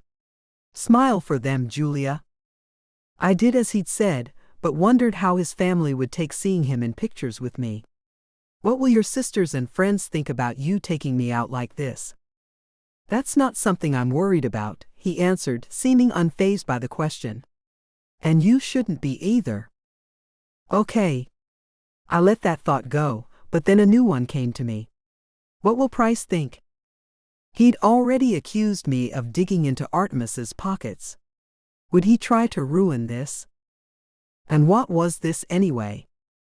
It felt more like a date than a business event. Especially with the way we danced all night, and then laughed all the way back to my place. "You and I will have to go out dancing more often." We make a great pair. He twirled one of the tendrils of my hair. Your hair looks so pretty like this. I palmed one side of it. If it weren't just a bit too fancy to wear like this at work, then I think I'd wear it like this every day. He nodded. That is too bad. The way he gazed at my hair made me think he must be feeling the same way about me as I was about him. But neither of us seemed to be willing to take the chance and just say what we felt. I knew I wasn't going to be the first person to admit I had feelings for him. And then there were Bethy's words to consider. Disastrous was by far the worst one of those words. Would it really be so bad if we were together? I hated that I let myself think that way. Artemis wouldn't settle down with me, so there was no point. I was fooling myself. The car stopped in front of my building, and the driver opened the door. Artemis got out and reached back in to help me out. I had a good time, Artemis. His finger touched my lips. Save it. I'm walking you up. You can tell me what a nice time you had after I get you safely home. You don't have. His finger stopped me once again. Hush. You know I'm not about to send you up to your apartment alone. He took my hand and that was that. At my door, he held out his hand for my key. I gave it to him, and he unlocked it and then opened the door. He moved back and I stepped inside. Giving me the key back, he smiled. I had the best time tonight, Julia. Thank you. Thank you. I froze as he leaned in. I thought he might be about to kiss me. One hand went to my shoulder, and then his lips pressed against my forehead. Good night. Have a good weekend. And then he left me standing there breathless. If that little kiss could send me into a state of thrill so deep that I felt the wetness pooling in the little bit of material that made up my tiny panties, then what would a real kiss do to me?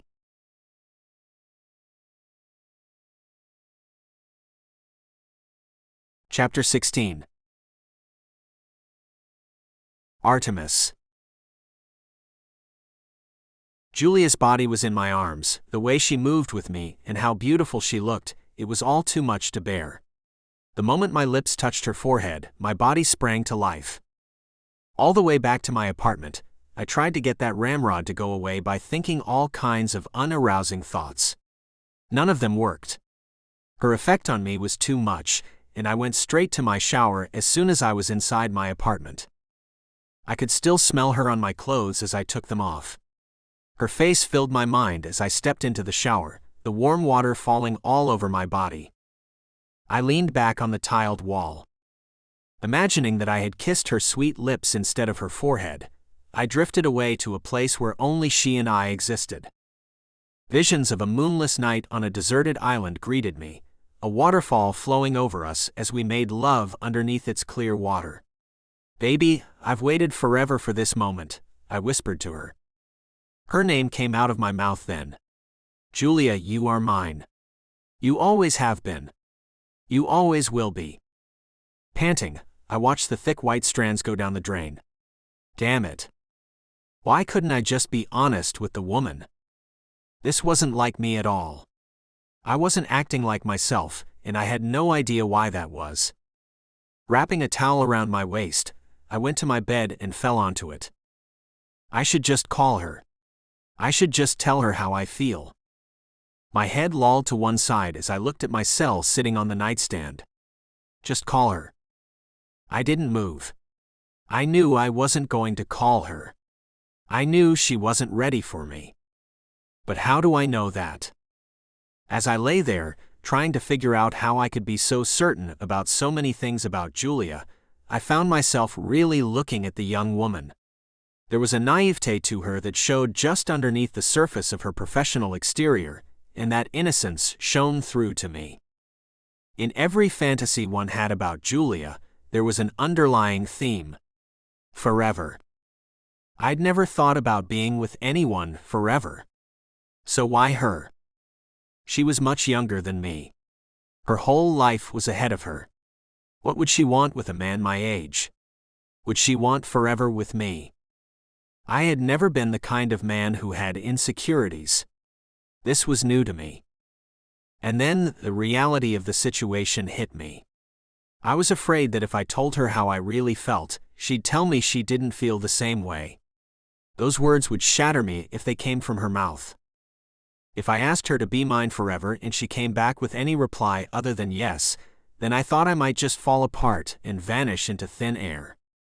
And that made me think that I must be going crazy. No woman could make me feel like less than the man I was. I'd spent a long time working to become the man I was, and I'd never been less than proud of myself. So how was Julia making me feel like this?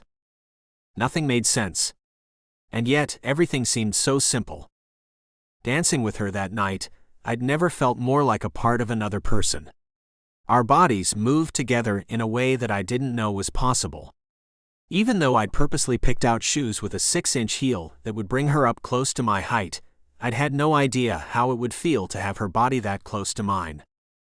Our hips had been on the same level. The constant contact wasn't only arousing, there was something else too. Something I had never felt in my life. It was as if we were connected, even though we weren't doing more than touching. Not that I felt like my cock was inside of her. It wasn't like that. It was more like we were plugged into each other somehow. She felt so familiar in my arms. Everything about her felt familiar to me. I'd wanted to kiss her so damn bad when I left her at her door. I'd wanted to scoop her up and take her to her bed and take her dress off, then kiss every last inch of her perfect body. But I didn't do any of that. It wasn't the right time. I could feel it somehow. I'd never been that in tune with myself, much less anyone else. And I was at a loss as to how to explain why that was. The paparazzi had taken enough pictures of us that I knew I'd be getting some calls soon about who the girl was. My sisters would be on me right away, asking me to let them meet her. Will I let them? I'd brought less than a handful of women around my family. I didn't like to mix family with the women I dated casually. But I wasn't dating Julia. She worked for me. She'd gone to that event with me as a favor. Julia, being the consummate professional she always was, wouldn't have put me in a spot to have to find a date at the last minute. That was the only reason she'd agreed to go with me. So why had I done that to myself then? Again, I looked at my cell. Maybe I should just call her and ask what would have happened if I had asked her to be my date tonight, instead of asking her to go with me to help me out. My eyes closed. I wasn't going to allow myself to call her. The poor girl was probably exhausted from how much I'd made her dance with me. She was sure to be asleep.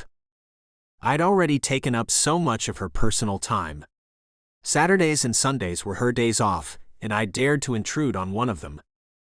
I'm a jerk. I threw my arm over my face. Selfish. Selfish. Selfish. I hadn't even thought about Julia needing her time off.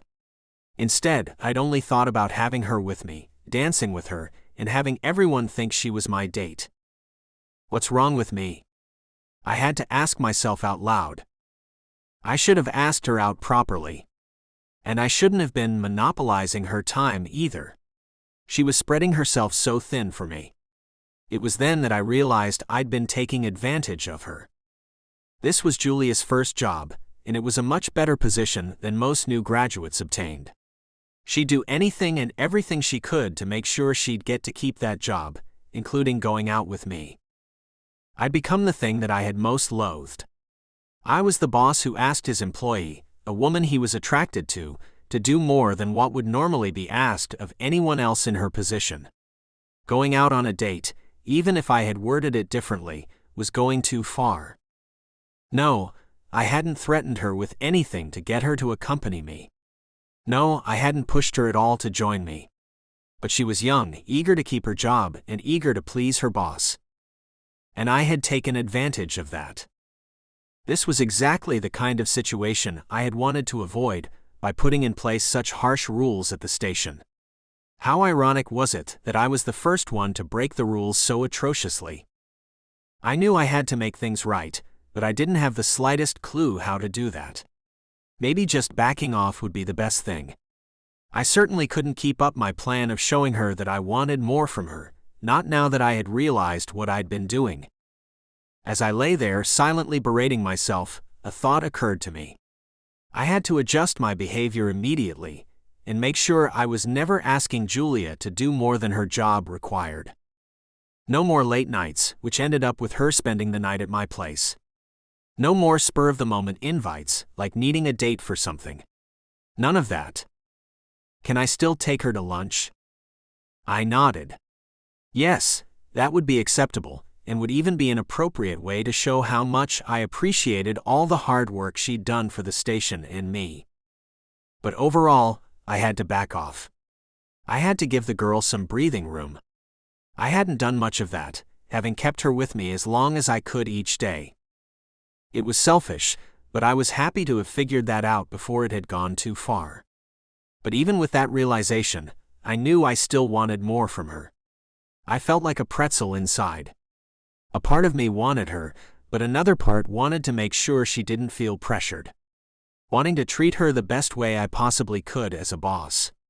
Wanting to treat her the best way I could as a man who found her stimulating, arousing, and completely capable of stealing my heart and making it her own. What a mess I'm in. Rolling over, I got underneath my blanket and tried to settle in to get some sleep.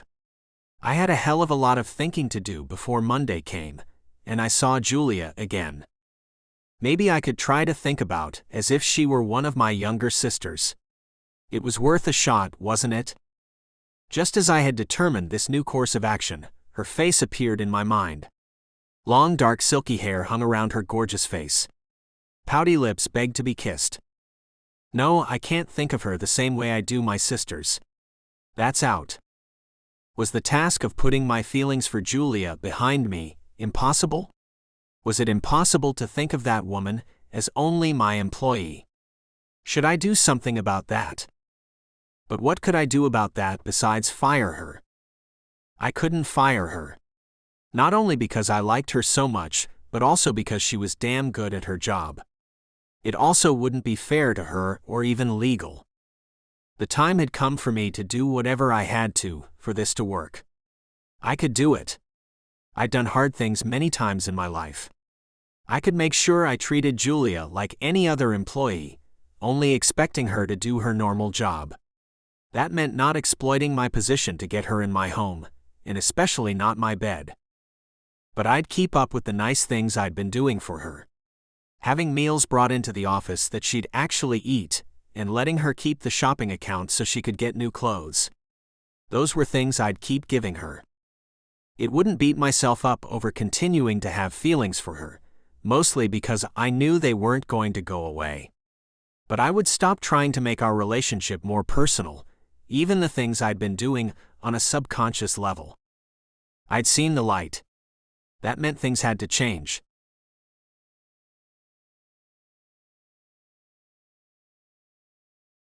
Chapter 17. Julia. The rest of my weekend was so busy that it felt like a vacation when I finally got back to work. And I was surprised to find that Artemis had beaten me to the office. He stood in the lobby, talking to Brady about something when I stepped off the elevator. A bright smile that reached all the way to his eyes greeted me. "Hey, Julia. How'd the rest of your weekend go?" After giving Brady a nod and a wave to say hello, I headed toward my office, and Artemis joined me. Sunday was full of house cleaning, laundry, and generally busting butt. I opened the door to my office, and he came inside with me. "Sorry about that. I should have thought about everything you needed to do this weekend. I'm sure the outing on Saturday evening put you behind on whatever you'd had to do at home. At the very least, I should have sent over one of the maids to do all that for you." Taking the seat behind my desk, I noticed that Artemis was frowning. Yes, going out on Saturday did put me behind. I stopped to think about all the fun I'd had. But I would gladly get behind again if I got to do a repeat of Saturday. I had the best time ever, Artemis. Thank you again for for asking me to go with you. I'm glad you waited until it was too last minute to invite an actual date."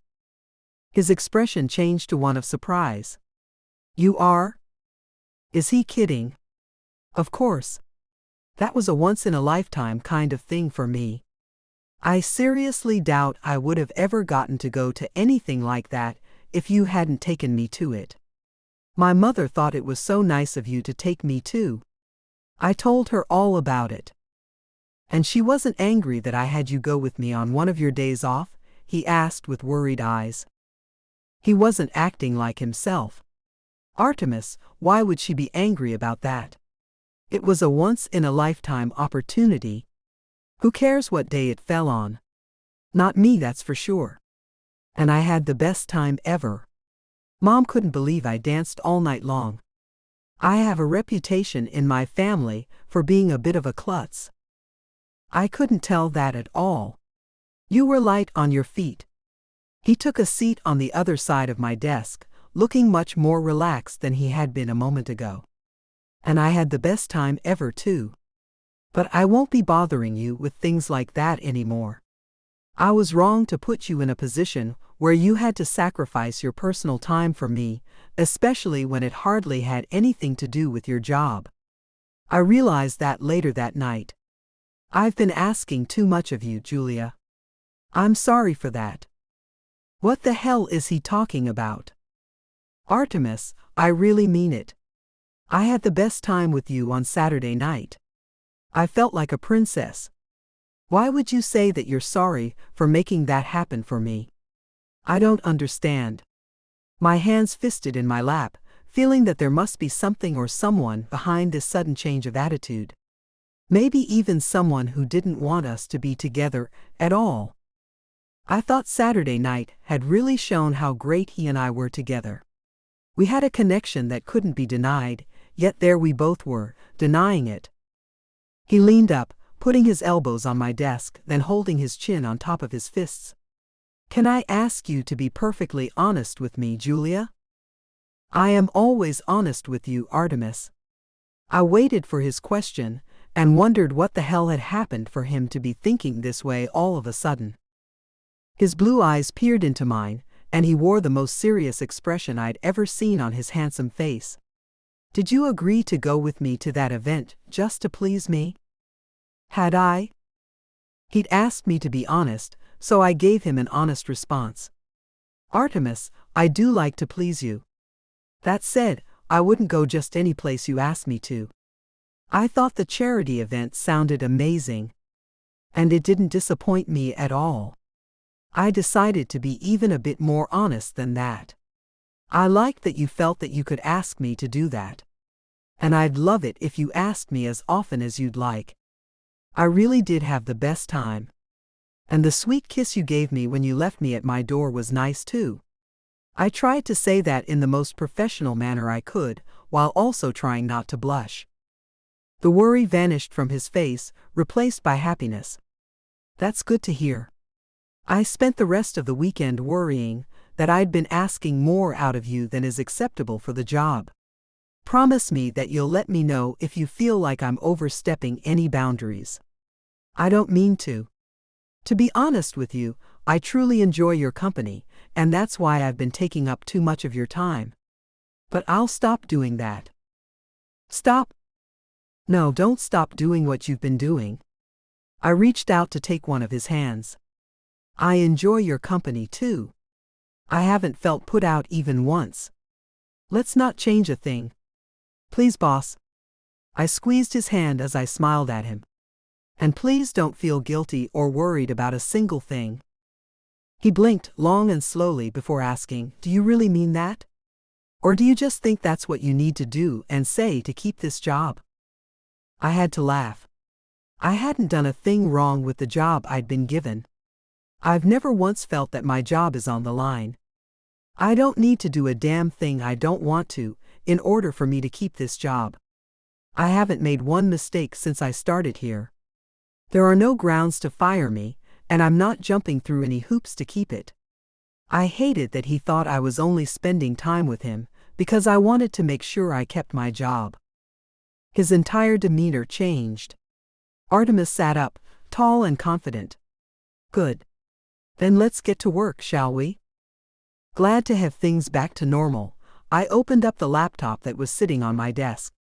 I'll get to checking out the weekend ratings. He got up, heading to the door that joined our offices. And I'll get on checking out the quarterly reports. We're both going to be busy until lunch, so I'll order something around noon. Okay? Sounds good to me. I watched him leave my office, closing the door behind him. Then I shook my head, still not understanding what had prompted him to bring up our earlier conversation. Did he really think I was just kissing his jerk to keep my job? The thought was ludicrous. Only 15 minutes had passed when my office phone rang. Looking at it, I hated that I had no idea who would be on the other end of that line. I picked it up. Julia Bengal. Hey. His voice sent chills through me. My hand gripped the phone, wanting to crush it. What do you want, Price? His tone turned stern. I want to know why you and your boss were out on the town this weekend. I thought you said nothing was going on between you two. Did you lie to me, Julia? My temper flared. Let me get this out of the way. Price, you are nothing to me. I have no reason to lie to you. And what I do with anyone is none of your business. He cut in, his voice deep and threatening. Listen to me, Julia. I always get what I want, and I want you. I'll fight Moneybags if I have to. He won't win, I can promise you that. I've got the perfect job for doing the man in. Is that what you want? For Artemis Wolf to end up a victim of the tabloids, with hundreds of women claiming he's harassed them. Now I was beyond pissed. That would be a lie, Price. Would you really stoop so low as to make shit up about a person just to get what you want? And just so you know, no matter what happens, I'll never be with you again. So don't waste your time and reputation to try to bring anyone down. It won't get you what you're after anyway. I paused in my rant, wanting to make sure he knew something else. If anything is put in print about Artemis Wolf, I will go straight to the authorities and let them know about this threat, Price. Don't play with me. I'm a nice person as long as I'm dealing with nice people. If I'm not dealing with a nice person, I can be their worst nightmare. My advice to you is not to push me to hurt you. He huffed. You don't scare me, Julia. Shaking my head, I couldn't believe what a jerk he was. You should be scared. I mean it. I won't be your victim anymore. You need to get it through your head that what we had wasn't much, and now it's over. You have yourself to blame for that. And don't call me on my cell or this office line again. I slammed the phone down before putting my head in my hands in frustration. I heard the door between our offices open, and then Artemis asked, Is everything okay, Julia? I heard you shouting at someone. Lifting my head, I looked at him. His expression was one of concern. Everything is fine, Artemis. Thank you for asking. Coming to me, he placed his hand on my shoulder. Julia, you can tell me anything. If you need help with something, or if someone is bothering you, or even if you just want to talk, I'm here for you. I am more than just your boss, I'm your friend too. My hand moved before I realized what it was doing. It traveled all the way up to rest on his hand, which still lay on my shoulder. I know you are. It's just some old friend who used to be in my life but isn't anymore, and he's not too happy about that. I shut him out, and every once in a while he tries to get back in. He gave my shoulder a little squeeze. What did he do to get you to shut him out? I wasn't about to admit to him or anyone else that Price had hit me. I shook my head. I'd rather not talk about it. It's nothing, really. I just didn't like the guy anymore, and didn't want to spend any more time with him, and he can't seem to take no for an answer. With a huff he said, Maybe you should tell me who this man is so I can make sure he knows you're done with him and he needs to move on. And if he can't move on by himself, then he can move on with my foot up his butt. He moved his hand to rub my shoulder. If you tell me who he is, he will leave you alone. I'll make sure of that.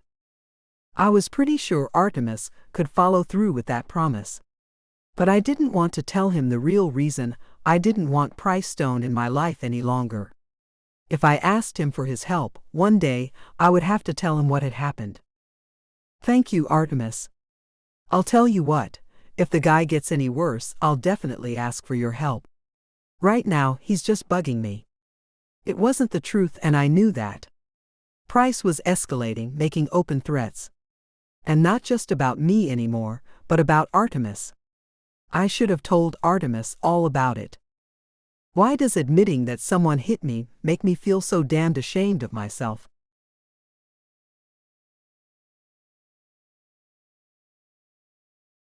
Chapter 18. Artemis.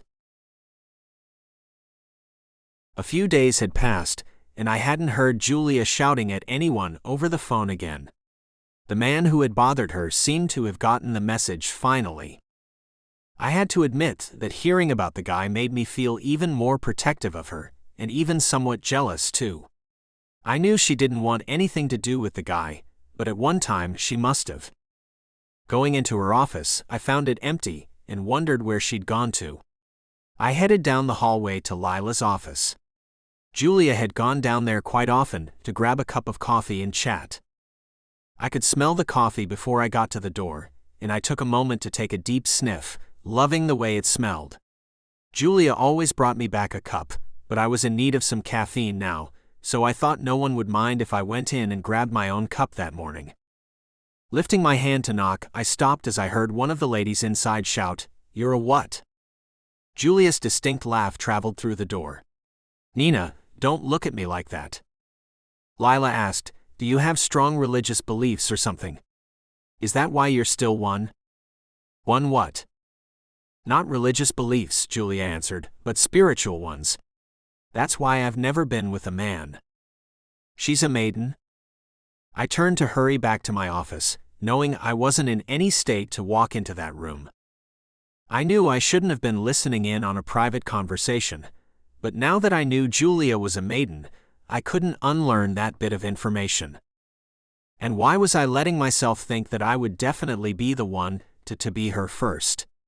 I had no idea why I was setting myself up the way I was. What would happen if she didn't choose to give herself to me?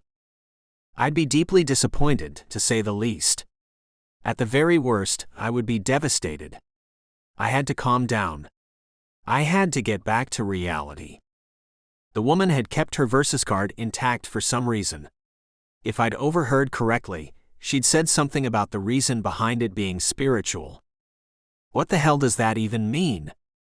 Was she saving herself for God? Who did that? Besides, she had told me before that she wasn't religious. I splashed my face with cold water to try to bring myself back to the here and now instead of the fantasy world I'd just been in. In the real world, people don't hold onto their Versus card for no reason. In the real world, there were deeply held beliefs and convictions that someone should wait, as Julia had. There was no way she was going to just let me have what I wanted, which at this very moment was her spread-eagled on my bed, letting me take that gift from her. I was screwed, and knew that without a shadow of a doubt. Would getting Julia into bed means having to marry her first? Looking at my reflection in the mirror, I shook my head. You cannot ask a woman to marry you just to get into her pants, Artemis Wolf. You can if you love her. Staring into my own eyes in the mirror, I didn't recognize the man who was looking back at me. Who are you? Thoughts that were completely unfamiliar to me were coursing through my mind. Julia and I walked down an aisle that was covered in red rose petals, heading toward a man at the end of it. He'd say some things, then ask us to repeat them, and at the end of it all, we'd be man and wife. And then he'd tell me to kiss my bride. I would kiss her, then pick her up and carry her away with me. All the way to the nearest bed, where I'd strip the white wedding gown off her beautiful body that was now mine in God's eyes. She'd welcome me with open arms, and I would make her all mine and only mine. I slapped myself to tear myself away from this idiotic illusion. What the hell is wrong with you? That girl won't marry you right now. Hell, you haven't even let her know you'd like to date her. So do that then. Could I do that? Could I go to Julia and just spit it all out? How hard could it be? I could just talk to the girl. I could simply tell her that I was interested in getting to know her on a romantic level, and that I'd like to start dating her ASAP. But how long would a maiden want to date before she'd agree to get married and give herself away? Years. I nodded as I looked at myself in the mirror. Years, Artemis. Can you wait for years? The only thing that kept echoing in my mind was the word no. No, I couldn't wait years to taste her sweetness. No, I couldn't even wait months for that to happen. So, what the hell was I going to do about that? Is it possible to speed up the dating process? Putting everything back into place, I zipped up my pants, ran my hands through my hair, and then went out to sit at my desk. Business was the last thing on my mind. I was all into planning out the shortest possible courtship so that I could get to the good part. Thinking about how Julia and I had been spending our time together, I gathered that we had pretty much been dating for a month or so already. We ate most of our meals together. She had stayed the night at my place. We'd gone out to a charity event together, dancing the night away. There were even pictures of us holding each other as we danced that had been put into newspapers, tabloids, and social media too. As far as anyone on the outside could see, Julia and I were already a couple. Could I point that out to her, thus giving us a month of dating as credit for how we had spent our time together? Was that something a spiritual person would do? Accept credit on relationships? I had no idea what being spiritual really meant. Did it mean she was into ghosts? Did it mean she thought of herself as something other than merely human? I had no idea, and I had even less of an idea of how to ask those kinds of questions without sounding like an idiot. My cell rang and I saw it was Duke. Swiping the screen, I answered the call with a question. How do you get a maiden? What? Came his astonished reply. A maiden, Duke. How do you snag one of them? I asked as I shoved my hand through my hair, feeling like I was teetering on the edge of insanity. Should I ask you why you've got that on your mind? No. You should just tell me how you get a woman who has held on to her Versus card for spiritual reasons to give herself to you. I waited for his answer. I was sure Duke Cofield, an ex-professional football star, would know the answer to that. The man had been a ladies' man back in his heyday, after all. How do I say this, Artemis? He paused a bit before adding, I've never been with a maiden. So I can't help you there. Well, crap. Not even he knew how to get a maiden to give it up. I was in over my head. I knew that now. There would be no getting Julia to see things my way. I would just be wasting my time. Not only that, but I would be risking the incredible relationship we did have if I told her how desperately I wanted to sleep with her. On one side there was a huge rock, and on the other side it was a hard place. I was stuck between the two. Without a soul to guide me, I wasn't going to go anywhere with Julia.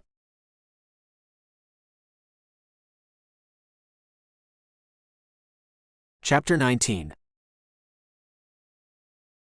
Julia.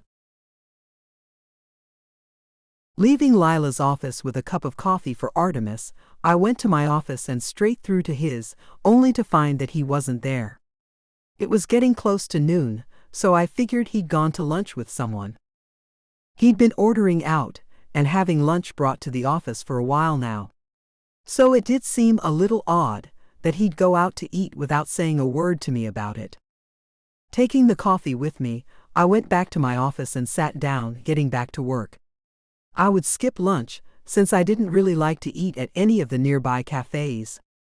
They didn't have the kind of food I like to eat anyway. I looked at my computer screen, not taking in any of the information that was staring back at me. My mind was on Artemis, wondering where he was and what he was doing. Only then did I realize how much I enjoyed our lunches together. Without ever asking me about what I wanted to eat, He would always order dishes that I didn't even know I'd like, but would inevitably end up loving. He and I would talk about anything other than work while we ate. It was a nice time that I looked forward to each day. But maybe he didn't want to do that anymore. Maybe that time was over for us. I didn't like to even think about that. A knock came at my door. "Hey, it's Lila. Come eat with us, Julia." I pressed the button to open the door and found Lila and Nina standing there waiting for me. Nina waved at me to come with them. "Come on. We're not taking no for an answer this time." Sitting in the office, feeling sorry for myself wasn't what I should be doing anyway. So I got up, grabbed my purse, and went with them. "Thanks. My usual plans for lunch don't seem to be happening today anyway." Nina nudged me with her shoulder. "You mean your little lunch dates with Artemis?" "I wouldn't call them dates, Nina." I bumped her back with my shoulder. Lila laughed. "Why not? Everyone else does." I was shocked. "They do not." Nina laughed too. "Come on, Julia. You and he stay holed up in your offices more than you are out of them. And what about those pictures floating around of you two at the Humane Society charity event last weekend? You looked quite at home in his arms." "Did I?" I feigned surprise. I knew I'd look that way. I'd seen the pictures too, after all. Who could deny the fact that I looked and felt at home in Artemis's arms? Lila and Nina laughed at me as we got onto the elevator. Lila punched the L button to take us all the way down to the ground floor. "Has he made any advances, Julia?" Lila's smile was crooked, as if she already knew the answer. But there wasn't anything to know. "No, he hasn't. Artemis is always the perfect gentleman. Sometimes I wished he wasn't, though. Sometimes I wished he would just throw me over his shoulder and take me to his bed, where he'd make me his and tell me, much like a caveman would, that I belonged to him and no one else." Sure, it sounded like something a woman from the Dark Ages would say, but at times I really did wish for him to do something like that. Taking the decision out of my hands would be the best thing Artemis could do for me.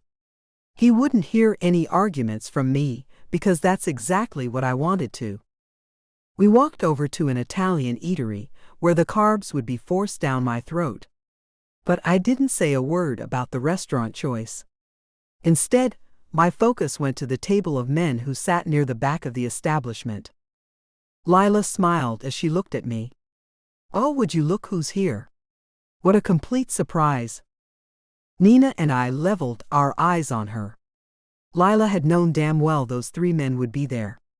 They just so happened to be seated at a table for 6.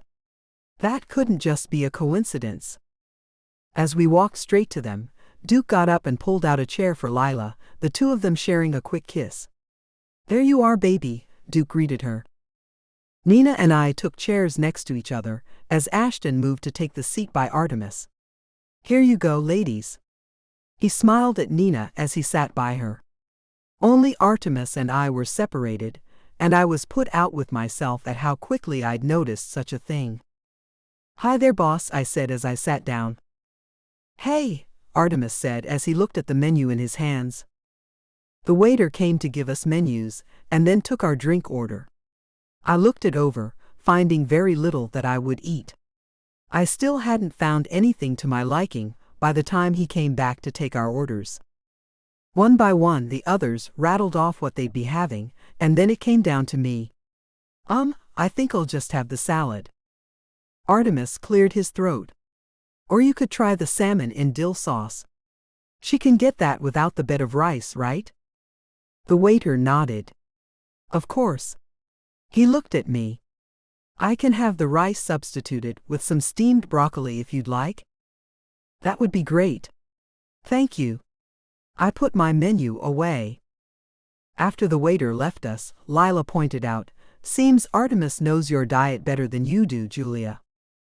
Artemis wasn't about to let that statement go without saying something about it. Julia knows she wants to keep her carbs low. She just doesn't know a lot about what foods are the best for that. He looked at me with a frown on his face. And unfortunately, she thinks she's got a battle with her weight to win. I keep trying to tell her that she's already won, and that she should find a better diet to help her maintain her goals.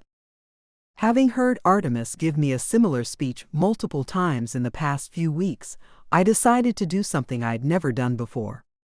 I picked up my purse and took out a picture of my family and me from a few years back. Handing it to Nina, I said, "Here you go.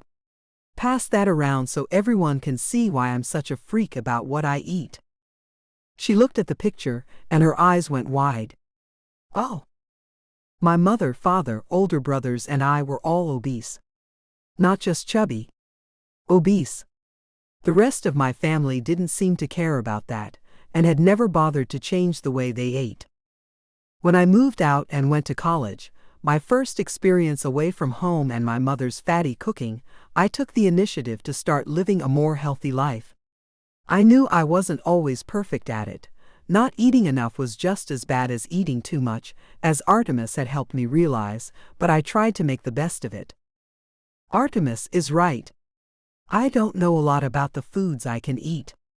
All I knew for sure when I started making my own meals was that salads were something I could eat as much as I wanted. And in the beginning, while my stomach was still shrinking, I ate 4 bags of pre-mixed salad each day. I patted my flat tummy. It took a whole year to get to a healthy weight. It took another year of exercising every day to get the loose skin to go away. So yeah, I take what I put into my mouth very seriously. When the picture got to Artemis, he stared at it, then looked up at me. "You sure did work hard to get to where you are today, Julia. I find it impressive and inspiring." I was a bit embarrassed, but I wanted everyone to know that I didn't have an eating disorder. I had genetics that gave me a reason to watch what I ate, and I was tired of everyone thinking other things about me. After lunch, I was ready to get right back to work. "Artemis, we should get going," I reminded him.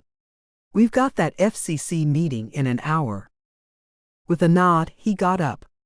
"I'll take care of the check and see all of you tomorrow."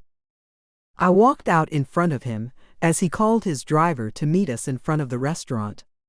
Artemis hadn't been nearly as talkative as he usually was. I wondered if that had to do with seeing my old picture. When we got into the back of his car, he still wasn't back to his normal self. In fact, he was acting even odder. He stared out the window instead of talking to me. It felt awkward. So I finally broke the silence. "Did seeing the picture of me bother you?" He looked at me and then shook his head. "No. Not at all." A smile curved his lips. "If you want to know the truth, I found you beautiful in that picture." So that's it. He's into bigger women. No wonder he hasn't made any moves on me. But I wasn't about to gain weight just to please him. The fact was that I felt better in every way being at a healthy weight. No one was going to get me to change that about myself. "Well, what have you acting so strange then?" I asked. A long sigh came out of him as he looked at me. "I accidentally heard you talking with Lila and Nina today. I'm sorry, but I can't unhear what was said." I knew what he'd overheard in an instant, and heat flushed my skin from my head to my toes. I knew I'd gone crimson. "You know I'm a maiden." He nodded, and I covered my face with my hands. I was so embarrassed. Artemis pulled them back to make me look at him. "Don't be embarrassed about that, Julia. It's not an easy thing nowadays. But could I ask you a question about it?" Why fight it? It was out there.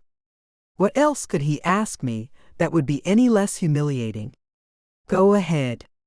I rolled my eyes. The cat's out of the bag now, after all. Without an ounce of shame, he gave me a sweltering once-over. "Why are you still a maiden? I mean, you're super attractive, and I know men have been after you. And here's where I'll lose my chance of ever having this man. Because I'm waiting for the right one, the man I'll be with for the rest of my life. I don't want to sleep with men, I only want to be with one man. For the rest of my life. I know that sounds archaic, but that's just the way I feel. I expected to see surprise in his eyes, but he didn't change his expression at all. Do you think you'll ever find that man, Julia? I already had, but I just didn't know how to say it. I nodded. I do. I really do, it's you, Artemis. But the words wouldn't come out of my mouth. His eyes weren't leaving mine. His chest heaved as he took a deep breath. Do you think you might have already found him? It's you. It's you. My brain could say all kinds of things that would never leave my lips. I had no idea why that was. All I knew was I couldn't make myself tell him the way I really felt. If I could have, I would have told him that I thought he hung the moon and stars. I thought he was the best-looking man I'd ever seen. But not just that, he was the best man I'd ever known. Inside and out, he was gorgeous. I'd be lucky to have him. And if he saw fit to give himself to me, then I would gladly give myself to him. But men didn't like to think about giving themselves to women. They liked to think it was the woman who gave herself to them. In my version of a happy relationship, both parties had to give themselves freely and equally to the other. Nothing could be one-sided.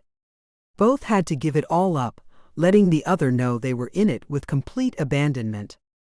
Letting go of everything to make sure the other knew they were their entire world. It was a lot to expect, according to almost every other female I'd ever told that to.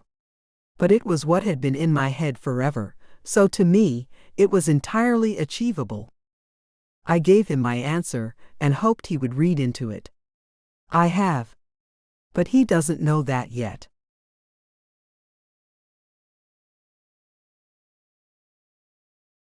Chapter 20. Artemis.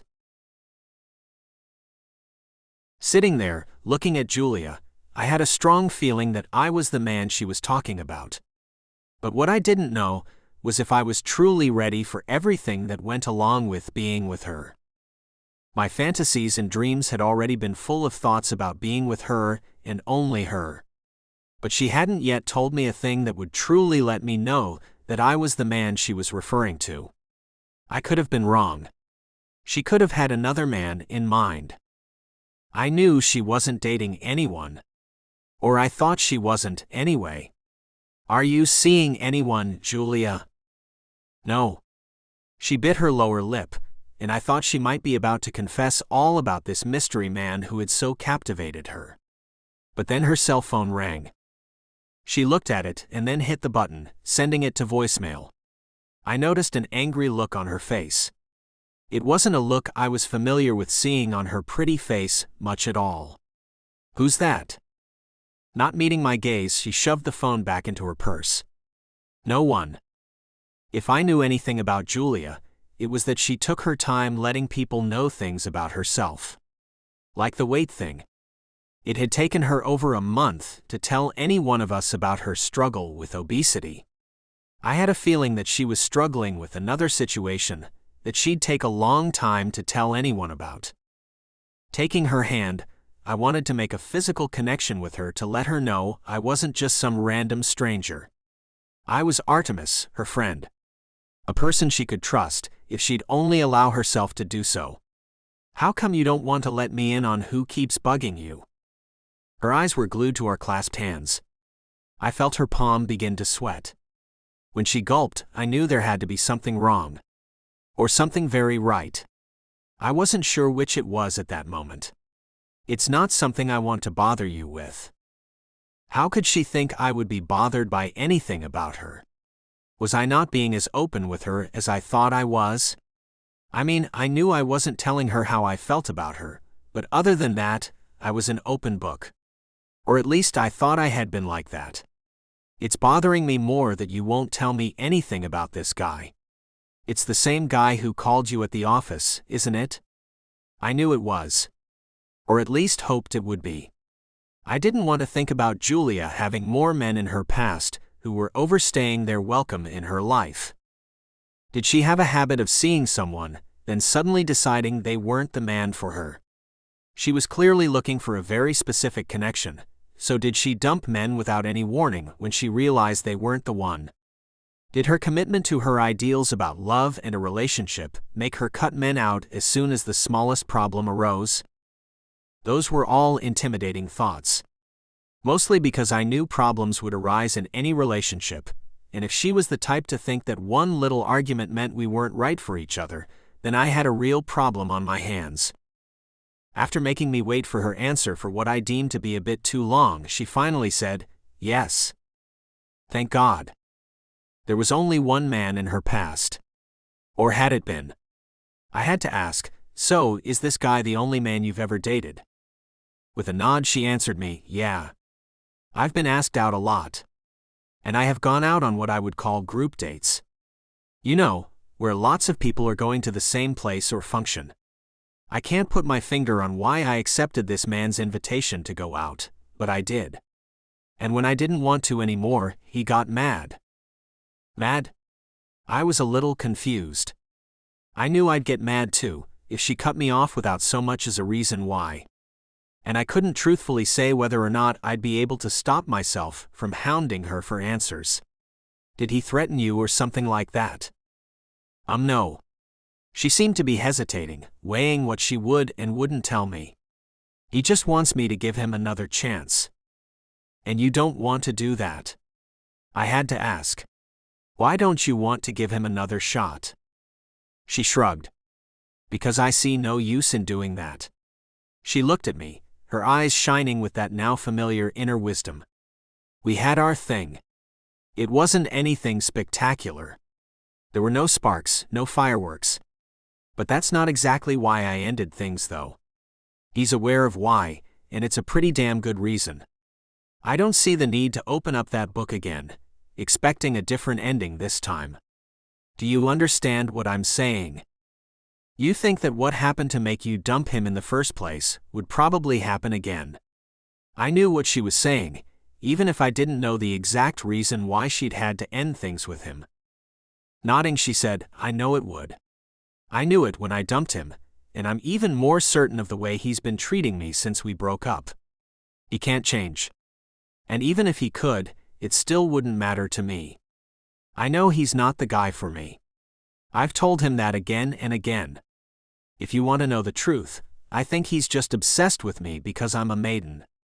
I think it's driving him nuts that he didn't get that from me." She huffed, her arms crossed over her chest, closing herself off. That was never going to happen, and I told him that right from the start. I let him know that I liked his company, but I could tell that he wasn't the man for me, so nothing physical would ever have happened between us. I was happy to hear that. So, you two never did anything at all? Not even kiss? Secretly, I hoped she hadn't even kissed another man. But I knew that was a long shot. We did kiss. She looked down and moved her hands to her lap, clasping them together nervously. He got me to make out with him a few times. He said it wasn't fair of me to just say no to having intercourse with him if I wouldn't allow him to show me what he could do for me physically. So I let him show me a little, and when it didn't affect me the way he thought it would, he was more than a little disappointed. I was glad she didn't feel anything for the guy, but also a little worried about her lack of libido. I mean, who could make out with someone and not get excited? Was this guy unattractive? I asked her. She laughed. He was very attractive. He was charming, even. I honestly couldn't say a negative word about the man when we first met, and that's part of why I started dating him. He had a great career and made a great living for himself. He had nice things. One could almost say that he had it all. He just wasn't for me. I wish he could have understood that before he went too far. I wish he could have understood that the reason I wasn't going to sleep with him was about me and not him. The last few months I've realized that he wasn't as great as he first seemed though, and that he feels like he missed out on a piece of butt that he could gloat about to his friends. I began to wonder where this guy was. So, is he here in New York? Yes? That made me think that this guy was too close not to worry about. Is he harassing you? I asked. She pursed her lips, thinking a little too hard for my taste. It was a simple yes or no answer I was looking for, but that was not what she gave me. Somewhat, came her confusing reply. Somewhat? It wasn't an outright yes, but it was more than I wanted to hear. I didn't want anyone messing with her or harassing her in any way at all. I can take care of that for you. Her dark hair flew around her shoulders as she shook her head. No. Stay out of it. Please. I don't want to cause you any trouble. Now, what would be the trouble in making sure this jerk knows I won't allow him to fool around with this woman? I took her by the hand again, stroking my thumb over the top of it. Julia, it's troubling to me that you're being harassed by someone. Lifting her eyes from our hands to look into my eyes, she whispered, Why? There was even more behind those eyes than I was used to seeing from her. And with that look in her beautiful eyes, I came clean. I care about you. A lot. She still didn't understand what I was saying. Or at least, she wasn't allowing herself to dig deeper into my words. Why? I took her by the chin, running my thumb along her jawline as I gazed into her eyes. You're perfect, that's why. We stared at each other for quite some time before she asked, Do you really think so? I was going for it. Putting everything out on the table. I didn't want anything left unsaid. I do. I've thought that since the moment I met you. I think you're perfect too, Artemis. The words were even sweeter than I'd imagined. I don't want you to worry about that stupid ex of mine. He's a pain in the ass, but I can take care of myself where he's concerned. I couldn't care less about that ex of hers now that I knew she thought about me the same way I thought about her. You think I'm perfect too? She nodded. But you're my boss. And no relationship is set in stone. I don't want things to go south and have to quit working with you. I really love my job. I thought it best to go along with her for the time being. I now knew what I'd been desperate to know before. She was into me. Giving it some more time would only make it hard for her to ignore the fact that we were meant to be together. Yeah, it's best just to keep things the way they are between us for now, I guess. But I want to know if that guy goes too far. No matter what, I don't want you to get hurt. Promise me that you'll tell me if things start to get out of hand, Julia. Kay, she bit her lower lip, her chest heaving as she breathed deeply. Artemis, can you make me a promise too? I could promise her the moon. Anything. No matter how much it feels like the right thing to do, don't kiss me. Her eyes were glued to my mouth as she said it. I don't think I could come back from that. I was glad to hear that, so I told her whatever she wanted to hear. I won't. Mainly because I don't think I could come back from that either. So does this mean I've lost my dance partner? No, you haven't lost that, she answered, shaking her head. You haven't lost anything we've already done. And at least we've admitted there's an attraction. But we know it can't go anywhere. Okay. Glad we got that out of the way. I knew everything I needed to know then. The attraction was mutual, and both of us knew that one kiss would ignite a fire that would never burn out.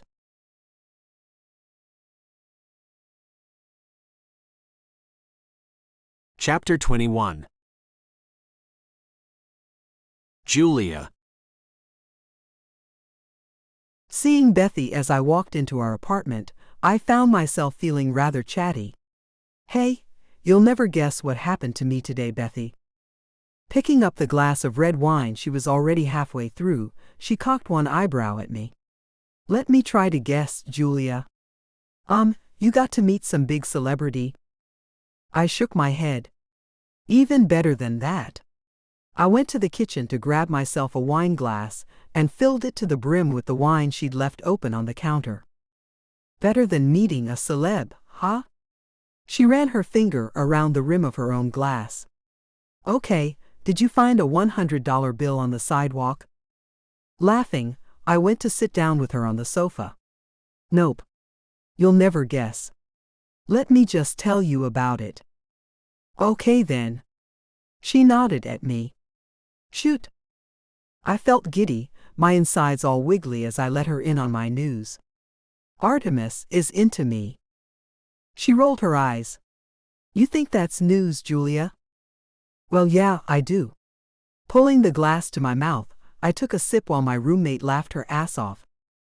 How can you be so smart and so dumb at the same time? She cackled away, nearly falling off the sofa. I don't see why you think I'm dumb, Bethy. I got up, picked up her now empty glass and took it to the kitchen. No more wine for you. You've had plenty. She stopped laughing to look over at me as I washed out her glass. Oh, come on. You've got to know that he and you have had the hots for each other since day one. Going back to take my seat again, I said, that may be true, but today we told each other how we feel.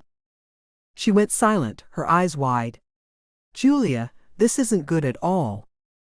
I knew her warnings about dating the boss. Don't worry. We're adults, Bethy. We agreed that it wouldn't be smart to date while working together. And I don't want to quit my job. So, we won't be doing anything about the attraction. Even though I really think he might be the one. I sloshed the wine in my glass, looking at the legs it left on the glass. I'm not stupid. I know my ideas about relationships are a bit intimidating for most people, Artemis included. And he's aware of all of this, she asked me with some concern. I've told him what I want in a man, I said with a nod. And he knows I'll only ever share my body with one man. I took a drink of the wine to steady myself. And he didn't jump in and say he'd be what I needed. He's not ready to make the kind of commitment I want.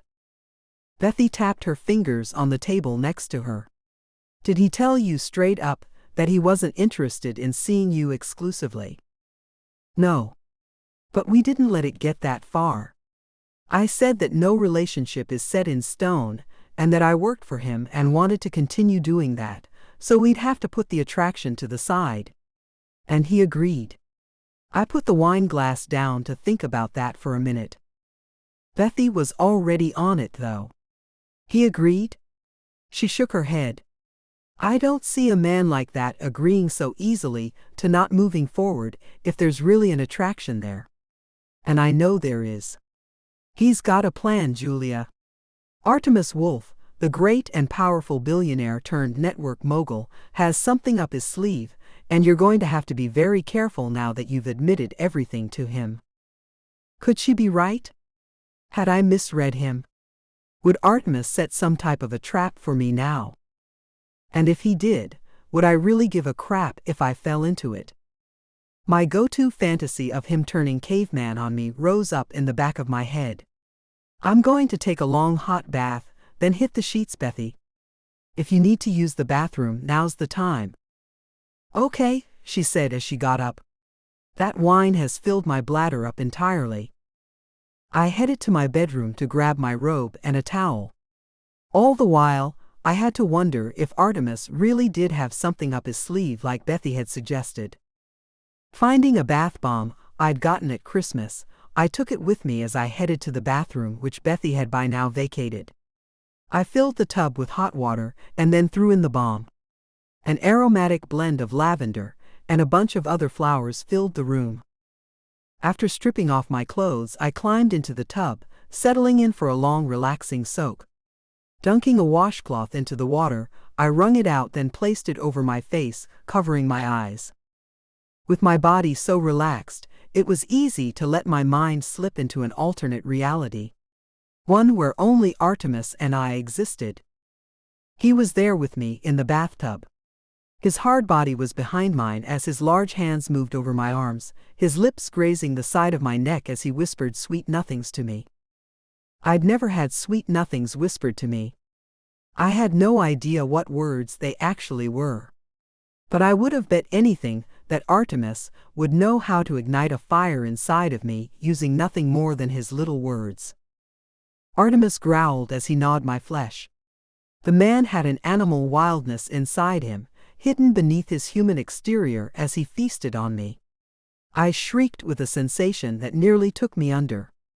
It was so intense. I am yours and yours alone, Artemis. The sound of my harsh breathing brought me back to reality.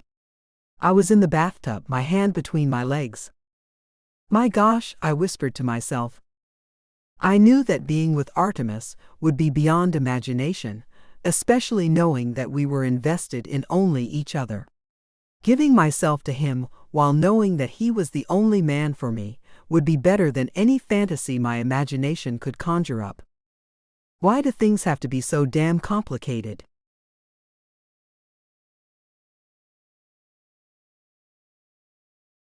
Chapter 22. Artemis. Sitting at the poker table in the bar of my penthouse, the beer had gone to my head. So, I started talking about something I hadn't planned on bringing up. Something kind of cool happened earlier today. Duke put 2 cards down, then Ashton gave him 2 to replace them. And what would that be? He asked. I looked at the cards I held, the Queen and King standing out amongst the lower cards. Julia and I admitted something to each other. Duke looked at me with a big grin as he tossed in another $50 chip. Don't tell me. You've both confessed your undying love for one another. The kissy face he made had Ashton and me chuckling. Shaking my head, I let him know we hadn't gone that far. No. But we did admit that there's an attraction between us. Ashton chunked in a matching chip, and I folded, not having anything good in my hand and not paying much attention to the game anyway. There was only room in my head for Julia. Does that mean you two are the newest couple at Wolf? Nope. I sat back and took a long drink of my cold beer. Julia has a requirement that comes along with dating her. One she's pretty sure I can't abide. Duke called, and then put his straight flush down on the table. Read 'em and weep, Ashton. All clubs from 5 to 9. Ashton didn't blink an eye as he put his cards on the table. Seems I've got one of those too. Only mine are all hearts, and I have the royal family here, along with a 10 and an ace. Damn. Duke frowned as Ashton hauled in the $300 pot. The smile on Ashton's face wouldn't be going anywhere anytime soon. So, what's this requirement for Julia? I wasn't sure if I should let them in on something so personal about Julia. Her versus card was her business. But she had told Nina and Lila about it, and either one of them might say something about it. And I did need my friend's advice. So I went for it. Julia is a maiden, and comes with some stipulations. Both of them raised their eyebrows as their jaws dropped. Then Duke offered some sage advice.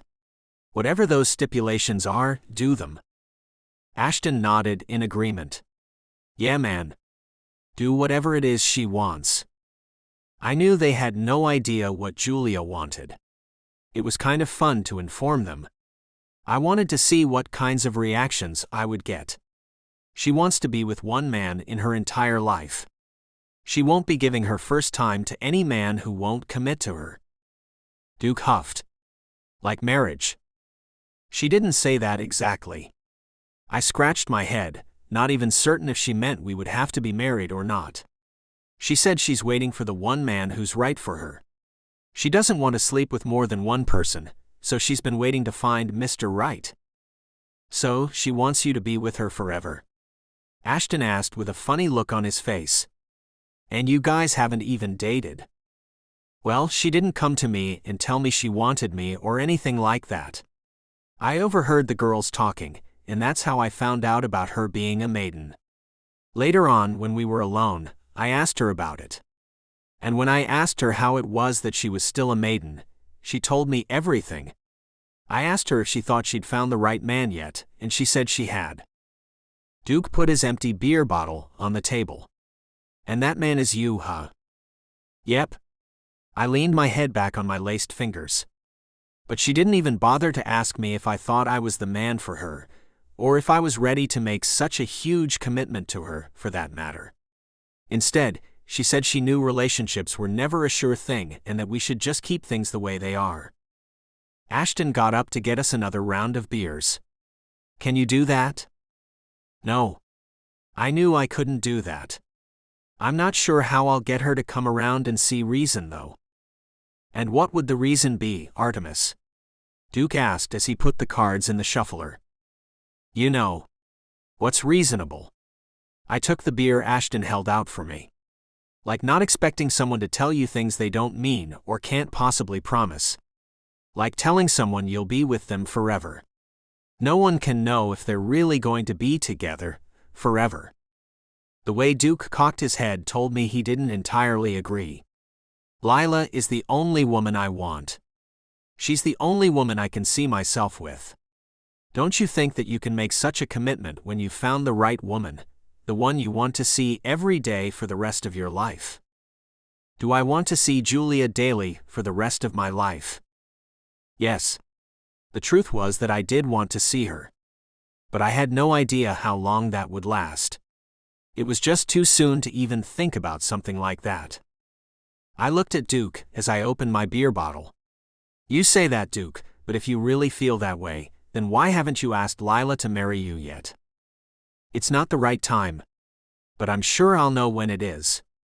He pulled the cards out of the shuffler to deal them out to us. For now, we're just enjoying getting to know one another on another level. The level where you get to know a person intimately, and I don't mean sexually either. I mean like in a mundane human way, their bathroom habits, their personal hygiene habits. Being with them when they're in a bad mood because monthly cramps have made them miserable, and miserable people tend to make those around them that way too. See, that's what Julia doesn't understand with her idealistic beliefs. I picked up the cards that Duke had dealt out and was pleasantly surprised with my hand. Keeping my face clear of any expression, I went on, how can I tell the girl that I'm in it forever when I have no idea if I'll be able to accept her at her worst? Ashton shrugged. You can't. It would be a lie if you told her that now. I can see where you're coming from, Artemis. And I don't envy you one bit. But that's what dating is for. Who says you have to go from nothing to everything? If I can't promise her everything, then why would she risk her job to be with me? Not that I would ever fire her if she broke up with me. But it's a lot more complicated than that. I took another sip of my beer, not feeling satisfied with any conclusion we'd come to. Duke tapped the table to get us to ante up. Now that it's been proven that Artemis has one hard road ahead of him with Julia, let us delve into your predicament, Ashton. When are you going to admit your feelings for Nina? I jumped in. Yeah, when are you going to stop denying your feelings and go for it, Ashton? Shaking his head, he placed one card on the table, face down. She doesn't deserve to have to deal with me. Duke dealt him another card. And what makes you so bad? Well, there is the tiny fact that at least once a week, I wake up screaming. Ashton looked back and forth between us. I can't shake what happened. I can't let go of the memory of that accident. I can't let go of the fact that my fiancée died because I was behind the wheel of that car. It haunts me. I feel like being alone forever is a punishment for what happened to her. And I feel like I deserve that punishment. And I thought I had it hard. You should get help, buddy. You need to see a shrink. Duke agreed, you do. What happened is a tragedy, but you can't let it stop you from living your life, man. Nina's a great girl. Why not let her in on what happened and see if she can't be your angel? Having someone in your life might help you remember that it's worth it to get through this and move on with your life. All Ashton could do was shake his head. Nina is a great girl. She's happy, fun-loving, and all-around fantastic. Gorgeous too. How could I saddle her with a nut job like me? Nut job? I had to ask. You are not one of those. You're a man who's had something bad happen to him. You have a scar from it. A mental one. Ashton shook his head. Scar? No, a scar forms where the wound is healed. That's what no one seems to understand. My wound is still open. It hurts me all the time. Every day, I think about what happened. And sometimes, in my dreams, it happens all over again, and it's like the wound is new and fresh all over again. The memory won't go away. It hasn't faded at all. I'm stuck with it, and stuck with the guilt, and I don't know if I deserve for it to go away. It was an accident. You weren't drinking or on your phone or distracted in any way. You've told us that, Duke reminded him. It was a slippery road that sent your car skidding across the median. There were trees in your way that caused the impact. It wasn't you. Not in any way was it you who made that happen, Ashton. Ashton's eyes drooped as he looked down at the cards in his hand. I wasn't speeding, but I could have driven slower. He looked at Duke. I had both hands on the wheel, but I could have been paying more attention to the conditions of the road. There are so many things I could have done differently. I wasn't sure if I should say anything to him or not. But then my mouth opened anyway. Ashton, do you believe in God? I asked. His head dropped, and his words came out so quietly I could barely hear him. I used to. Duke and I exchanged looks of concern and sadness. He reached out across the table and patted Ashton on the shoulder. Man, we're gonna get you some help with this, buddy. I promise you that. We wouldn't be any kind of friends if we didn't make sure you got some help with this. It's a soul-crushing thing that you've been through. When something is that tough, no one can do it alone. My heart hurt when Ashton pulled his head back up. Unshed tears glistened in his eyes. He looked back and forth between Duke and me, his lower lip trembling. I'm ready. I'll take your help. I'm so ready to get this shit behind me and move on. Help me be the man that Nina deserves. And I can't do it alone, you're right about that.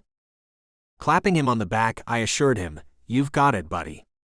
I'll get on the phone first thing in the morning and we'll get help for you. You can always talk to us. We'll always be here for you.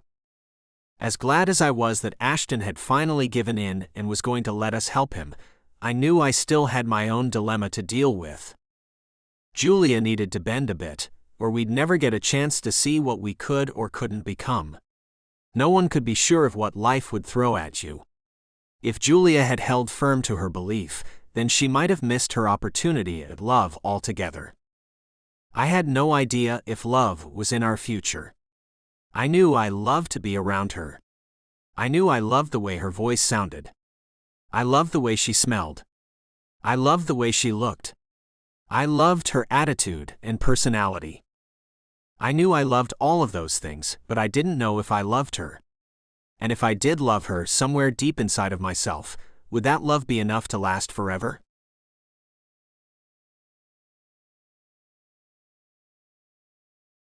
Chapter 23. Julia. Walking into the office on Monday morning after our little heart-to-heart, I knew it would be awkward to see him. 24 red roses sat on Brady's desk when I got off the elevator.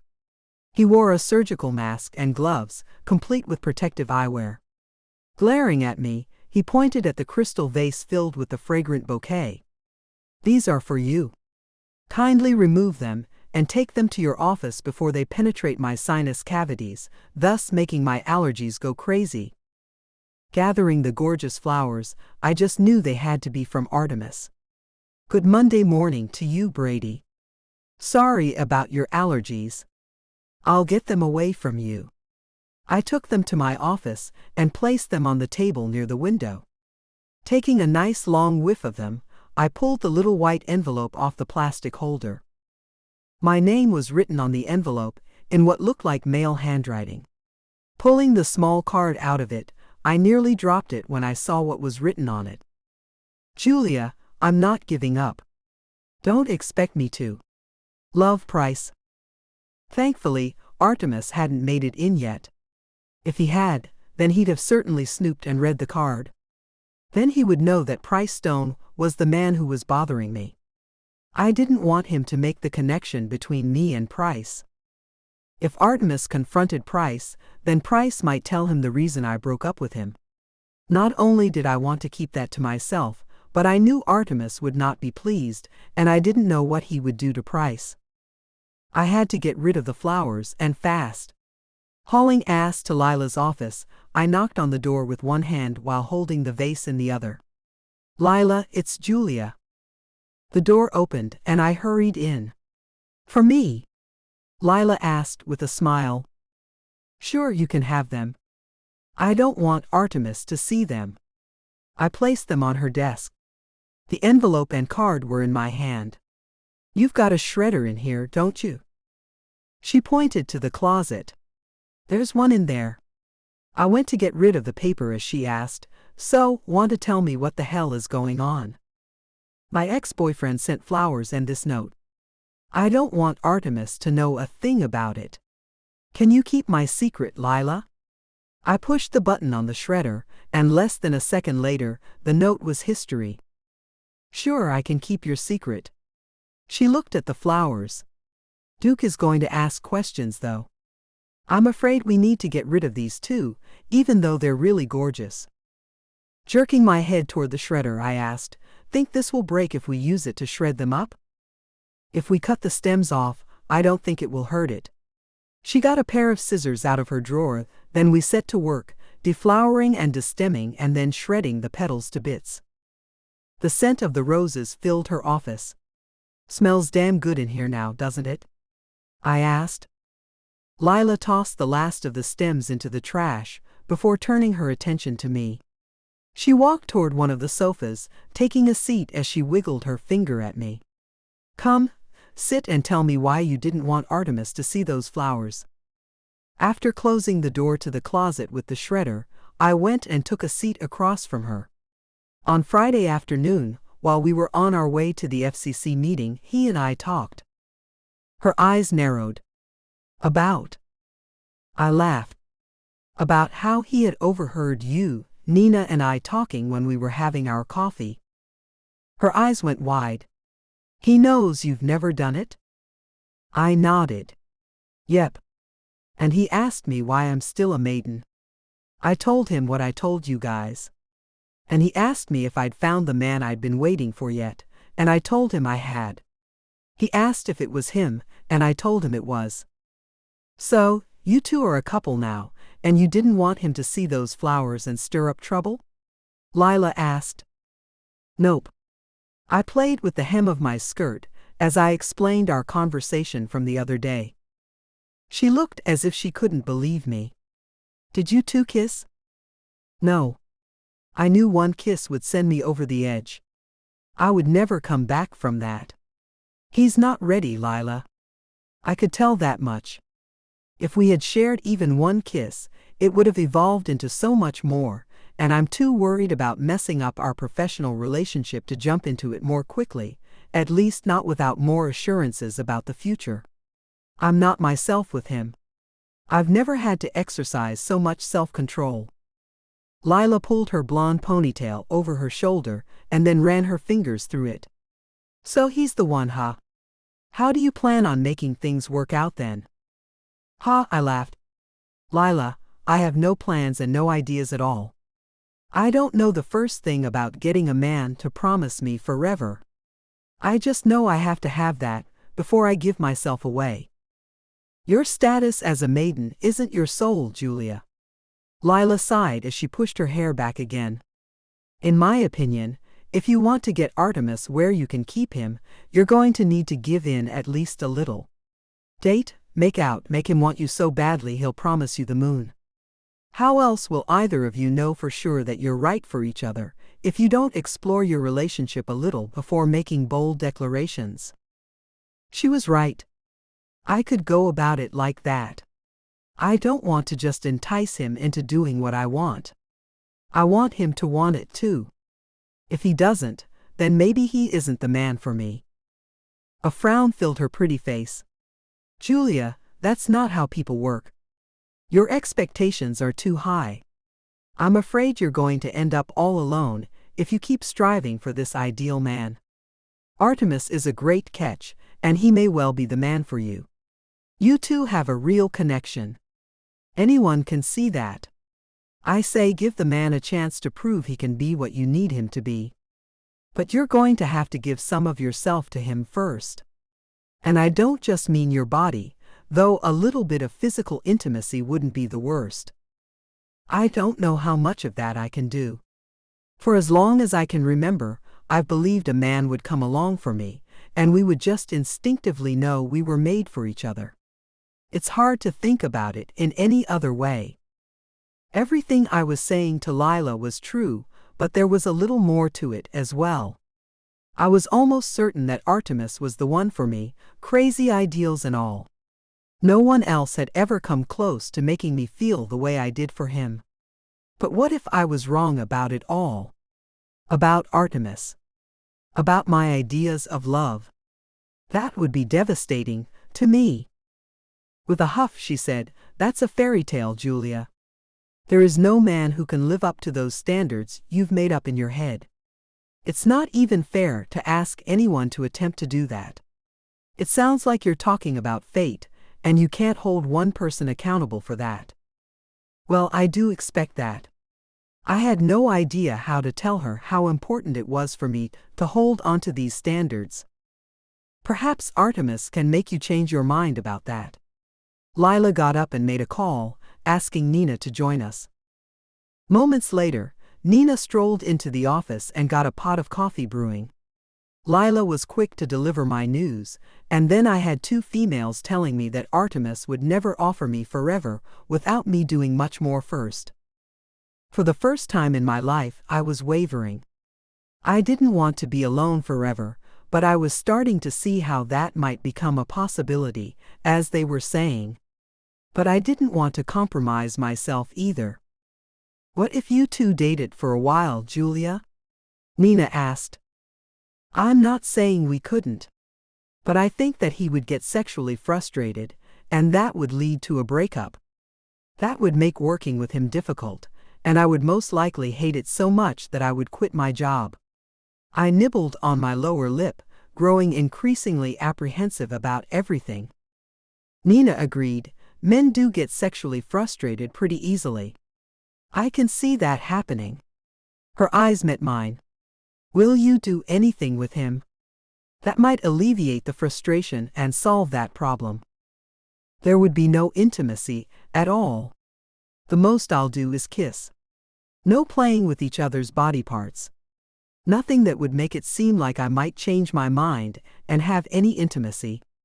I shook my head, thinking about the last few nights I'd spent dating Price.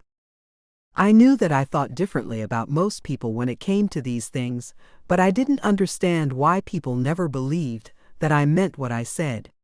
So many people, Price was just the latest, just assumed that they could change my mind about everything. There might be a few things that I would be more open to, but in my experience, any time I looked to be giving an inch, someone was ready to take a mile. Just as I was considering whether I could take that kind of risk again, there came a knock at the door. "Hey, it's Artemis. Is Julia in there by any chance?" I can smell the coffee and was pretty sure she'd be here. The girls looked at me and Lila whispered, "He's here for you, Julia." Nina poured 2 cups of coffee and handed them to me. "Here you go. You and Artemis have a nice morning now." I took the coffee to the door and then opened it. "Hi there, boss." The way he looked at me melted my heart. "Good morning, Julia." I offered him one of the cups. "Coffee?" He took it with a smile. "You know it." We walked side by side down the hallway. "How was your weekend?" He smiled as he blew the steam off the top of the cup. "It was okay. And yours?" "Nothing special." I stopped at my office door. "Come to mine." He moved in behind me, placing his hand on the small of my back to guide me one door down. "I'd like to talk to you about something." Just that little touch was making me a hot mess, especially after spending so much time just moments earlier thinking about the real possibility of letting my relationship with him progress.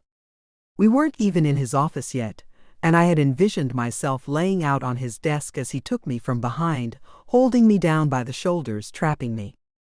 I had no idea why I kept thinking he would ever be so domineering with me, so demanding with my body that it was almost animal. Artemis wasn't that kind of man. He would wait for my approval. He wouldn't push me at all. We stepped inside, letting the door close behind us. He steered me toward his desk and put his cup of coffee down before taking mine away from me and putting it down too. His hands crept up my arms. One stayed on my shoulder, the other cupped my face. I can't stop thinking about you. Then tell me what I need to hear, Artemis. I didn't say that. I needed him to come to terms with that on his own. I've thought about you a lot too. I moved his hand away from my face, as it was making it hard for me to think. And so far I still think we should keep things the way they are. I don't want this to end with us not liking each other. He grinned at me with a sensual expression. I don't see that happening. But I did, and I wanted him to see that too. Here's how I see it, if we're not perfectly honest and careful about this, Artemis. You and I date. We kiss to the extent that I will allow myself to, which isn't much by normal standards. You end up getting frustrated, and we end up not liking each other. The end. Or what if we kiss, and then those barriers you have just melt away? He took my hand, pulling it up to his lips. I felt the burn deep within me as his lips touched the top of my hand. I knew my resolve would disappear if our lips met. My words were breathless when they came out. They would. And I can't have that.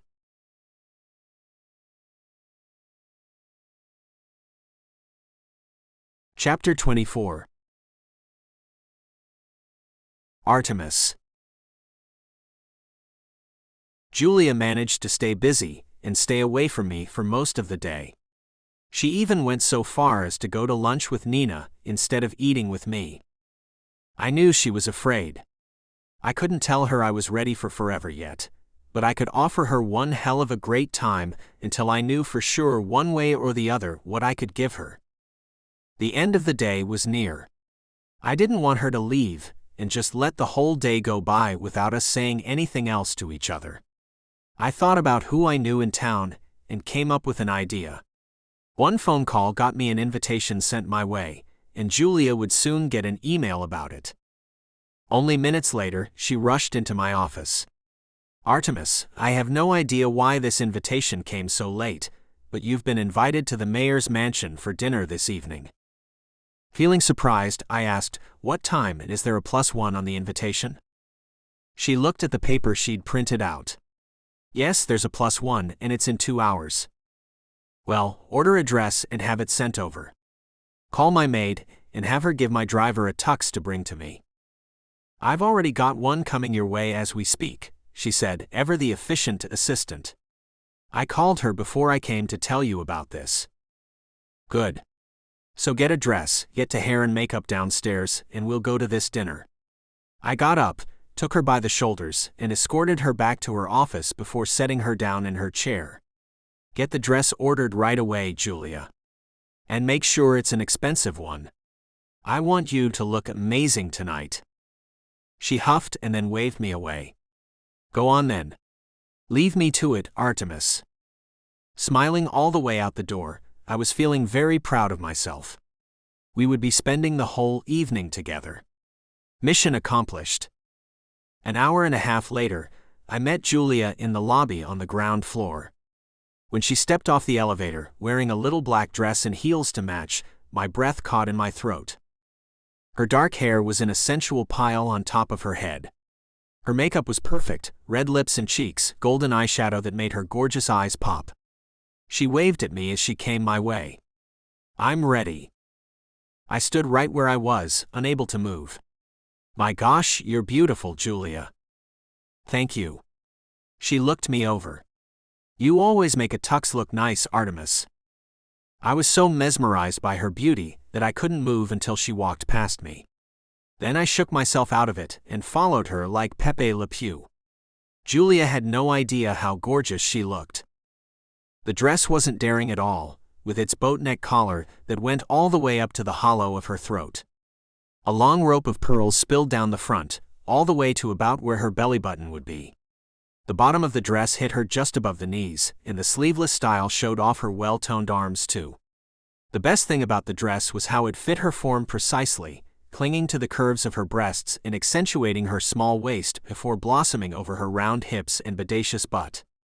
The black 6-inch heels made her legs look long and lean, the way a thoroughbred's look. I couldn't take my eyes off her. My driver held the car door open for us, and she got in first. I slid in right beside her, close enough for our legs to touch. I reached across her to put her seatbelt on, and she smiled at me as I did. I can do that, you know. Him. I clicked it shut. Moving back past her, I slowed down when our faces were very close. You smell like jasmine. It's a perfume the makeup girl had. She spritzed me with it, said it went with my look. She took a sniff of the crook of her arm. I like it. I'll have to ask her what the name of it is, so that I can get some. I already had plans to ask the makeup girl myself, and beat Julia to it. I would give it to her as a gift, along with some flowers, and maybe a box of dark chocolates too. Would jewelry be too much? I wanted to give the girl the world. Her hand lay in her lap, looking lonely, so I took it into mine, cradling it on top of my thigh. I missed seeing you today. You made yourself quite busy. Was that so you didn't have to be around me? Looking down, she blinked a few times before answering. Maybe. She looked at me with longing in her pretty brown eyes.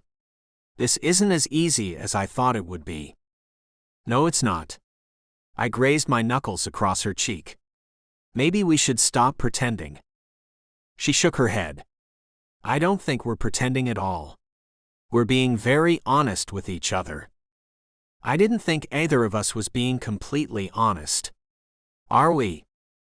She couldn't look me in the eye for some reason. Her head was slightly tilted, and she looked out the window instead of at me. Yes? Then I'll ask you again. Do you know the man you want to give yourself to? The man you want to spend the rest of your life with? It was selfish, and I knew it, but I wanted to hear her say it again. Now her eyes came back to mine. I do. She wasn't telling me exactly what I wanted to hear, so I pushed further. Is he in this car right now? She looked down, letting out a long sigh as she did. Let's not do this, Artemis. It serves no purpose. You know you're not ready for anything long-term. And I'm talking very, very long-term. I'm not ready to give up on my dream of being with only one man, but I know I can't trust my body to follow my head around you. Just hearing her say that, I knew she was right. I wasn't ready to tell her I wanted her and only her forever. Not yet. So I didn't push it any further, but there was something else I wanted from her that I think we were both ready for. Let's just have a nice night then. It's not every day that one gets to dine at Gracie Mansion with the mayor of New York. Finally, a smile pulled at her lips. I know. I'm so excited.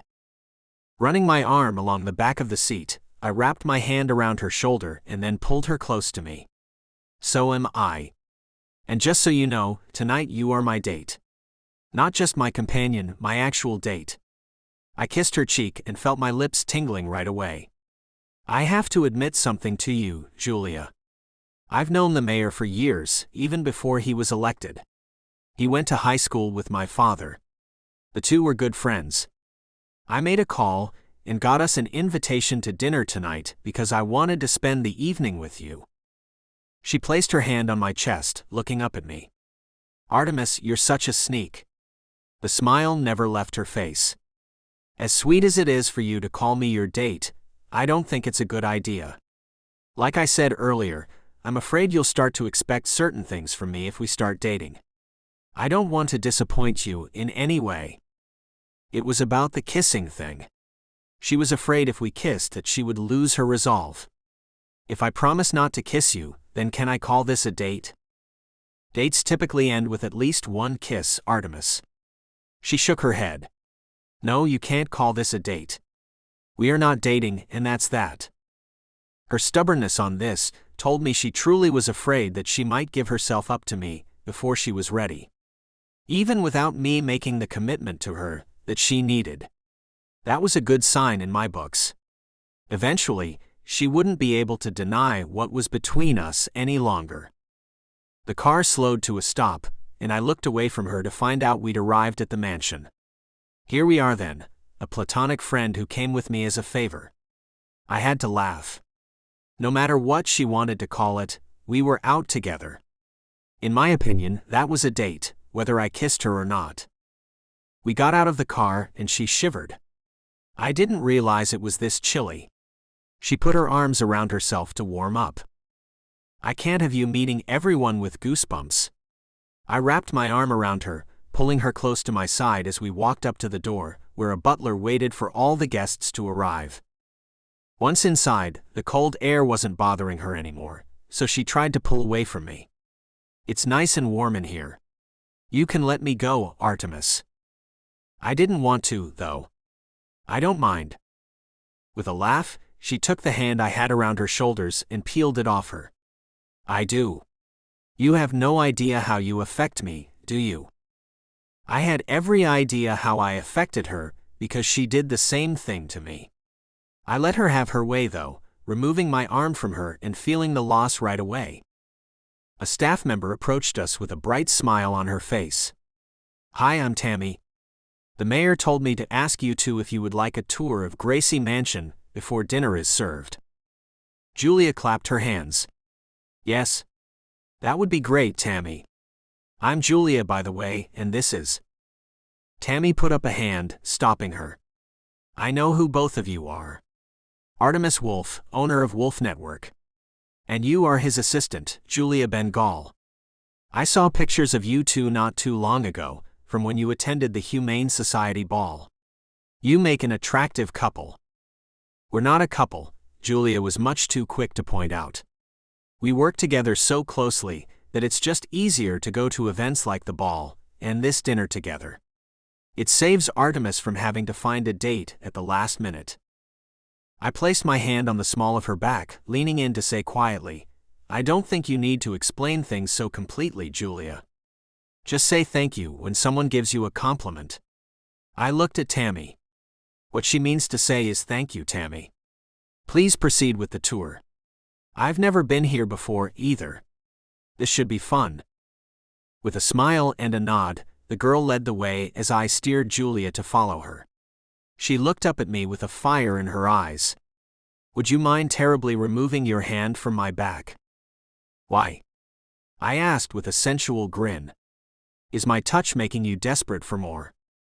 Rogue, she hissed. Maybe I was a rogue. Maybe I wasn't playing by her rules, but she had too many rules, in my opinion. Maybe it was time she met a man who refused to play by them. Maybe I was that man.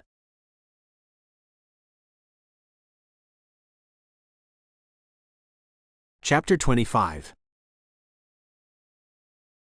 Julia. Dinner was awesome.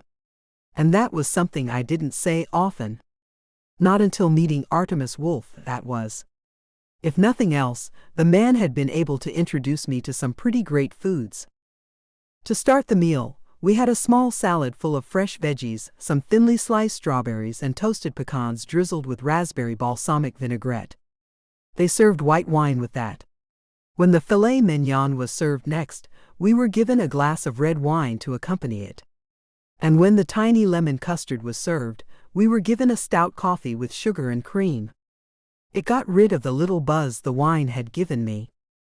Bidding everyone a good night, Artemis and I got into the back seat of his car.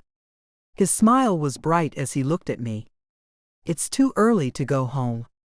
And we look too good to end this night now. How about we hit a club, Julia?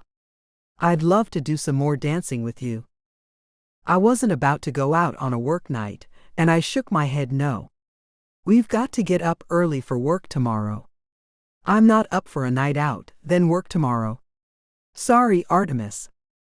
Slipping his arms around me, he leaned in. The masculine scent of his cologne made my heart speed up. You're with the boss. I think I can arrange a sick day for you and me both. So, what do you say? Wanna go out dancing with me? A sick day? I asked.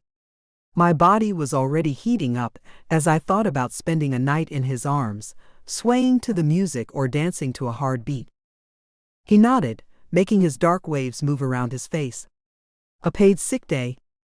No loss of income. No loss of sleep. No reason to say no. Okay. I had to smile as I watched his grin grow even bigger. Okay. He pushed a button to lower the glass between the driver and us. We'll be going to Output tonight. Yes, sir, the driver said, then Artemis rolled the tinted window back up. Artemis looked at me with a wry grin on his handsome face. One hand moved up my arm, the other went to my hair. How about we let your hair down, Julia? With a few swift moves he let my updo down, my hair falling around my shoulders. Yes, that's better. The other way was nice for dinner. This way is better for dancing, free and a bit wild. Wild was how I imagined Artemis in all of my fantasies about him. And it seemed he wanted to show me a bit of the animal I was sure lay just beneath his manicured surface. When we pulled up to the club, I saw people standing in a long line that went all the way around the corner. We'll never get in. He laughed as he pulled me out of the car with him after his driver opened the door. We skipped the line, going straight to the front. The doorman gave us the once-over and then let us in without asking a thing. I assumed Artemis was easily recognizable and known as a man of great wealth, a man who would spend lots of money in the place. That was the only thing that made sense to me. The vibrations filled my body before we even got into the main area, where a DJ was playing music for a crowd of undulating bodies. Artemis had taken my hand when we got out of the car, and he didn't show any signs of letting it go. He pulled me along with him to the nearest bar. Holding up 2 fingers as the bartender looked our way, he said, 2 zombies. Moments later, 2 tall glasses filled with some yummy-looking yellow concoction were pushed to Artemis, and he handed one to me first. The pineapple wedge and cherries told me to expect something fruity. Taking a sip, I found I was right, and the drink was delicious. Yum. The way Artemis's lips pulled up to one side made me laugh. He picked up his drink and then took my hand again, leading me out to dance. The multitude of bodies forced ours close together, moving to the music's steady beat. This wasn't the kind of dancing we'd done at the charity function. This was the type of dancing where people would grind their bodies against each other. The type of dancing that led to other things. I'd had no idea what I'd signed myself up for when I'd taken him up on this invitation. The drink was too good, and I couldn't taste a bit of alcohol in it. That made it easy to drink, and I did so a bit too fast. When my glass was empty, I found a table nearby and left it there. Artemis put him down too, even though it wasn't finished. He took me into his arms, moving his body against mine. I wrapped my arms around his neck, letting the music move me the way it wanted to. A few flashes of light caught our attention, and we looked toward the source. Some man was taking pictures and took a few more of us before moving on. Normally, I'd be kind of mad that someone would have the nerve to do something so rude. But I wasn't acting like my normal self. No, I was acting like a woman who didn't have a care in the world. Artemis's lips touched the shell of my ear. We'll probably make the papers and be all over social media again tomorrow. I nodded in agreement, but just couldn't find it in me to care. Our faces were so close. His breath was warm on my skin as he held me with a loose grip, looking into my eyes. Just do it. At that moment, I wanted Artemis to let his animal side out. I wanted him to take me and make me his. I didn't care who saw him do it either. Are you feeling okay, Julia? His dark brows furrowed, his eyes concerned. I'm just fine, Artemis. My words slurred together. Why is that happening? We have to go. He released me from his embrace to take my hand, leading me out of the crowd. No, I protested. It didn't stop him, though. He led me all the way out of the club and straight into his waiting car. Hey, how did this get here so fast? I mumbled as Artemis put me into the car. I watched as he rolled his eyes. The same way as always. I texted the driver that we were leaving, and he came to pick us up. I can't believe that one drink has hit you so hard. I ran my hands through my hair. So soft. So silky. Artemis put my seatbelt on for me, and I grabbed his face as his body moved back by me. Julia, what are you doing? Why don't you just kiss me, Artie? I hiccuped. Ha! Artie. Has anyone ever called you that?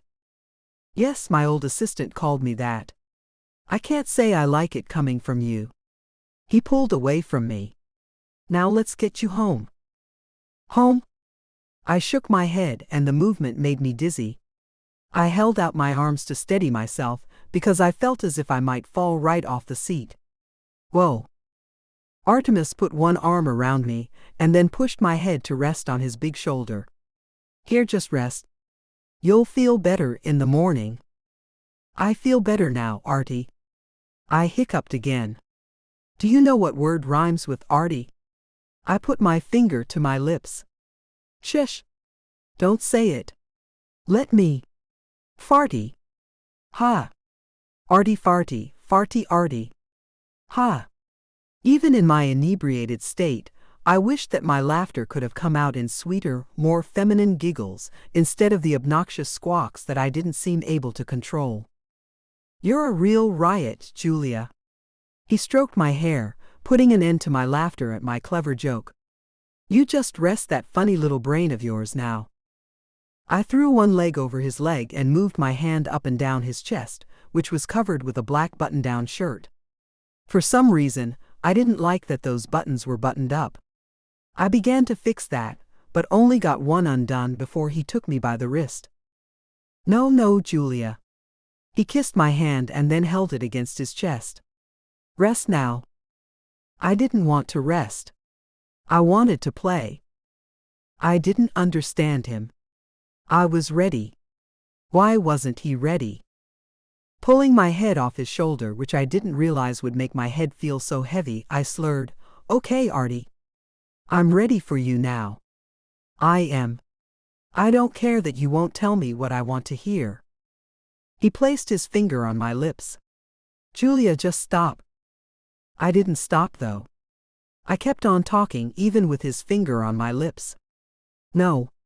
I want you. I want you. Now. Pulling his finger away from my lips, he looked closely at me, then rolled down the window to talk to the driver. Take us back to my penthouse. Yes, sir, came the driver's reply. Home it is.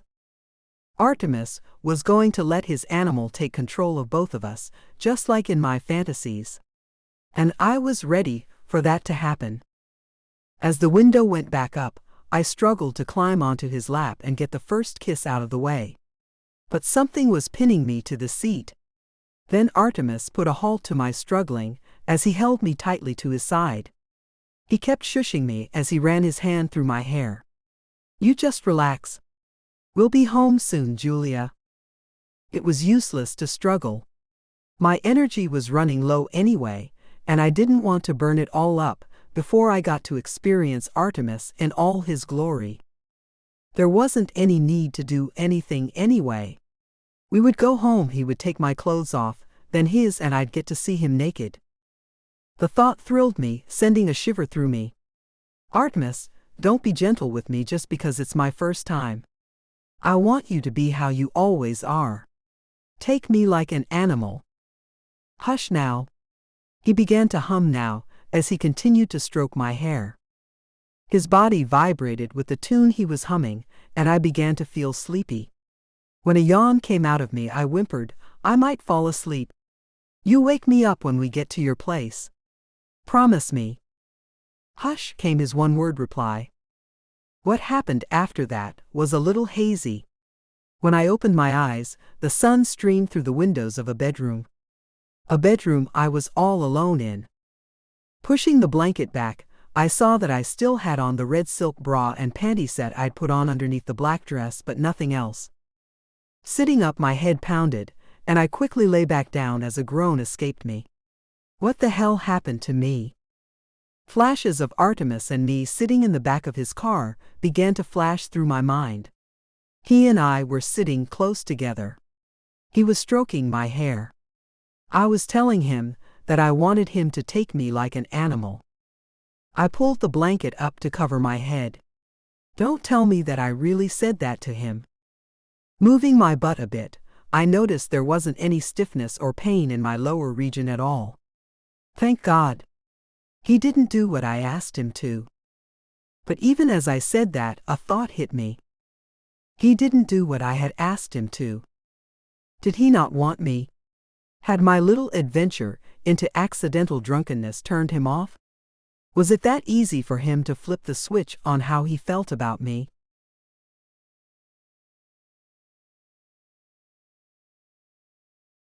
Chapter 26. Artemis.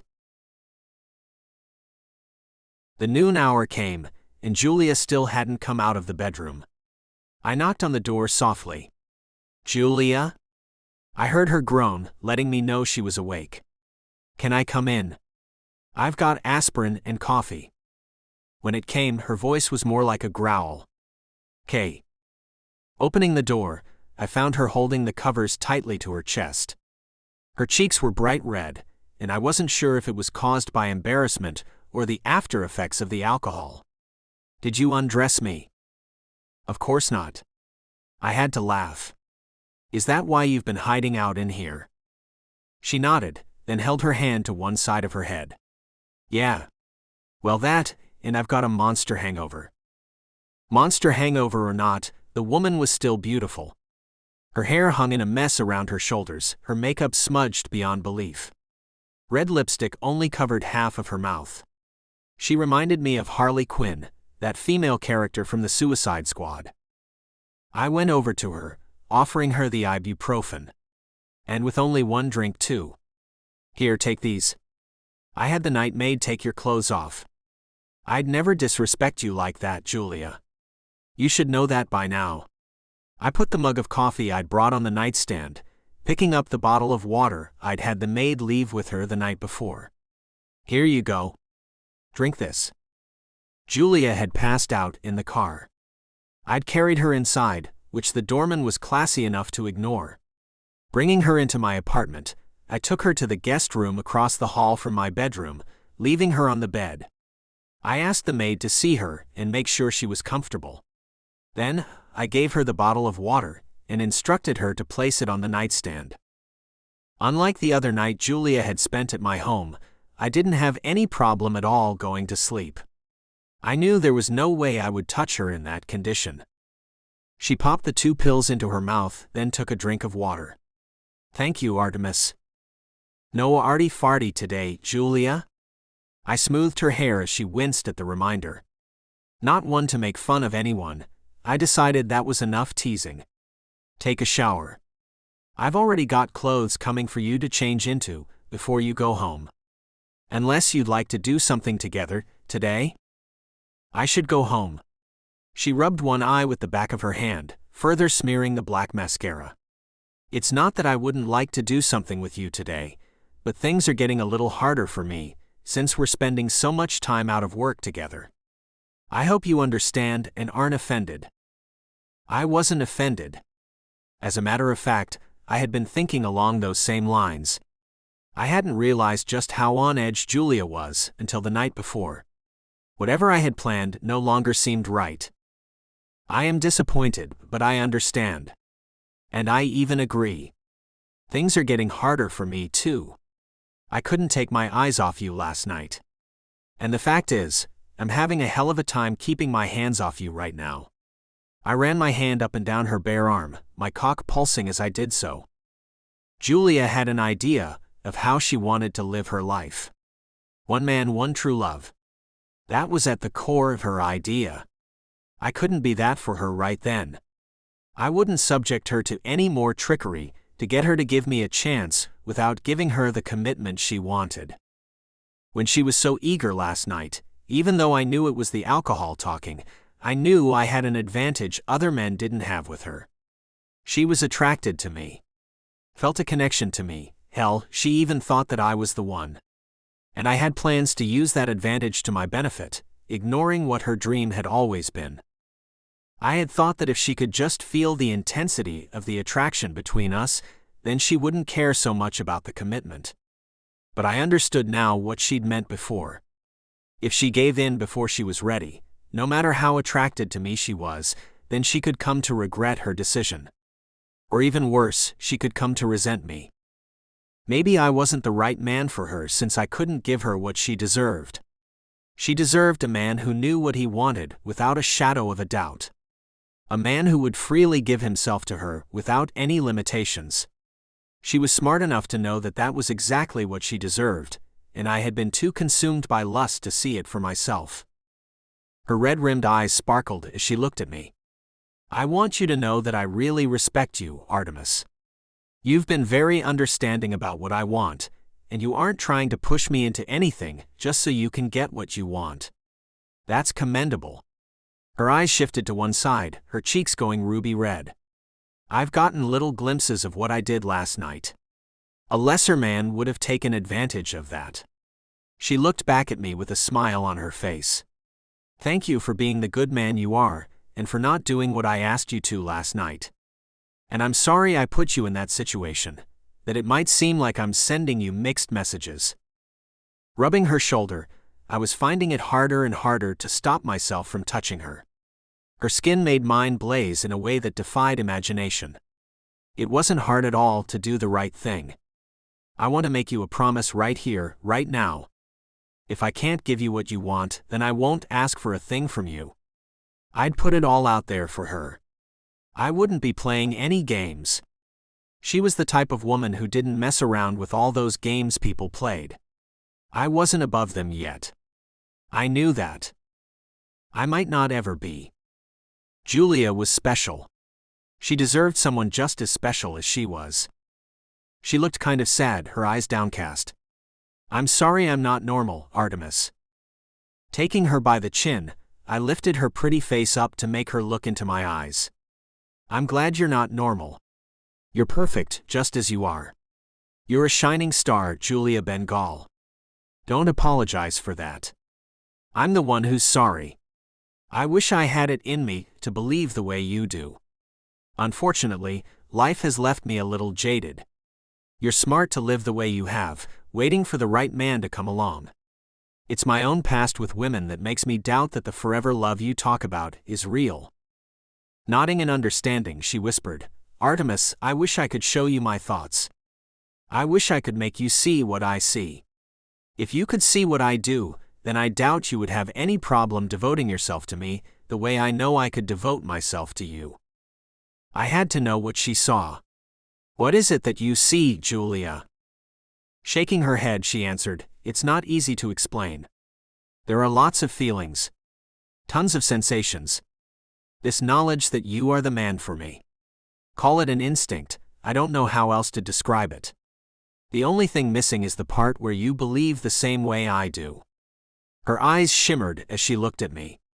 Am I crazy, Artemis? Have I allowed myself to believe in something that can never be real? Had she? I took a moment to digest what she'd said. She felt things on a much deeper level than I ever had. The way you talk about how you feel sounds like a fairy tale. A deep sigh made her chest heave. That's what Nina and Lila have told me too. My expectations are too high. No one can meet them. She let the blanket fall away from her bra-covered breasts. Taking my hand, she pulled it to her heart. I could feel it beating just beneath the surface, between her beautiful breasts. Should I abandon my beliefs for you, Artemis? Should I put faith in you, and just hope that you'll give me forever in the end? If you think so, then I will do that. I'll do it because I trust you.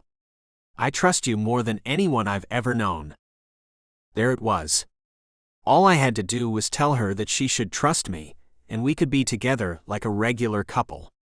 Julia was willing to let her rules and stipulations slide a little, but only for me. If she had that kind of faith that we were meant to be together, then why couldn't I find that faith too? Give me more time, Julia. I kissed her cheek.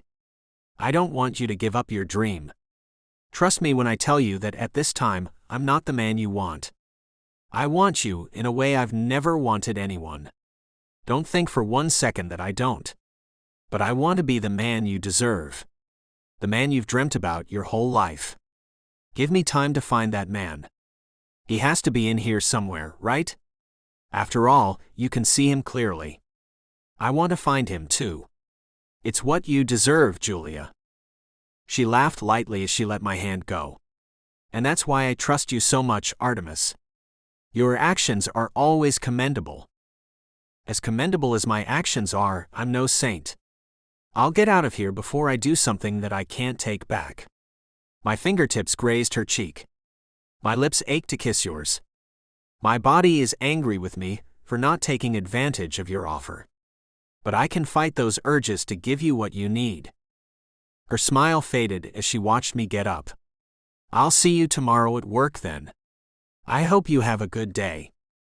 You too, Julia. Words filled my head, trying to come out of my mouth. But I wouldn't let them until I was sure.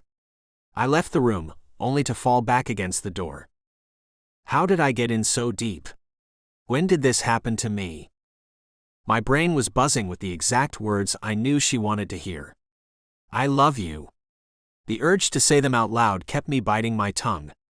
I fought myself not to open that door back up and say it to her. I felt like my body and my brain were at war. My body was using everything in its arsenal to get what it wanted, Julia underneath it. I wouldn't give it what it wanted. Not until I could tell her that I loved her and that I was ready to give her forever. My heart ached because I wanted her so badly. Part of me wished she had more standard ideas about intimacy and dating, but the other part of me knew she wouldn't be so damn perfect if she wasn't exactly the way she was. I had to drag my feet to my bedroom. All they wanted to do was take me back to her. She had said she trusted me and would do whatever I wanted. I planted my butt in a chair. She didn't know it, but she had put herself in a precarious position. The primitive man inside of me was putting up one hell of a fight against the man she must imagine me to be. The one I wanted to be for her. I felt pushed and pulled in every direction. Julia wasn't truly safe until she was out from under my roof. I prayed that she could find the conviction she had shown me every day since today, because I knew that without it, she was in danger of losing the dream she had held onto for so many years. Going into the bathroom, I took off every stitch of clothing I had before hopping into the shower. I had to take my mind off the woman across the hallway. I had to pretend she wasn't anywhere near me. There was something inside of me that wanted Julia with a desperation that bordered on obsession. Something wild, untamed, and unknown. I'd heard people talking about finding their soulmate. Not all of them knew it right away, but somehow they figured it out. Was that what this was? All I knew for certain was that I had never felt anything like this in my life. There was a part of me that demanded her. It was powerful. It was forceful. And it wanted to be set free, so it could be with the one person in the entire universe who was meant for him. How long could I keep him buried inside?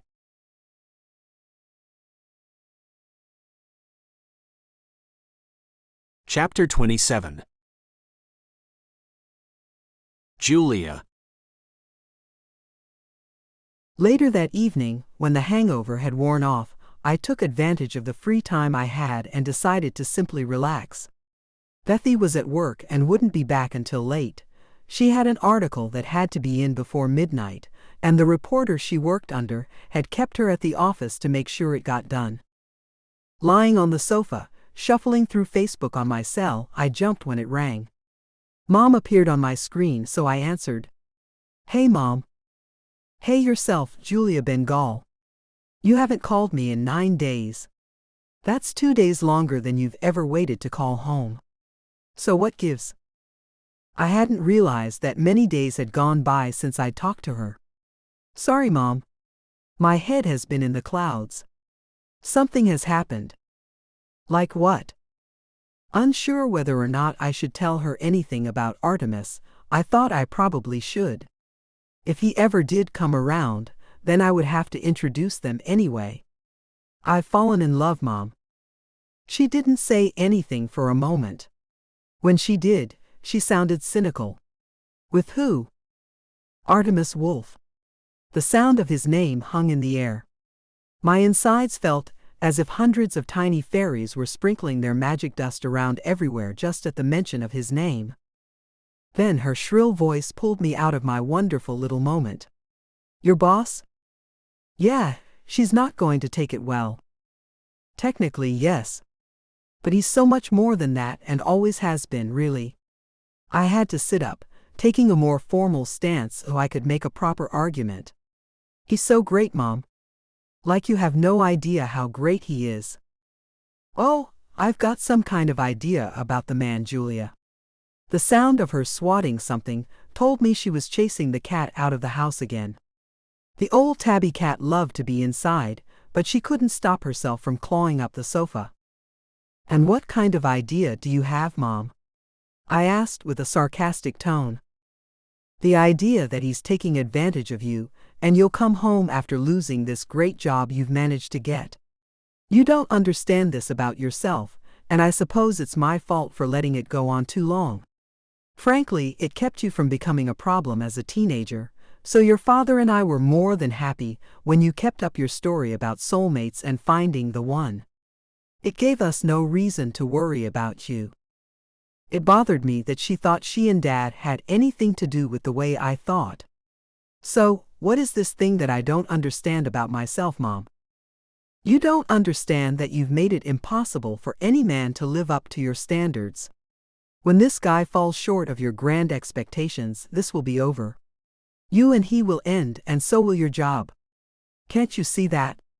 The sound of the screen door slamming let me know she'd chased the cat outside. Is she right? But it wasn't just her, was it? She was the fourth person to tell me that I had set my expectations too high for any mere mortal man to live up to. Could they all be wrong? I have to be fooling myself. Mom, do you think I'm capable of changing the way I think? I had to know if the one person who knew me best thought I was capable of changing in this. No. She made my heart spin out of control with that one word. No. I nearly cried. Not without some serious heartbreak, Julia. Or some therapy. She sighed, and I knew she felt responsible. This is my fault. I read you tons of fairy tales when you were little. Prince Charming always showed up, and he and the princess would know in an instant that they had found their perfect match. But those are just stories, Julia. I fell back on the sofa, covering my eyes with my arm. Mom, what I see, what I think, isn't like those stories you read to me. I don't need a hero. I am not a damsel in distress. I just want to find the one man who was meant for me. And I know you think I'm crazy, or that my expectations are too high, but I've found him. I know I have. And have you told him how you feel about him and about relationships in general? She asked with skepticism. I have, I said boldly. Okay. So, has he confessed his undying love for you, and told you that he knows you're the one for him too, the way you've always said would happen? Now she'd done it. She was throwing my old words back in my face. I sat up, new determination sparking my ire. I was a kid back then, Mom. I didn't know how life worked back then. I'm an adult now. And Artemis has told me that life has jaded him somewhat. He's not yet the man he needs to be for me. He needs time. Time, she said with a huff. For what, baby girl? To figure out how to let you down without bruising your ego. Time to look for a new assistant, since the one he has is a little on the loopy side. I stopped breathing as I processed what she said. My mother had called me crazy. She'd never done that before. Am I crazy? Whatever happened to Price Stone? She asked me. Now that guy had his head on straight. He let you know how it really is. I suppose you didn't like him doing that. But he was right, Julia. Expecting the perfect connection and the perfect relationship right from the get-go is silly and impractical. Relationships take time, and you're throwing away good men just because you don't feel a magical connection with them right at first glance. Don't be mad at Price and shut him out just because he had the balls to be truthful with you. This Artemis fella would do better by you if he was more like Price. She was wrong about Price, but I didn't want to get into it with her about that. Do you really think that Artemis is just placating me? She laughed. He has to be, darling. Think about it. Not everyone, and especially not some fancy New York billionaire, I'd bet, is ready to promise their life away before testing the physical relations waters a bit first. There might be some men out there who would be okay with that, but I've yet to meet one. I thought there had to be lots of people who would do that. In other cultures, things like that happen all the time. In some countries, divorce wasn't even allowed. But did that mean that their marriages were happy? I had no idea what that answer was. Maybe Mom was right. Maybe I had lived in a fantasy world a little bit. I told Artemis that I trusted him. I ran my hand up and down my arm, which had goosebumps all over it, remembering that intense moment. I told him that we could have a relationship without him promising me forever. She hummed a little before saying, "And yet he didn't jump on that, did he?" No, he hadn't jumped on it. And I found that admirable at the time. But maybe he hadn't jumped on that because he had already lost interest. I felt lost. Mom, what can I do? Just do your job. Lay off the love stuff. If you don't say anything about it, then he might not either. He sounds as if he's non-confrontational. That can be a good thing. That means there's a very good chance that he'll let this thing blow over, and you will get to keep your job. Can I do that? My mouth opened, and my words poured out before I could hold them back. Mom, I love him though. My eyes filled with tears. I can't just pretend nothing happened. Well, you better.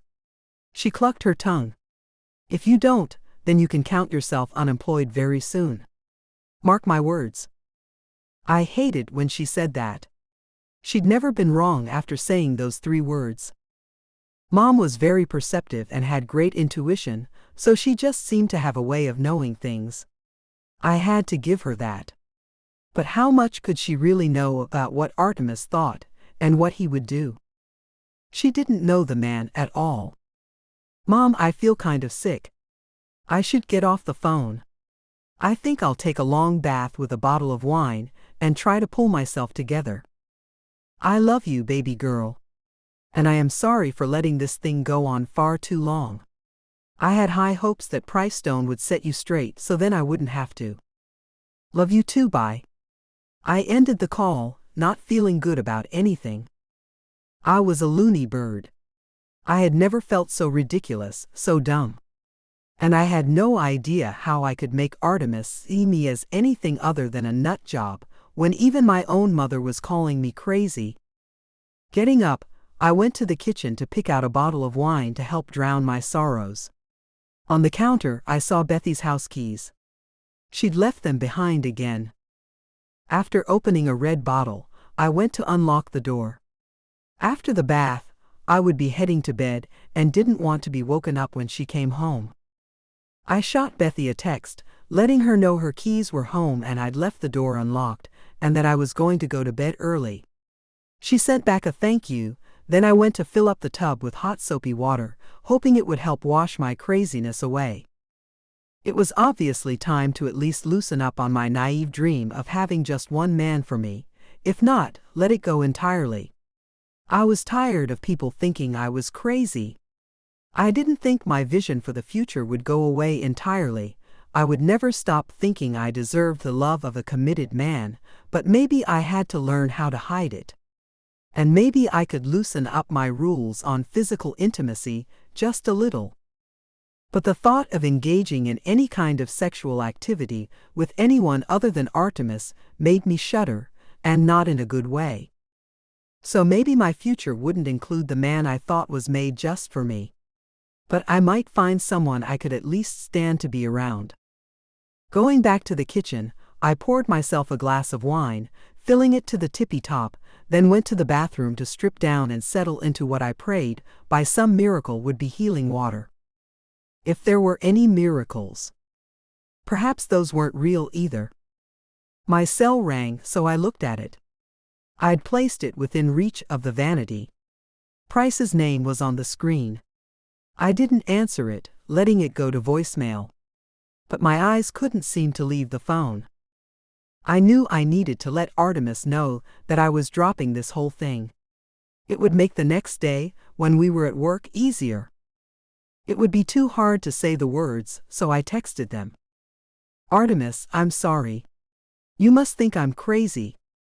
And you're probably right. I must be. I am taking this whole thing off the table.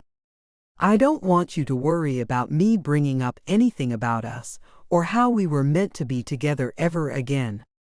I think it's time I let go of these childish ideas about love and romance, and I'm sorry I involved you in my silly fantasies.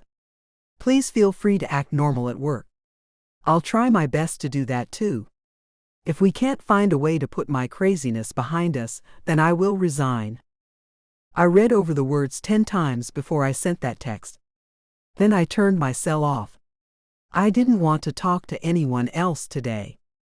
I needed time to focus on getting my head right, taking it out of the clouds, and grounding myself in reality for once in my life.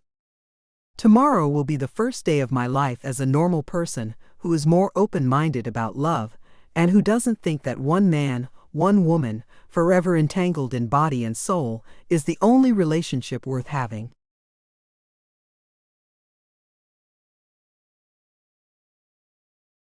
Chapter 28.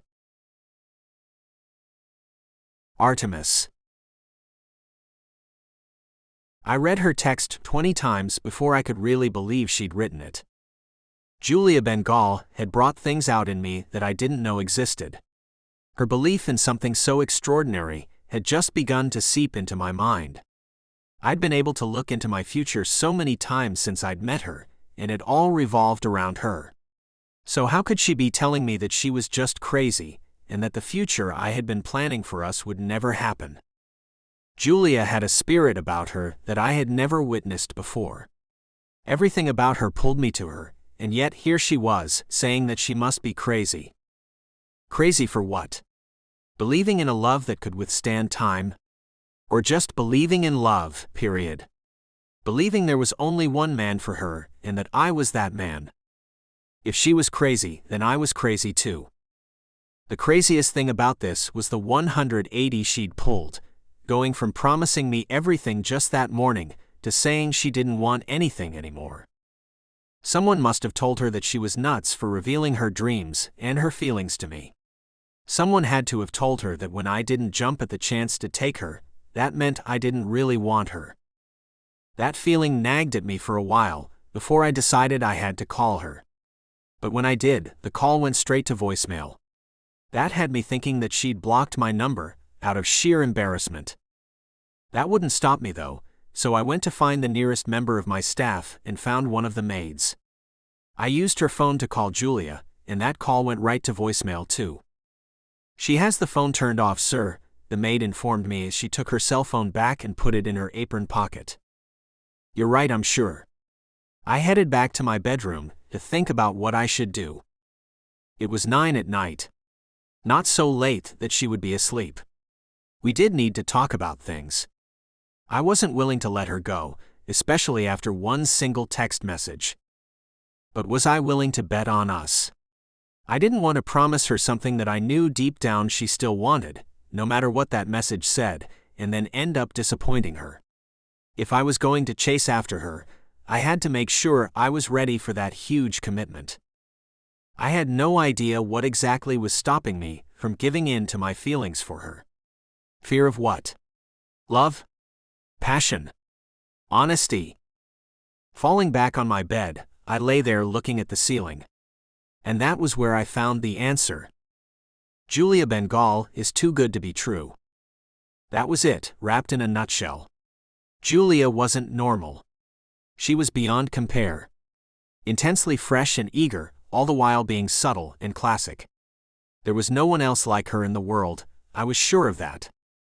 And she wants me. So why was I lying on my bed instead of getting myself up and getting to her as fast as I could? I had to let her know that I wasn't afraid anymore. Then I realized why I was lying there, not moving a muscle. I needed to get a ring. I needed to make arrangements for us to get married as soon as possible. Because if I went to her with a proclamation of love and forever, I still wouldn't be able to have her fully until I was married to her. Or at least that's what I assumed she wanted. Her spirituality was still a bit of a mystery to me. Was her idea of being together conventional? Or was it unconventional? Would simply being together be enough? Again, I had no idea, and all that told me was that we didn't know each other well enough to make such a huge decision like marriage just yet. And even as I thought that, my heart pumped harder in my chest, and I swore it screamed the word coward at me. I smacked myself in the chest. I am not a coward. Yes, you are, my heart pulsed back at me. I had no idea a person could have a conversation with their own heart. But there I was, doing just that. Would a coward take the risks I have taken? Would a coward take on setting up a new network, using entirely new faces to man that network? I think not. I pounded my chest the way Tarzan would. I am not a coward. And my heart replied, then take this risk. Give yourself entirely to that woman, and in return, she will give herself entirely to you. Have your happily ever after, arty farty. I couldn't believe my own heart would stoop to calling me names. So, I got up off my bed, walked to my closet to get changed, and headed out to get my driver to take me to Julia. I read that text all the way to her apartment building. When we stopped, I got out and went inside. It wasn't until the elevator ride that I started to get worried. What if she really thinks she's crazy now? What if she really has given up on everything? What if I can't get her to believe that I want her just the way she was, rules and conditions, dreams and all? The elevator stopped on her floor, and I got out. As I got to her door, I noticed that it had been left ajar. Is she crazy? This is New York. No one leaves their doors partially open. I walked in and closed and locked the door behind me. Julia? There wasn't a single light on in the apartment. I felt along the wall and finally found the light switch. It turned on a small lamp that sat on an end table at the other end of the sofa. But it gave me enough light to find my way to the small hallway that had 3 doors off it. The one in the middle, I assumed, was the bathroom door. So, one of the other 2 had to be Julia's. I heard a muffled sound coming from the room on the right. A deep voice came from that one, too. Was that her roommate's bedroom? Did her roomie have a man over? I opted not to open that one first and opened the door on the left. It wasn't locked, so I pushed the door open and found a mound on top of the bed.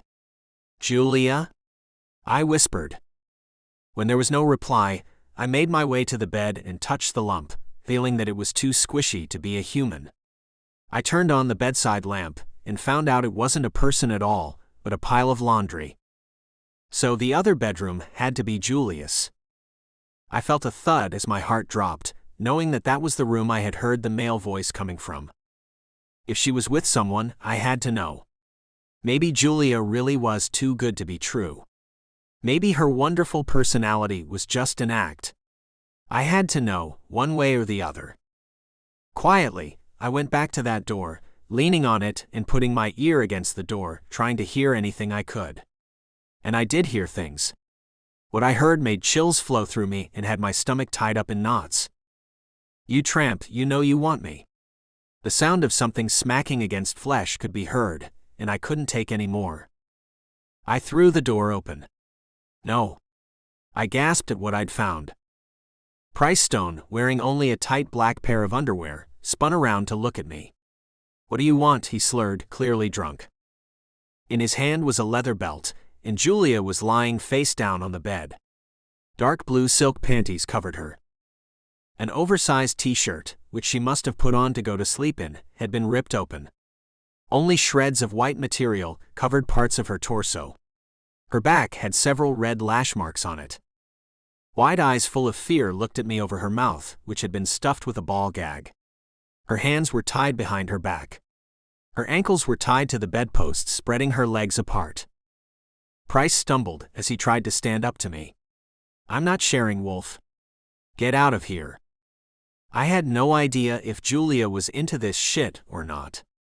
How could she go from telling me she was a maiden to this? Something didn't seem right.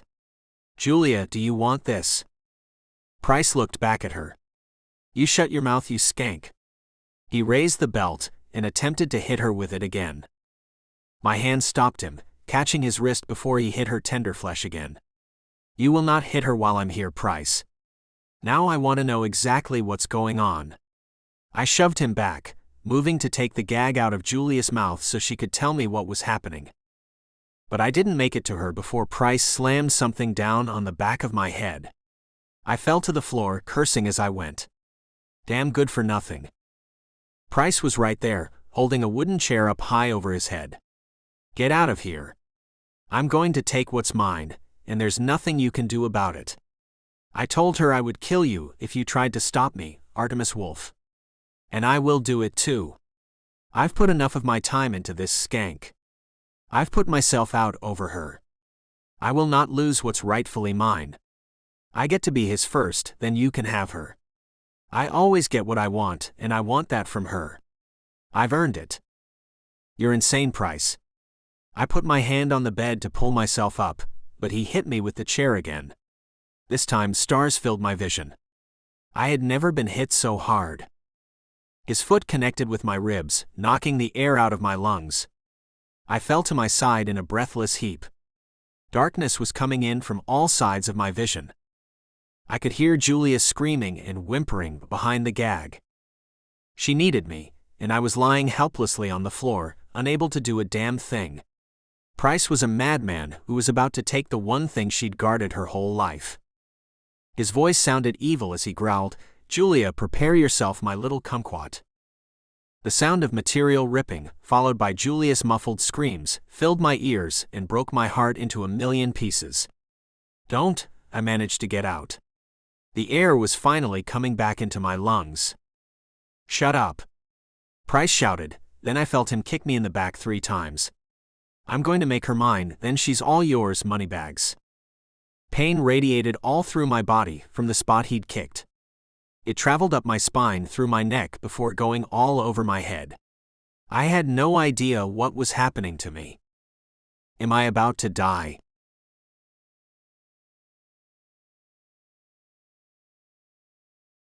Chapter 29.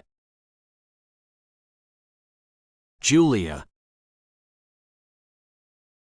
After finishing the entire glass of wine while soaking in the hot bath, I felt a little dizzy and lightheaded. My eyelids were heavy, and I felt confident that I should be able to fall asleep pretty quickly. I dried off and then wrapped my robe around me before going to my bedroom to dress for bed and climb under the blankets. Pulling on a fresh pair of panties, I then got a big white t-shirt out of my drawer and put it on. Walking past my full-length mirror, I noticed I could see my dark blue panties underneath the white material. It wasn't like it mattered. No one would be seeing me like that anyway. I shrugged, then went to get into my bed. A sound in the living room made me pause on the edge of my bed. I went to the bedroom door to tell Bethy good night. But when I pulled my door open, Price was in the hallway looking at me.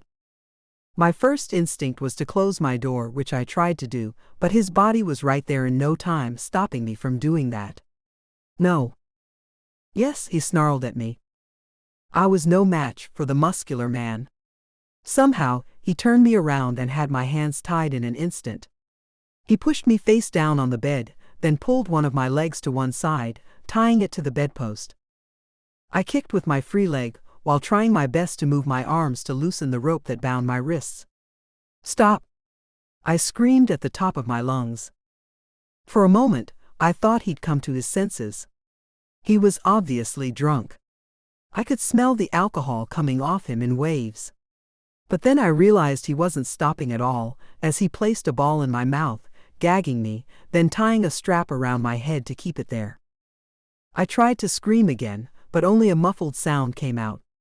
No one would hear me now. And that told me that he had planned this shit out. He hadn't been drunk when he got the rope to tie me up, or when he'd bought the gag to silence me. Price Stone had been planning to do this to me. I wondered just how long he'd been biding his time, making this up in his head. And I wondered if I could stop him. With my screams effectively muffled, he got back to his task, tying my other ankle to the other bedpost and spreading me out.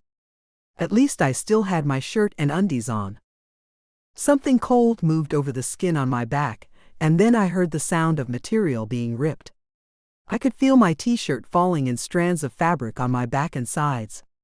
He was cutting it with what felt like a knife. That was when I began to cry. I knew what was about to happen, and he'd made sure that I was too defenseless to stop him. His lips pressed against my ear. "I'm going to take what's mine, Julia. I'm done waiting. I'm done begging. I am done saying that I'm sorry for what I did to you. I'm not sorry. I'm only sorry that you got away from me that night, before I could do to you then what I'm doing now." He laughed cruelly as he loosened the gag to let me speak. "You won't get away with this, Price. Don't do this. Artemis will kill you if you hurt me." "Artemis? Do you mean your boss? You mean the man you've claimed you're not dating?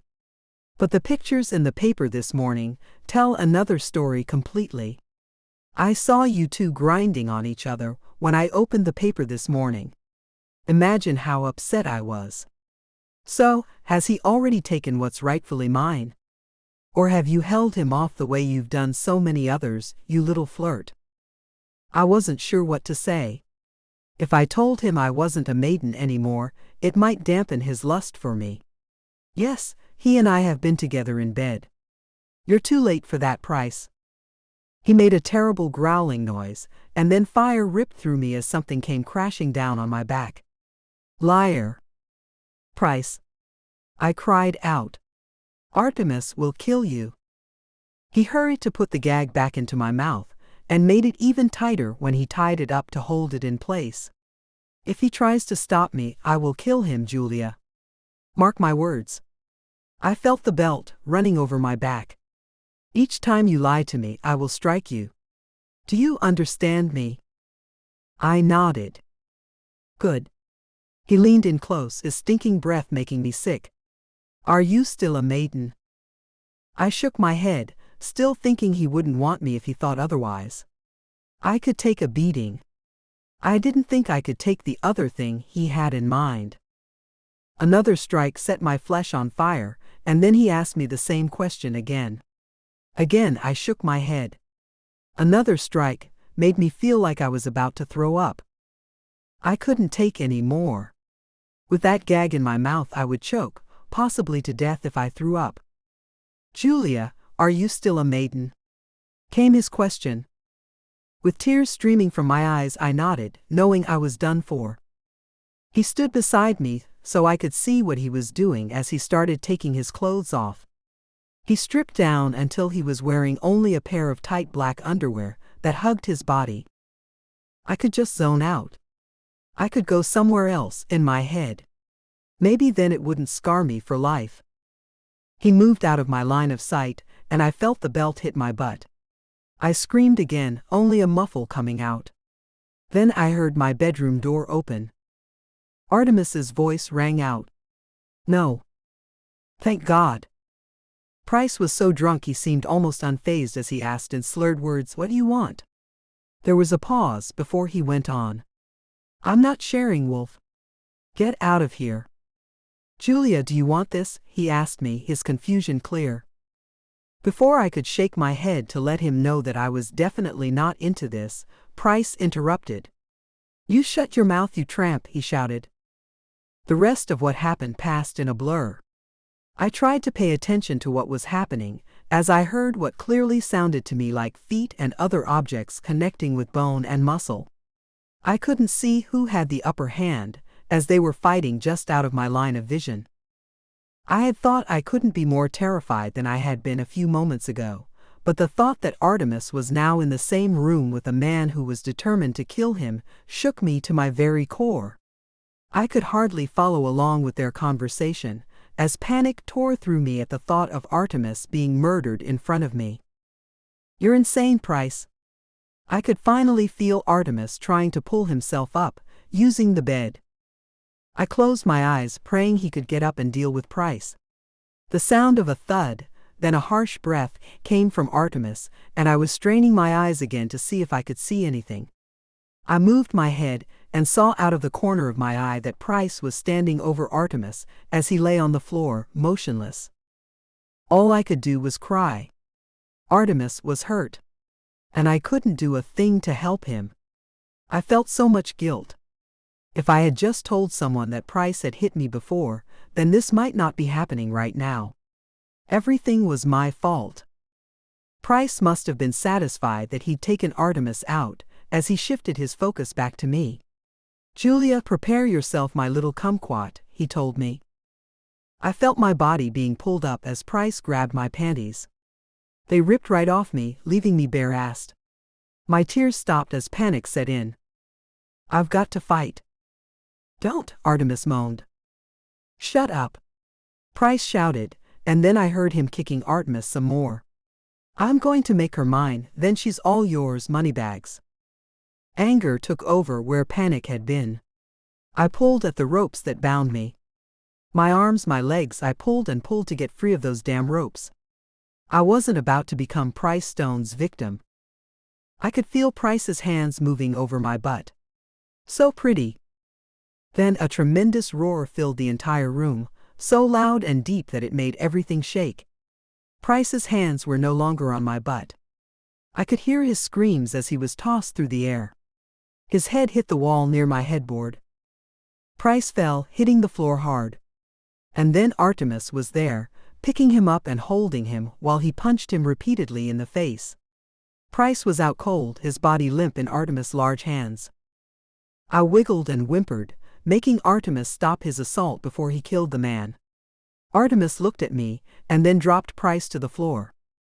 His eyes lost the rage that had filled them seconds ago. They turned soft and caring as he looked at me. "Baby, everything is going to be okay now. You're safe." I knew he was right. He was there. Everything was going to be okay.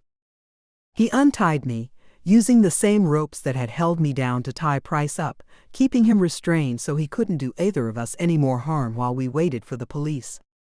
My robe was hanging on a hook on my closet door.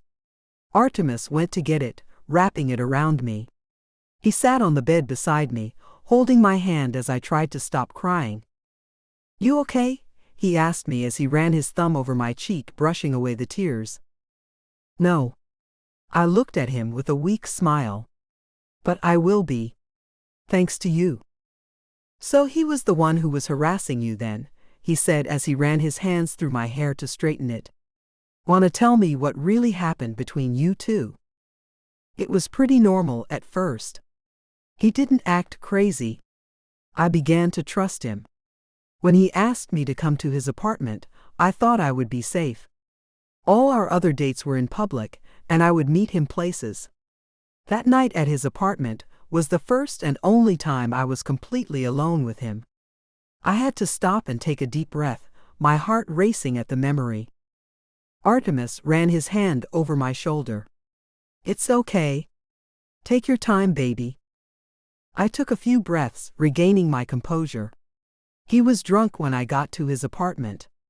I should have just left right away, but I didn't. He continued to drink, and after a while, he made me kiss him. Then he just went for it. He grabbed me and tried to put his hand down my pants. He told me he was going to take me, and I was going to like it. He told me to stop being a baby when I tried to get away from him. And then he hit me. Artemis looked back at the unconscious man on the floor. I should just put an end to his life right now. I ran my hands around his neck and made him look at me instead. No. He's not worth it. I did get away from him.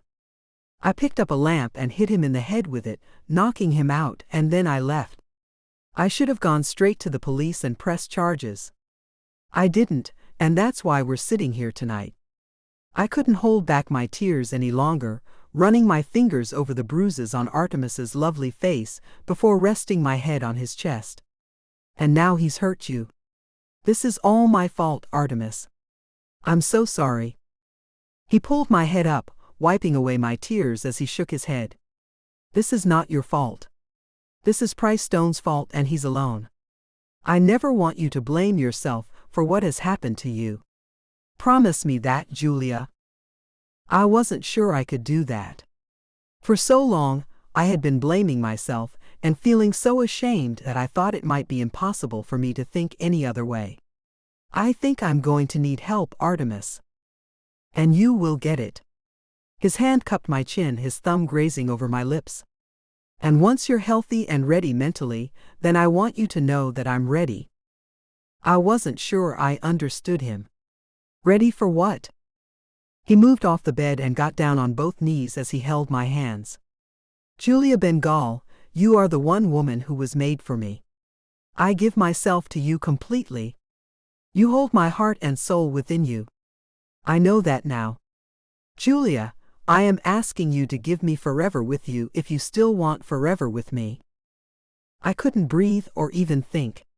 But the words I had always known belonged to him came rushing out of my mouth, just as I had imagined they would someday. Artemis Wolf, you are the one man who was made just for me. You hold my heart and soul within you. I've waited for you for what seems like forever, and now we will have our forever. I am yours, Artemis. I always have been, and I always will be.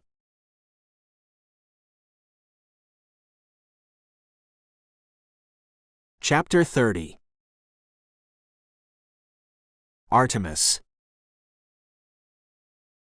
After a few months of intense therapy, Julia was feeling much more herself and was feeling mentally healthy for the first time since Price's attack.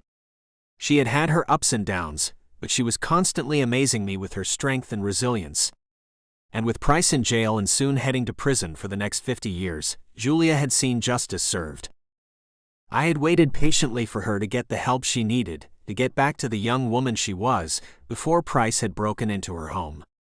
We'd made our promises to one another but hadn't done anything more than that, other than spend most of our days together, just like we always had. It was important to me that she really felt ready and okay after all that had happened to her. I didn't want to do anything to further traumatize her. She'd stayed in her apartment with her roommate.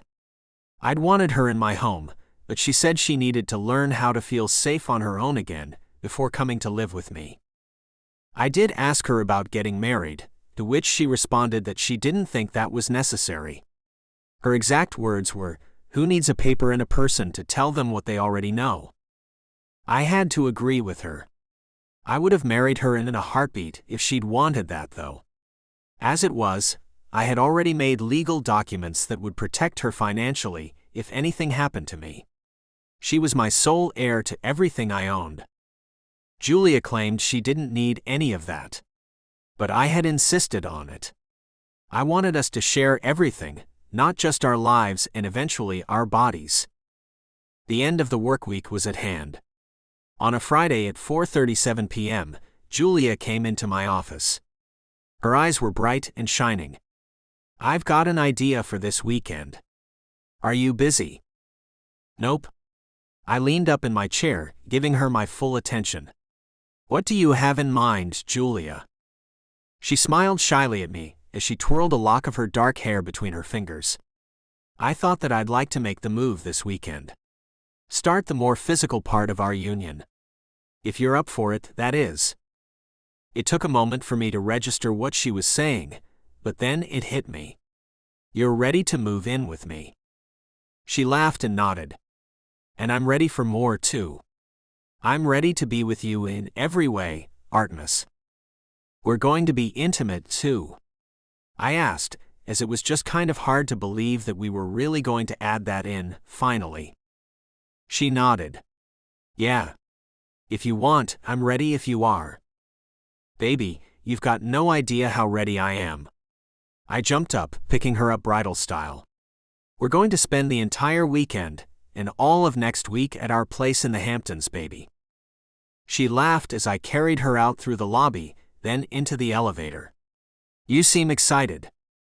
"You better believe it." I kissed her then as we rode that elevator all the way down. That was our first kiss. I didn't feel our tongues touching, mingling with each other, though I know they did. What I did feel was hard to explain. It was more than mere physical sensation. I held her in my arms, but I didn't feel her there. I didn't feel my feet on the floor. I didn't notice the people who got on or off the elevator. All I noticed was how high I felt, as if she and I were floating far above the world. She pulled her mouth away from mine. We've stopped. Time to get off the elevator. I put her down, then took her by the hand. Okay. I felt out of breath as we walked out to get into the car. The driver waited with the door open. I'm home. Hers first. We're packing to go to the Hamptons for the week. Yes, sir, he said, and we went on our way. Hours later, we were at the mansion I'd told Julia about countless times, though she hadn't ever been to. So, this is our home in the Hamptons, Julia. What do you think about it? Her eyes moved to look up the grand staircase. I think it's lovely, but I would really like to see the master bedroom if you don't mind. I didn't mind at all. Picking her up, I carried her up the stairs into our bedroom. Laying her on the bed, I unzipped the dress she was wearing, which thankfully had a zipper running down the front of it. I shimmied it off her, leaving her in a pink bra and matching panties. She smiled. Now your turn. She got up on her knees, took my shirt off, then undone my pants and pushed them to fall on the floor. There, now we're both in our underwear. Not for long. I pulled her bra off, pushed her playfully back on the bed, and then took her panties off too. She crooked her finger at me, and I didn't think I'd ever been so hard in my life. Come lie down so I can get rid of your underwear. I did as she said, and then we were finally both naked. She was on her knees, a vision of beauty with her creamy skin and dark hair flowing around her body. She wiggled her finger again. Come get on your knees in front of me. Moving to do whatever she said, I took her hands in mine, pulling them up to wrap around my neck before I placed mine on her hips. I love you, Julia. And I love you, Artemis. She leaned in, and our mouths met. Warmth surrounded me instantly. The same floating effect occurred, and I felt like I wasn't in my body, yet I could feel every sensation that zipped through me. Lightning zigzagged around, followed by deep electric pulses. I felt more connected to her than I'd ever felt in all the months I'd known her. I moved her to lie on her back, moving my body over hers. She spread her legs for me, her knees bent, and I could feel her feet on either side of my butt. My mouth left hers to kiss her entire body. Yes, more. She raked her nails across my back. Yes, Artemis, she gasped. She had no idea what was in store for her if she was this excited over foreplay. I kissed her once more, then pulled back. I will always love you. And I you. I had never experienced the kind of heat that took over my body then. She held my shoulders, pulling her body up to mine, her body squished against my chest as we both panted that same precious word to each other. Forever. The end.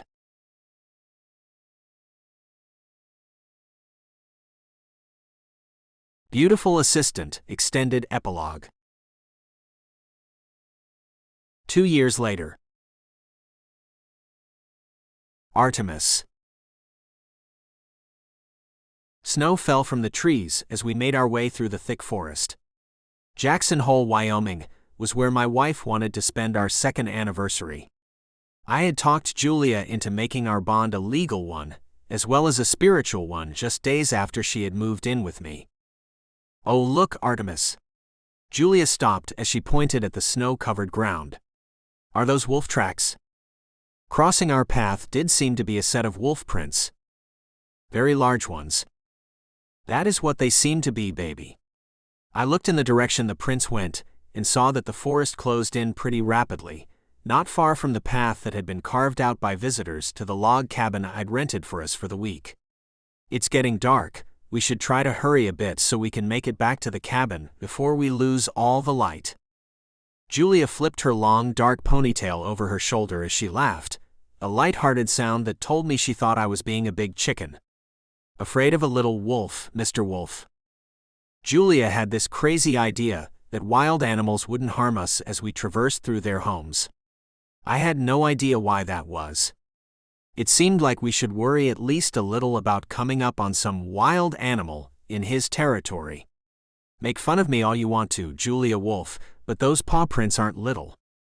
That's no cute little pup that just came through here. And it is getting dark, and it's probably supper time for the monster. Her eyes rolled as she finally began to move on. Monster? It's a monster now, Artemis? You know what I mean. I put my hand on the small of her back to urge her to move at least a little faster. One thing I had found out about my wife, after promising her forever, was that she seemed to absolutely love pushing her limits.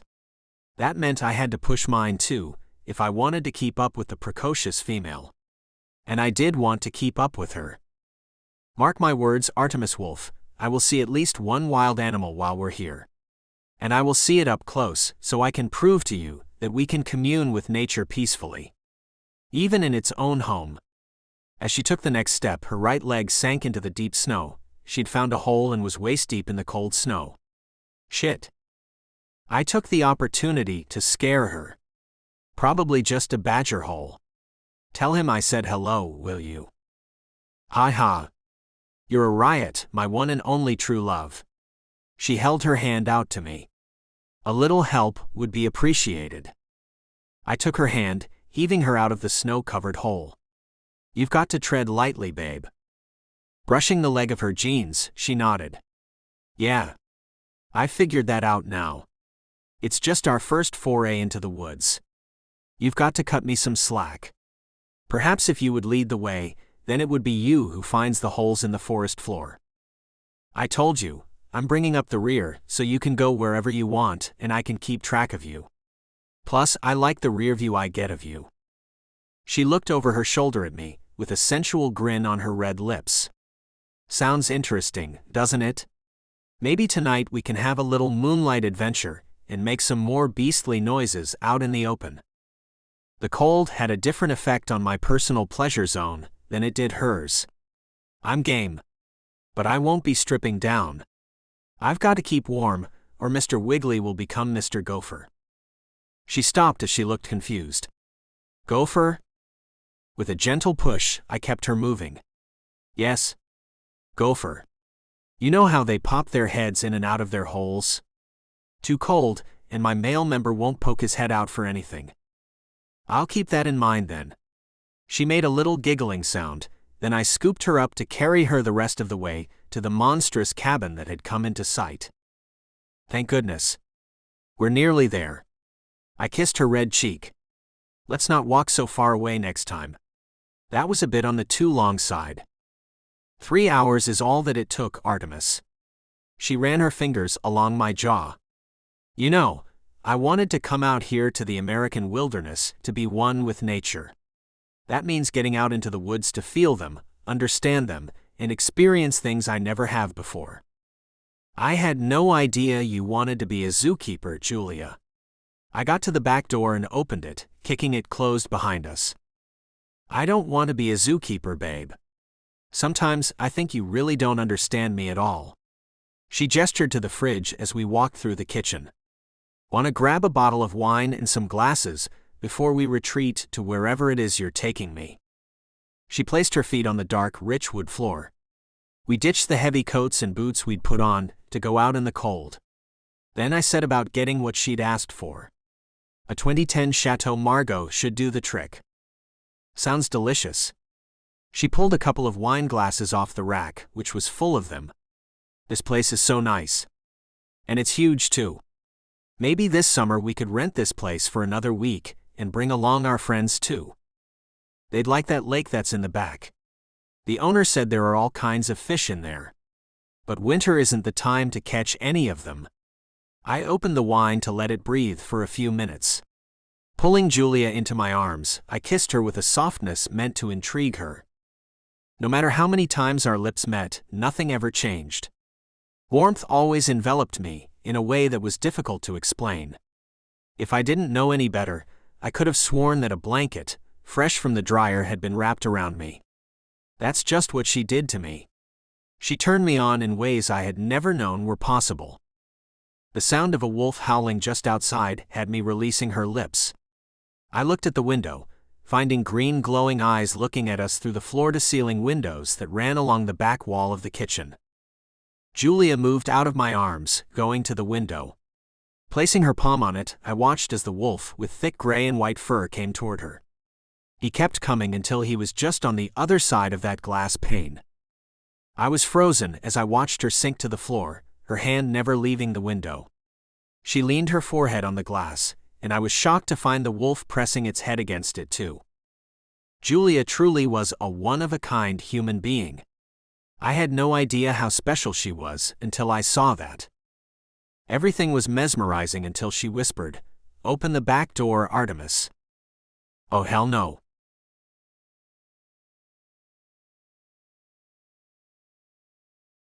Julia. I didn't want to pull my eyes away from the wolves, but my husband wasn't doing as I had asked him to. "Artemis?" I asked quietly as I cut my eyes to one side. That was all it took. Our connection was broken, and the wolf turned and ran back into the darkness. My husband came to me, taking my hand to help me up off the floor. "Julia, are you insane?" There was no way in hell I was going to open that door. "Are you seriously telling me you thought it would be a good idea to let a wild animal into this house?" With a shrug, I had to admit that I didn't know why I'd said what I had. "I suppose you're right." He chuckled as he scooped me up in his strong arms. "Oh, you just suppose I'm right. Believe me, baby. I am right about not opening the door to allow a wolf to come inside." I could see he was heading to the master suite upstairs. The wine would have to wait, my husband needed my complete attention. And I had something special in mind for the man I loved more than life itself. As we came into the large bedroom, the full moon could be seen coming up through the glass balcony doors. The moon lent its silver light to the snow that blanketed the ground beneath us. "Look at that moon, baby. It seems so much bigger out here in Wyoming, doesn't it?" "It does." He put me on the bed, and I took him by the wrists, making him grin at me. "How about you go into the shower and start it up? Make sure it's nice and steamy. Take a seat on that bench that's in there, and we'll see what happens from there. Seems like you've made a plan in that beautiful head of yours, Julia." I released him, and then he turned to go do what I'd said to, stripping his clothes off to further entice me as he did. One sock, then the other came off. His jeans hit the floor, then he stepped out of them. His shirt hit the floor next. And just before he walked through the bathroom door, his underwear was left on the floor outside of it. I waited until I heard the shower going, before I got off the bed and pulled my clothes off. One long howl rang out outside, and I walked over to the glass doors. The same wolf had come out onto the open patch of snow not far from the balcony. It was looking up at me and howling again. It was at that moment I realized that the wolf was my totem animal spirit. That had to be the reason I felt such a kinship with it. "Good night, wolf." I waved at the beautiful animal. I wasn't positive if it was a male or a female. Not that it mattered, but I thought it looked like a male. It was very big, and with it being all alone, I just figured it was a male who had strayed away from his pack. "I hope you find your pack soon." One would think I would have been used to how my husband affected my body. But I never got used to it. I never really knew what would happen each time we shared ourselves. Connection didn't seem to be the word I could use for what we had when we made love. It was more like immersion. He and I would turn into one creature, hell-bent on using every part of the body we shared to get to the place only he and I could get to together. What we had wasn't normal, but it was completely natural. When everything had stopped, I whispered the question I had been longing to ask him, "Artemis, can we have a baby?" Pulling his head up, he looked at me with a smile on his handsome face. "I thought you would never ask."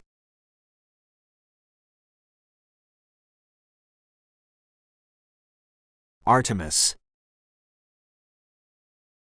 1 full year had passed. Julia and I were back at the same cabin in Wyoming we had been staying in when we decided to get pregnant. She wanted a home birth in the place she felt the most at home in, even though it wasn't any of our homes at all. Julia had told me she felt a kinship with the cabin and the area. She and I had been through classes so that I could deliver the baby. The idea was a bit scary to me, but it didn't seem to be that way for Julia at all. I'm glad we came up here with a week to spare before the baby comes, Artemis. Julia walked through the snow, heading back to the cabin. She'd wanted to take a short walk that afternoon, and I had thought it would be okay. I'd become very protective of her and the baby since the moment we'd found out we were pregnant. I'd made her do the traditional thing of going to a doctor to make sure she and the baby were healthy. We had opted out of knowing the sex of our first baby. That would be a complete surprise to us. Julia had no idea of how many precautions I'd taken to make sure she and the baby were within reach of medical attention, even way out in the wilderness of Wyoming. A helicopter was on standby at St. John's Hospital in Jackson Hole, which was only about 30 minutes away by car. By helicopter it was 10 minutes, so I wanted the fastest way possible. We both wanted to have a natural experience with this baby. She a bit more than me. She didn't want a backup plan. Julia had faith that everything would be okay. I had faith that everything would be okay too. And that meant having a backup plan. We came up to the back of the house and went inside to get rid of the heavy coats and boots we had to put on to take the short walk. Some hot chocolate would sure hit the spot, babe. Julia winked at me as she rubbed her round belly. Junior seems to want some. I've been thinking about it all day. I had never known how to make a damn thing until I got with Julia. She had me in the kitchen every chance she got, telling me that I had to have some skills in the kitchen. In her opinion, everyone needed to know how to make a few things, or how would they survive if something terrible happened. I didn't know how she'd gotten thoughts I had never had to settle into my brain, but she had. Pulling out a pot to warm the milk in, I watched her waddle to the fridge to get the jug of milk. FYI, I've been having contractions, Artemis. I stopped and stared at her tummy. How many and how far apart? Only 20. She put the milk on the counter. And about every 15 to 20 minutes. Nothing serious yet. If it wasn't serious, then how come nerves bubbled up in me right away? And just as that happened, a wolf howled outside. Julia smiled and went to the window. That's a good sign. I don't see how you think that's a good sign, baby. Our little bundle of joy isn't due for another week. You know that. She turned to look at me with a smile on her pretty face. Artemis, the doctor told us that 1 week early or 1 week late would be normal.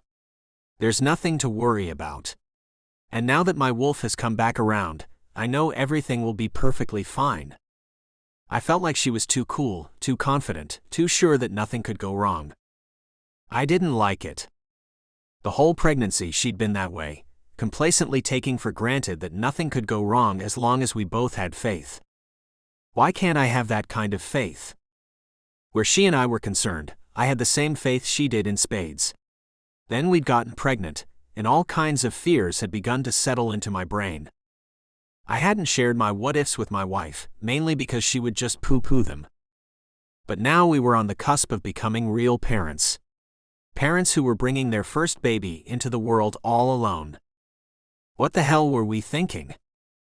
Julia took my attention as she reached over and held onto the dining table. Her hand lay on her belly as she breathed nice and slow. And I counted the seconds that the obvious contraction lasted. 1001, 1002, 1003, 1004, 1005. She let go of the table as she looked at me. That one was a little more intense. Looking at the milk that I had yet to pour into the pot, she said, "Better not eat or drink anything.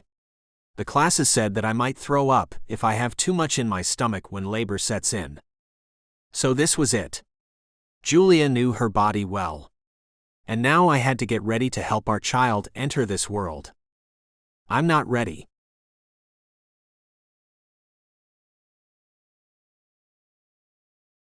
Julia. Up in the master suite, I walked back and forth in front of the glass doors that led to the balcony. The sun was still up in the late evening. The wolf I knew waited in the woods nearby, hadn't come out into the open yet. But I could hear him howl now and then. The way he stayed close by made me feel secure, knowing my totem spirit animal would be overseeing us through the birth of our first child. Artemis had thought I was crazy when I told him where I wanted to have our baby. "Are you nuts?" were his exact words. But I got my way eventually. And now my husband would soon be helping me deliver our firstborn. Taking a seat on the edge of the bed, I thought I might need to rest a moment. "So, what names have we settled on, babe?"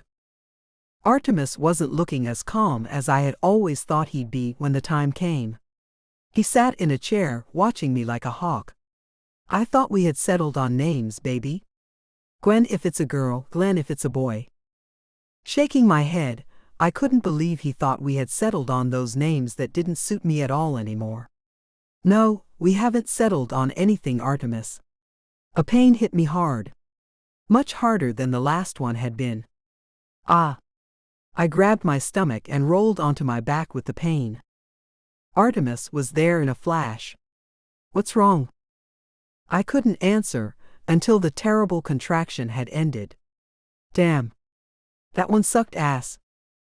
"Do you want?" he began to say. Only I knew what he was going to say and interrupted him. "No. I don't want to leave this place. I don't want to go to the hospital. The wolf couldn't be there if I did that." He looked stunned. "The wolf?" Then he looked out the window toward the woods. "Is that what this is all about? That stupid wolf?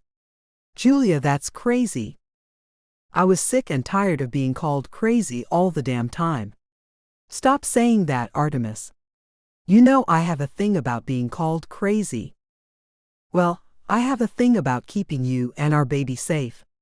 He ran his hands over my shoulders and then helped me to lie back on the bed in a better position than I'd landed in.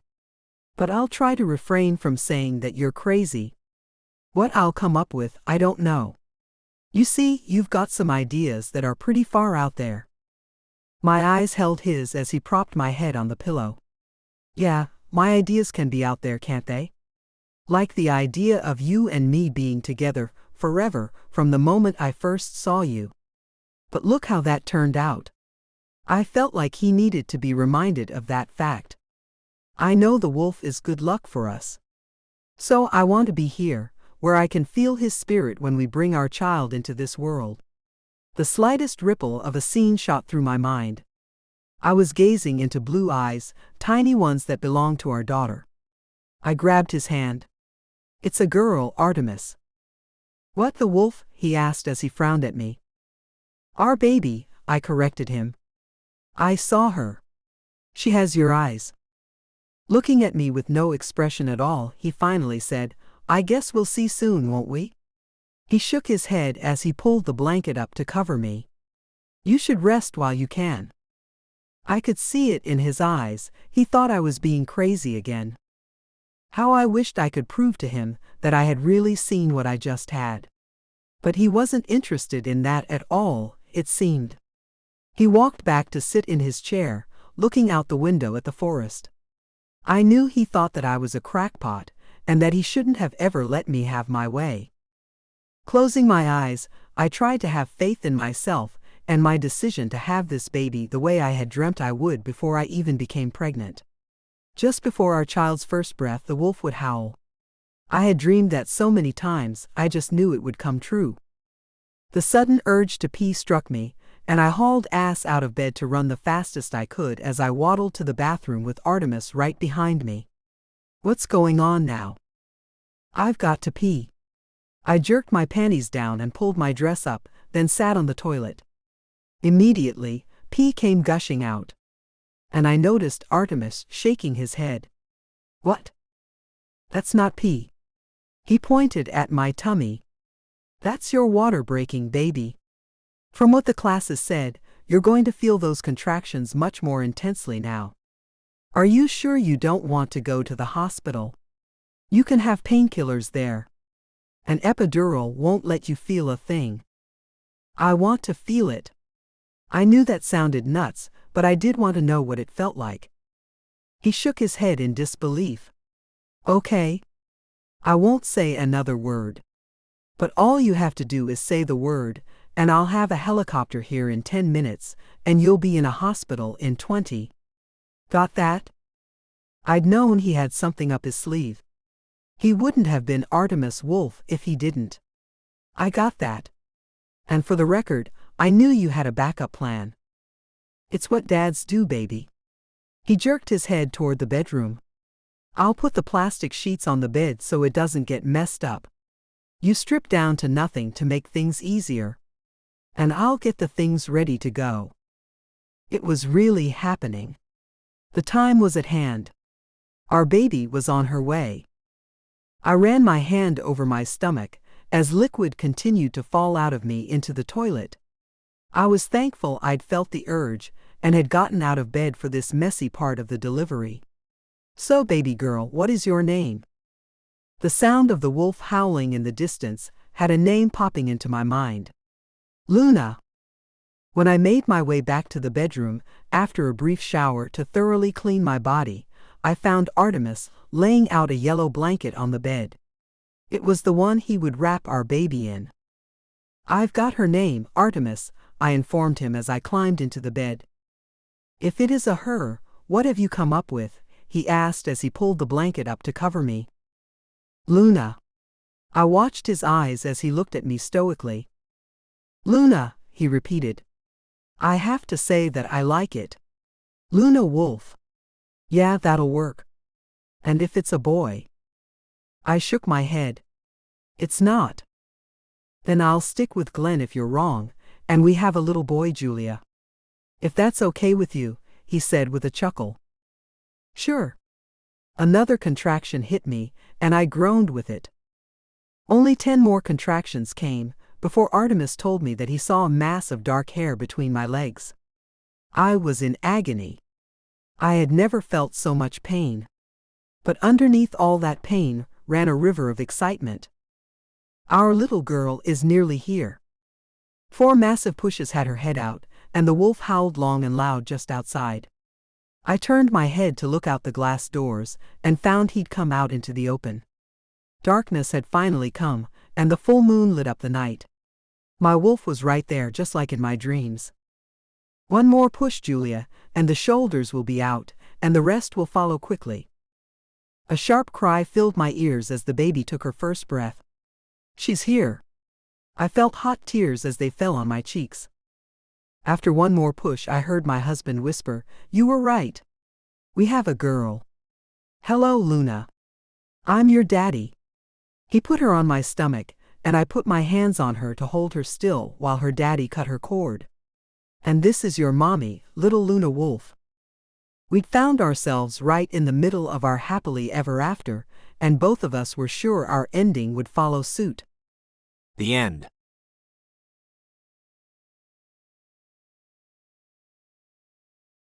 The Brady Files. Not the man he seems to be. A Dirty News Extra. At work I'm one man, at home I'm the complete opposite. That's because I can wash up after getting filthy at home. The dirtier, the better, has always been my motto when it comes to intimacy. I'd had a lull in my sex life since I began working at Wolf. That lull was about to end. Veronica and I met in the lobby at Wolf. She was interested in becoming an intern, and I was just plain interested in her. Voluptuous, tantalizing, gorgeous, you name, this chick had it. She had it all in spades. So I took her in. Got my boss to hire her on to intern under me.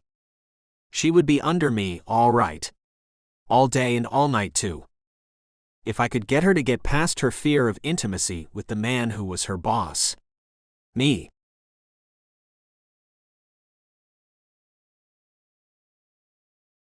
Brady. Julia came out of our boss's office, pointing at me as she came my way. "Brady, There's a young lady downstairs who has been sent from the reception academy here in New York to see about an internship here at Wolf. Artemis and I think if anyone should train an intern, it should be you.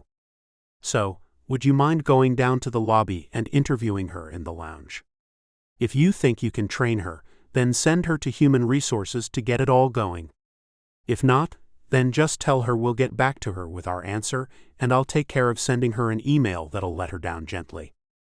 Putting a small bottle of hand sanitizer in my suit pocket, I gave Julia a nod. She was the boss's assistant who'd later landed the man who ran Wolf, becoming his wife only a short time ago. Sure, Julia? What's her name?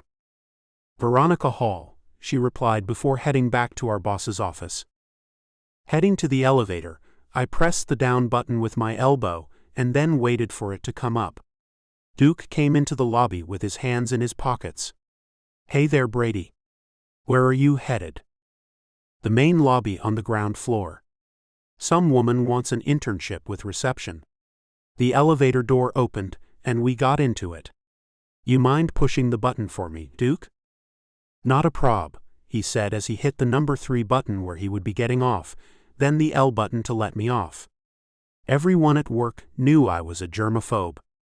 No one had any problem doing the little things that could set me off on a cleaning spree that would take all day. Thanks. I shoved my hands into my pockets too.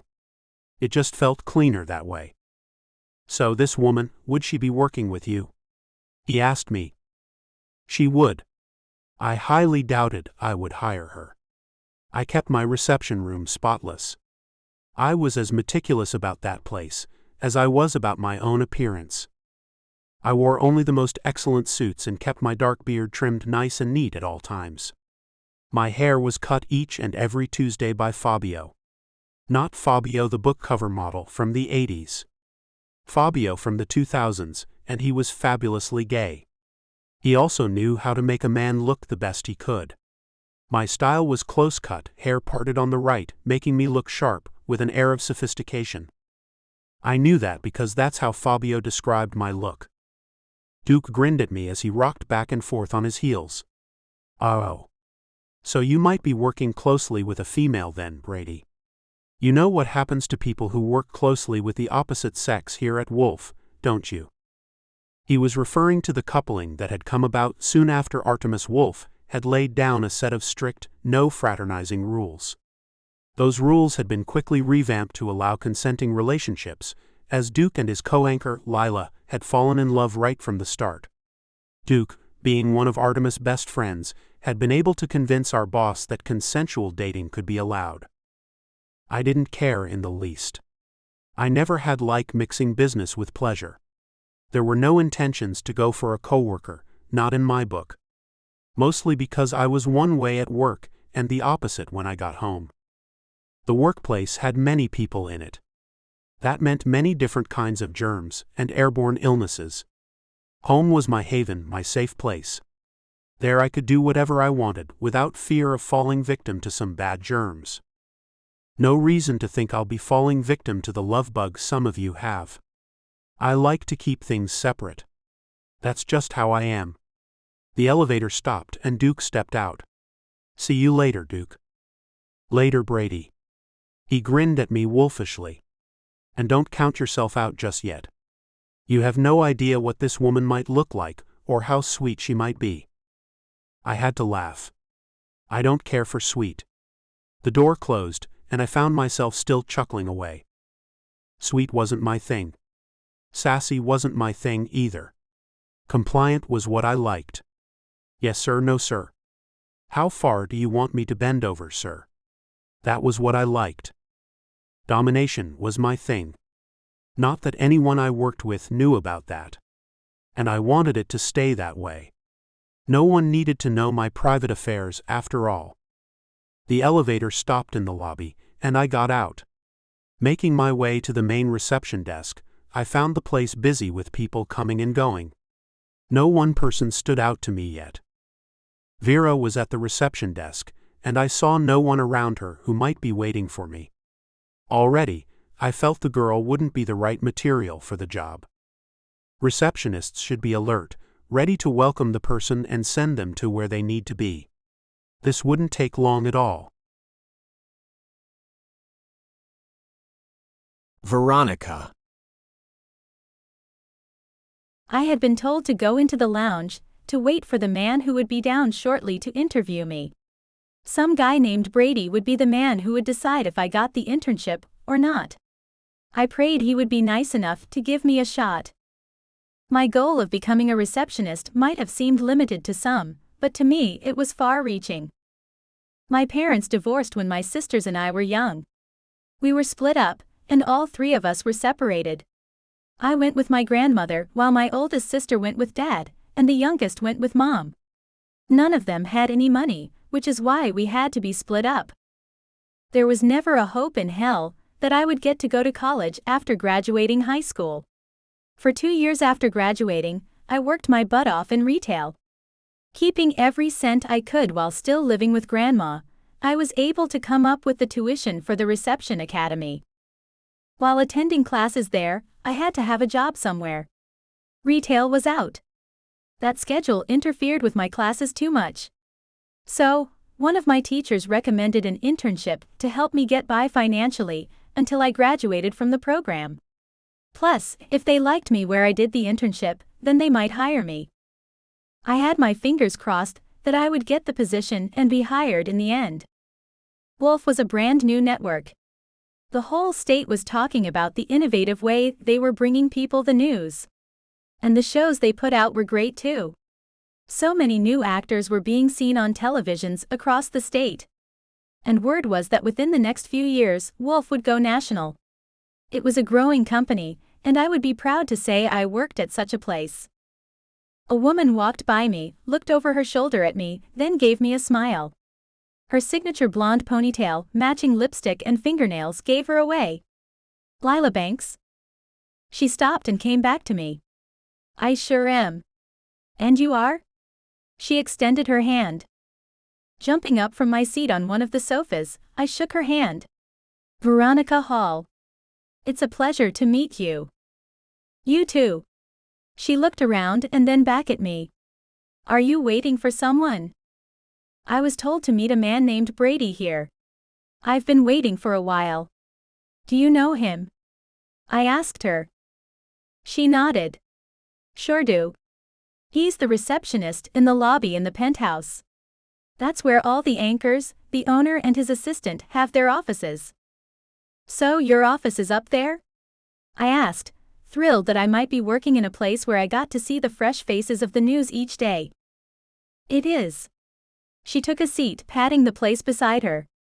I sat down as she went on, and what are you here to see Brady about, may I ask?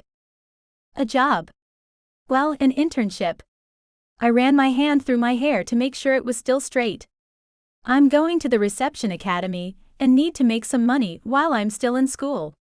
One of my teachers called and got me an interview here at Wolf. I suppose Brady would be my trainer. Skepticism had her brow furrowing. Oh, I see. Well, you should know that Brady has a problem with germs. He doesn't shake hands or touch anyone or hardly anything, without gloves that is. He's a perfectionist. A smile curved her pink lips. I hope you get the job. We have a girls' club around 10 each morning. One of the girls was a barista, and she made some coffee that was out of this world. I've invested in a machine for her to do her magic with. It would be great to add you to our little club, Veronica. That sounds amazing. You're so nice, Lila. I mean, you seemed nice on television, but I had no idea you would be that way in real life too. I hope I get the job too. Her eyes moved, looking over my shoulder. Oh good. Here's Brady now. I'll give him a little help in deciding your fate, Veronica Hall. She placed her hand on my arm and then we both got up. My eyes instantly became glued to the man who was walking our way. Is that him there? I asked to be sure. That's him, Lila said. Breathing ceased for me. The man coming to us was the most handsome man I'd ever seen. He had dark hair that looked as if it had been done by a pro only moments before. His black suit fit him perfectly. Chiseled features covered with a dark beard made him look like he meant business. But there was a look in his dark eyes that worried me a bit. A coldness seemed to be behind them. That was until his eyes moved from Lila, who was at least a foot taller than me, to me. Then something in those dark eyes changed as he looked me in mine. They became soft and interested. Lila pulled me out of my stupor as she said, "Brady, this is Veronica Hall. I believe you're looking for her."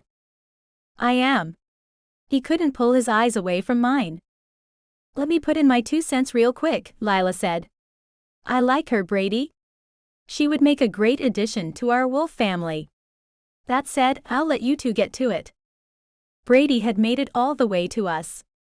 He was about the same height as Lila, towering over my 4'7" height. Most men were way too tall for me. Brady was just right in my eyes. But I would be working with the man. I had to forget about how attractive he was, so that I could get this job. When he pulled his right hand out of his pocket and reached out to shake my hand, I grasped it as Lila gasped. Brady's eyes cut to her. "Thank you for keeping Veronica company for me, Lila. I've got it from here." She nodded and walked away, looking at me over her shoulder and then giving me a thumbs up. I supposed him shaking my hand was a good thing in her opinion. I hoped it was anyway.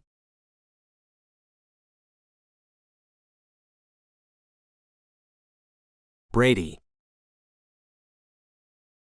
She wasn't my type at all. She had a short blonde bob, green eyes, and a light smattering of freckles across the bridge of her nose that also danced along the tops of each cheek.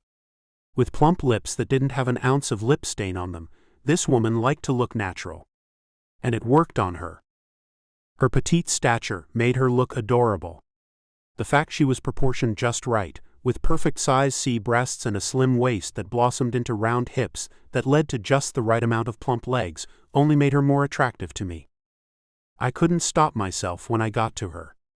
I reached out for an actual handshake. Lila had to go and make an audible gasp, which I found a bit rude. I dismissed her quickly, so I could be left alone with the woman who I had instantly found intriguing. "Veronica, this way please. I'd like to go into this smaller room so that we can be alone." I let her walk in front of me, placing my hand on the small of her back to steer her to where I wanted her to go. Blood rushed through me. No one who looked like her had ever done a thing for me. She looked like a sweet little angel. Not the hard-edged women I usually found attractive. We headed into the small room with only 2 chairs in it. I closed the frosted glass door behind us and gestured for her to take a seat. She did, crossing her legs at the ankles and leaning forward with her hands clasped on her lap. "Thank you for taking time from your busy schedule to talk to me. I feel odd calling you by your first name, sir. Do you mind telling me what your last name is?" I liked that she'd used the word sir. We don't use last names around here. We keep it all pretty casual. "So, Brady is what you'll be calling me, Veronica." I was talking as if she already had the job. It was odd for me to do such a thing. But then, she was causing me to behave oddly all the way around. "Okay then, Brady. Thank you." She ran one hand through her hair. I assumed she thought there might be a hair out of place, which there wasn't. "Your hair is fine." She looked bewildered. "Huh." I took the seat across from her. "You were running your hand through your hair. It's not messed up at all. Every hair is in place. I just thought I would let you know that." She put her hands back in her lap. "It's a nervous habit, sir." "Oh, I see." I didn't like her feeling nervous. "You know, there's no reason to be nervous, Veronica." With a nod she said, "Yes, sir." Gosh, she's perfect. Why does she have to be applying for a job working with me? I kept things separate. Homework. That was that. "What makes you want to work at Wolf?" I asked, trying to get my head back into the work thing and out of the bedroom thing. Although she would look fantastic cuffed to my bedposts, spread-eagled and waiting for me to come to devour her. I wonder if she's a maiden. I had to shake my head to get rid of the thought, and she looked at me with a puzzled expression. Do you want me to answer that question, sir, or not? I don't understand. Yes. Answer it, please. I had no idea why I was acting so weird. Well, I did have some ideas. I wasn't used to being turned on at work, and she was making that happen in spades. Even the way her mouth moved when she talked turned me on. I'd like to work at Wolf because I think this station is going to become something huge in the future, and it would make me feel special to be a part of that. She tapped her fingers on her knee, and I finally looked at what she had on. A starched to the nines white button-down that was tucked neatly into a pink skirt. Matching pink pumps rounded out her very appropriate outfit. Nice outfit. She blushed as she ran her hand over the shirt. Thank you, sir. Oh gosh, she's perfect. Back to the interview, Brady. Damn. So many inappropriate questions were running through my mind. Do you like being tied up? How do you feel about being spanked? Do you enjoy wearing clamps on occasions? Just normal things I would ask any woman I was thinking about being intimate with. But this wasn't the place to be thinking about those things. This was work. I had to think of at least a few more questions that would make sense to her before I took her up to HR, because I was definitely going to hire her. As it was, I was having a hard time not touching her. I couldn't just let her walk out the door and possibly never see her again. I know you're going to the reception academy. You know that normally those graduates go to work in the hotel industry, right? I thought that sounded reasonable. I know that, sir. And I wouldn't have a problem working at a hotel. But working here would be so much more interesting. She sat back and smiled at me. One tiny gap in between her two front teeth made her even prettier. She was right about one thing. Working with me would be much more interesting. I got up, reached out for her hand, and when she took it, my cock thumped. So, up to hour. We're going to get you all taken care of. You can start tomorrow. Monday through Friday, 9 to. I paused. What time do your classes start? 3. 9 to 2 then. Does that sound okay to you, Veronica? I prayed she would say it was. It sounds terrific. Do you know who I'll be working with, sir? She asked as we headed out. Me, came my reply. And only me.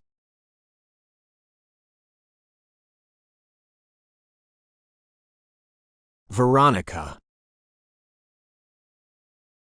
There was just something about him, Grandma. I don't know how to describe it. I pulled my heels off, tossing them on the floor, then pulling my legs up under me as I sat on the sofa in our small apartment in Queens. She had pink curlers in her ash blonde hair as she came to sit down in her chair near me. Are you saying this man who hired you interests you in any way other than one that's work-related? I was, but I wasn't about to tell her that. I knew my grandmother had strict ideas about hanky-panky, as she called it, in the workplace. No, I just mean that he's the consummate professional is all. He can teach me a lot. Oh, that's good, sweetie. She picked up the cup of tea she'd left on the table beside her. So, you are officially working for that new network then? I am. I was beaming with pride. Good. I can't wait to rub Connie's nose in it. She took a dainty sip of tea. Ever since her stepson got a job at Whole Foods, she's been showing off the expensive goodies he brings her and gloating about what a success he is. Now I've got something real to boast about down at the laundromat. Grandma was a fluff and fold girl. Though far from being a girl, that's what the ladies down at the laundry were called. Glad I can give you something to boast about, finally. My cell rang, so I pulled it out of my purse that was right next to me. I didn't recognize the number but answered it anyway. Hello. Veronica. Came a male voice that I instantly recognized. Brady. I asked just to be sure. Yes? It's me. I'm calling to find out what you'll be wearing tomorrow. I found that funny and laughed out loud. What? He was serious though, and his tone told me that. What are you wearing tomorrow? I hadn't thought about it yet. I got up and went to my bedroom to look through my closet. Do you have anything dark green? He asked me. I opened my closet and ran my hand over the hangers until I found my dark green silk blouse. I've got a blouse that color. Do you have a black skirt? He asked me next. Of course I do. What woman doesn't have a black skirt in her wardrobe? Then I suppose you have black heels too? He asked. I do. Is that what you want me to wear to work tomorrow, Brady? It is. Thank you. That will be all. Then he hung up the phone. I looked at mine, then laughed as I tossed it on the bed. The man was something else. And the next morning at work, I found him waiting in the main lobby for me near the front doors. Morning, Veronica. I'll show you to our reception area. Thank you, I said as he moved in behind me, placing his hand on the small of my back. My insides heated with his touch, and I knew that was a bad thing to be happening. As the day went on and I worked closely with Brady, I found he was an immaculate cleaner. And he never touched anyone. Except me. He touched me a lot. 3 weeks went by with him meeting me at the front doors each and every day, walking me up to our reception area, making small talk as we went. Since I left earlier than he did, I worked through lunch, and he always brought me back something. I found him very caring, but he had this strict thing about him too. It was kind of odd. But an odd that I liked. At the end of the third work week, he asked me something. What are you doing tonight, Veronica? Nothing, sir, I answered him truthfully. I didn't have anything to do. He looked around, making sure no one was around, and then looked back at me. Do you have an aversion to dating men that you work with? I do, I confessed as I bit my lower lip. His eyes drooped and he looked down. Oh. Well, you have yourself a good weekend, and I'll see you on Monday. He had been going to ask me out, and I knew it. I wanted it, even. But I knew my grandmother would read me the riot act. And I knew it would make working together awkward, too. As badly as I wanted to start seeing Brady, I wasn't up for what came with that. When I left work that day, I found him grabbing me by the shoulder and pulling me back as the elevator door opened. Wait a minute. He took my hand, pulling me to the closet with all the cleaning supplies in it. It was cramped, so we had to stand close together as he closed the door. Are you okay? I asked him as he looked flushed. That wasn't a thing Brady got. One of his hands moved up to cup the back of my neck as he looked down at me. I want to tell you something. I've got kinky tastes. I like to play rough. And I know I can take you higher than you've ever been. So, do you want to come to my place so we can play? Are you talking about intercourse, Brady? I've got to ask because I'm not 100% sure. I ran my hands up his arms, as I just couldn't deny myself any longer. I am talking about intercourse, Veronica. He pulled me closer, our lips grazed. When I nearly had finished from just that, I had to give in. I'd like to play with you, Brady. See you at 9. He slipped a set of keys into my hand. I'll text you the address. Let yourself in, and put on the clothes I'll leave on the sofa before you come to my bedroom. K.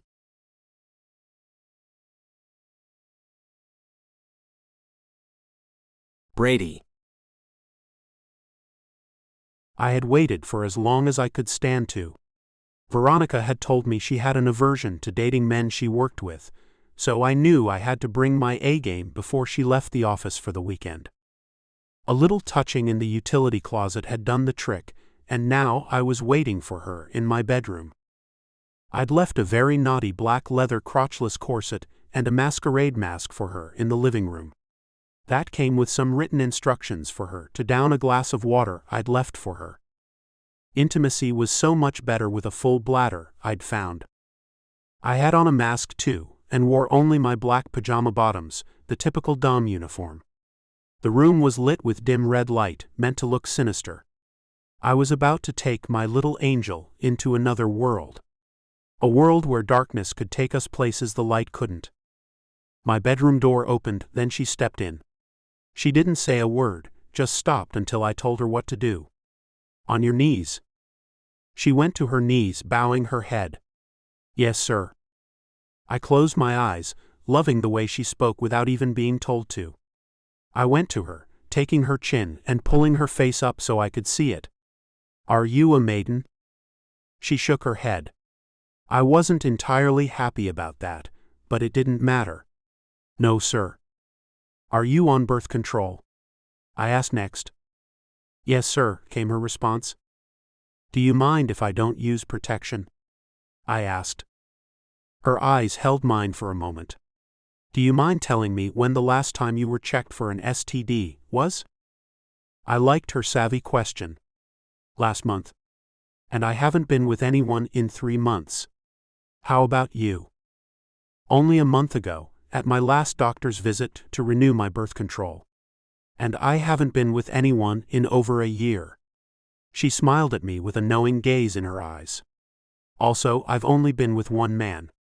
And only 3 times at that. That made me happy. Good. I thought about it a moment, then decided to add. While you and I are doing this thing, I think it's best that neither of us is intimate with other people. If we did, then we would have to go get checked again, and that would be a real pain in the butt. I agree. As we finished, looking into each other's eyes, I knew I'd found the one. Veronica, move in with me. Her eyes closed and her head dropped. I can't. Taking her face in my hands, I pulled her to me. Our lips met and we kissed for the first time. It wasn't anything like I'd ever experienced before. Fireworks went off inside my head. When I released her lips, I asked her again, "Will you please move in with me?" She gulped. That wasn't some normal kiss to me. Was it to you? I've never seen fireworks before. Did you see them? She shook her head, and I felt disappointment resonating in my body. I saw flashes of blue and white light. That's close to fireworks. Don't you think? I asked her. Come on. Move in with me. Let's see where this thing goes. With a nod, she made me happier than I had ever been. We might have found our happily ever after. The end.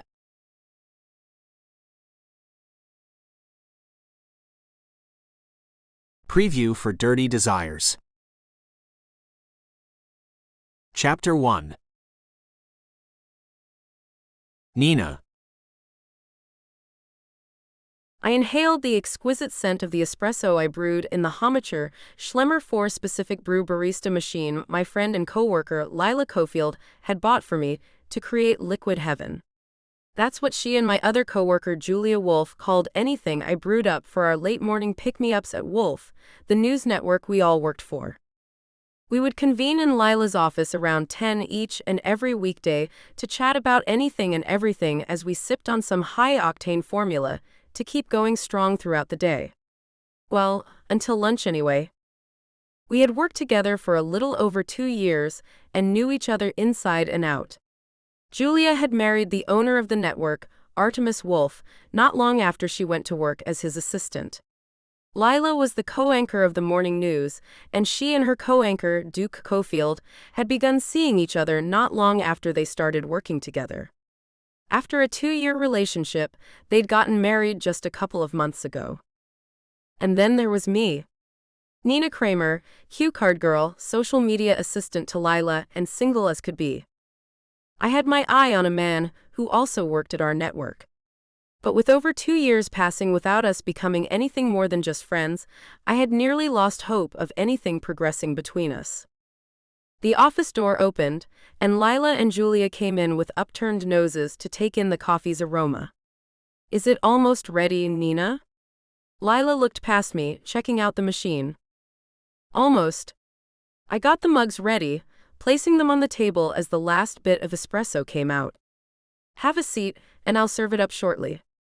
Julia and Lila took seats across from one another on the 2 sofas that faced each other. We had a little triangle laid out, and I always sat in the chair at the pinnacle of the sofas. It made for easier group chatting that way. The round coffee table in the middle served us all. Julia had brought blueberry scones and laid them out nicely on a paper lace doily. I picked these up at the bakery 2 blocks over. I haven't tried them yet. I hope they're as yummy as they look. Running one hand through her blonde ponytail, Lila winked at Julia. I'm sure they're delicious, Julia. So, what's this big news you were talking about as we walked to my office? I admit, you've got me very curious. I filled the cups with a mixture of coffee, espresso, and caramel cream, and then placed them on the table in front of my friends. Here you go, girls. And what's this news, Julia? I'm curious too. Julia picked up the mug, taking a long sniff of the coffee before she'd even say a word. Lila and I exchanged glances, her right eyebrow raised, her blue eyes sparkling the way they always did when she was set on getting some answers. Always the journalist was our Lila. We both turned our eyes on Julia. Her long dark hair had been pulled back, her big brown eyes seemed to laugh at us. You too. It's nothing, really. Lila was adamant. You can't say you've got big news, so just shut up, Julia. Come on. Spill it. Yeah, Julia. Spill it. I sipped my coffee as I continued to stare at her. Okay, she finally gave in. Artemis and I are going to start trying for a baby. I was stunned. Lila was ecstatic as she jumped up and grabbed Julia in a hug. I'm so happy for you too. It wasn't that I wasn't happy for her and Artemis, but I was feeling left out. And just as I had nearly pulled myself together to stand up and join in the hug, Lila burst out, Me and Duke are trying too. Ah, the two of them screamed as they jumped up and down. Now I really felt left out. I sat there in silence, trying to push the selfish thoughts out of my head, but they wouldn't be pushed away. Why have I waited so long for Ashton Lang to realize we're meant to be together? Now my best friends were having babies. Or trying to, anyway. Both of them were married, and now they were both working on growing their families with the men they loved. And what was I doing? Making coffee, writing on cue cards, and answering tweets for Lila. And nothing else. My social calendar seemed to be too full of time spent waiting on Ashton Lang to make a move. Now I was beginning to realize just how stupid that had been on my part. The sudden silence made me look up at my friends, only to find them looking right back at me. Julia looked back to Lila. Maybe this wasn't the best time to say something, she said, looking a little shamefaced. Then I was at the center of the hugs and attention. That only served to make me feel worse. Quit it, you guys. I'm fine. They let me go and took their seats once more. Lila patted me on the leg. No, you're not fine. And this needs to be said, Nina. It's time to shit or get off the pot. Julia nodded. It is. It really is. You are waiting around for Ashton, but it doesn't seem to be working, Nina. Look, I know he's a great guy, but he's got issues that run too deep. Taking a drink of my coffee, I knew she was right. It does seem like he can't get over losing his fiancée. I mean, it's been years now. If his grieving or guilt or whatever is going on in his head hasn't subsided by now, then I doubt it ever will. Ashton Lang, the station's favorite producer, had been engaged once upon a time. It had been about 4 years since the accident that took the woman's life. Ashton had been at the wheel of the car, from what I'd been told. Not that he'd ever told me a thing. Others had. Ashton and I were pretty close. We were great friends. I had always thought that would lead to something further someday. 2 years later, I wasn't sure anymore. Julia clucked her tongue, taking my attention away from staring into the creamy abyss inside my coffee mug. Before you just go and decide Ashton isn't worth your time, let me ask you. What is it that attracts you to him? That was easy. His demeanor. He's sweet, thoughtful, caring, perfect in every way. I put my mug down, kicked off my heels, then pulled my feet underneath me. And he's so cute. Those blonde wavy locks that fall to the tops of his shoulders, they're hard to resist running my hands through. And when he wears it in a man bun at the base of his neck, my lips ache to kiss that exposed neck, to trail my lips up and down. Lila laughed. Oh honey, you've got it bad. She does, doesn't she? Julia asked, then sipped her coffee. What else attracts you to him, Nina? His eyes shone in my mind. Those cerulean blue eyes dance when he's being funny. And then there's his body, tall, muscular, and his ability to be completely attractive on top of all the rest of his attributes. He's the total package. To me, he is anyway. Julia sat up, and I could tell she'd put on her thinking cap as her dark eyes were wide and her lips were pursed. Okay, so let's lay this all down so we can help you figure out where to start with this man who you are clearly so hopelessly in love with. In love? I shook my head. Let's not go that far. I can admit that I'm insanely attracted to Ashton, but I can't say that I'm in love with him. Not when we haven't even kissed. Or go out on a date, I might add. Lila wagged her finger at me. You two eat lunch together almost every day. And sometimes dinner too. Now, in my opinion, that's a date. Not mine. I laid my head back on the chair as I imagined what the end of a date with Ashton would be like. My idea of a date ends with a kiss. Not a see you later, Nina, the way our lunches and dinners always end. Julia agreed. I can see where she's coming from. Okay, so let me help you see things clearly here, Nina. You have wanted this man for 2 years now. Your only competition is the memory of his dead fiancé. He hasn't dated at all since I've known him, which is as long as I've worked here at Wolf. I think that's a good sign, don't you? I had to admit that it didn't hurt anything. It's an okay sign, I guess. But that sign has been lit up for a couple of years now, and so far it hasn't helped me a bit. Lila stood up and put her hands on her hips, looking as if she had a plan. Okay, here's what you're going to do. You're going to put things into motion, Nina. No more waiting around. You've got to be proactive. Julia agreed. Yeah, be proactive, Nina. She stood up too.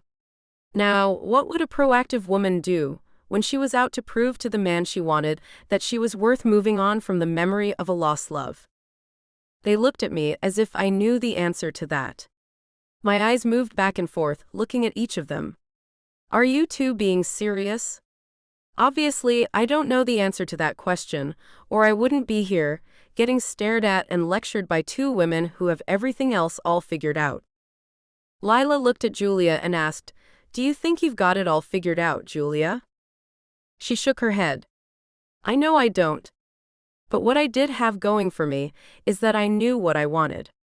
I wanted Artemis. He wanted me. And we made it happen. I don't know if Ashton wants me. I chewed on my fingernail as I thought about that. What if he doesn't? Lila scoffed at the idea. Phooey. He wants you. We've all seen him look at you with pure lust, and sometimes he just smiles when you walk by. He's into you, big time. I think he's just afraid of losing a woman he loves again. You have to let him know that he doesn't have to be afraid. And how can I do that? I had no idea how to help anyone stop being afraid of anything, never mind help someone stop being afraid of death or losing loved ones. When they both shrugged, I wanted to jump up and pull their hair. This is impossible. It is not, Julia said with a stern tone. She's right, Lila added. Nothing is impossible unless you allow it to be. And you're not going to allow that, Nina. I'm not. I was feeling skeptical and not a little self-pitying. Julia stomped her foot. Heck no, you're not going to allow that. Now let's brainstorm. What is it that wins a man over almost every time? Lila smiled. Intimacy. I sighed and shook my head. I'm not going to just go to his office and offer my body up to him, Lila. So think of something else. Julia looked at Lila as if she were crazy. Come on, Lila. Be for real here. We both know Nina isn't that kind of girl. She's not the type to seduce him by wearing nothing but an overcoat before dropping it and leaving her naked body on full display for the man. She's just not the type, even if it would bring Ashton to his knees, begging to worship at her altar. I had to laugh because that was just ridiculous. You guys don't know the man at all, it seems. They both looked at me as Lila said, But you do. Now let that sink in, and now come up with at least one thing you can do to put a chink in that armor he has around his heart. Standing up, I decided I was going to give this a real shot. And my nose led me right to one of my secret weapons, which everyone loved. Some women say the way to a man's heart is through his stomach. At least I had one idea to work with.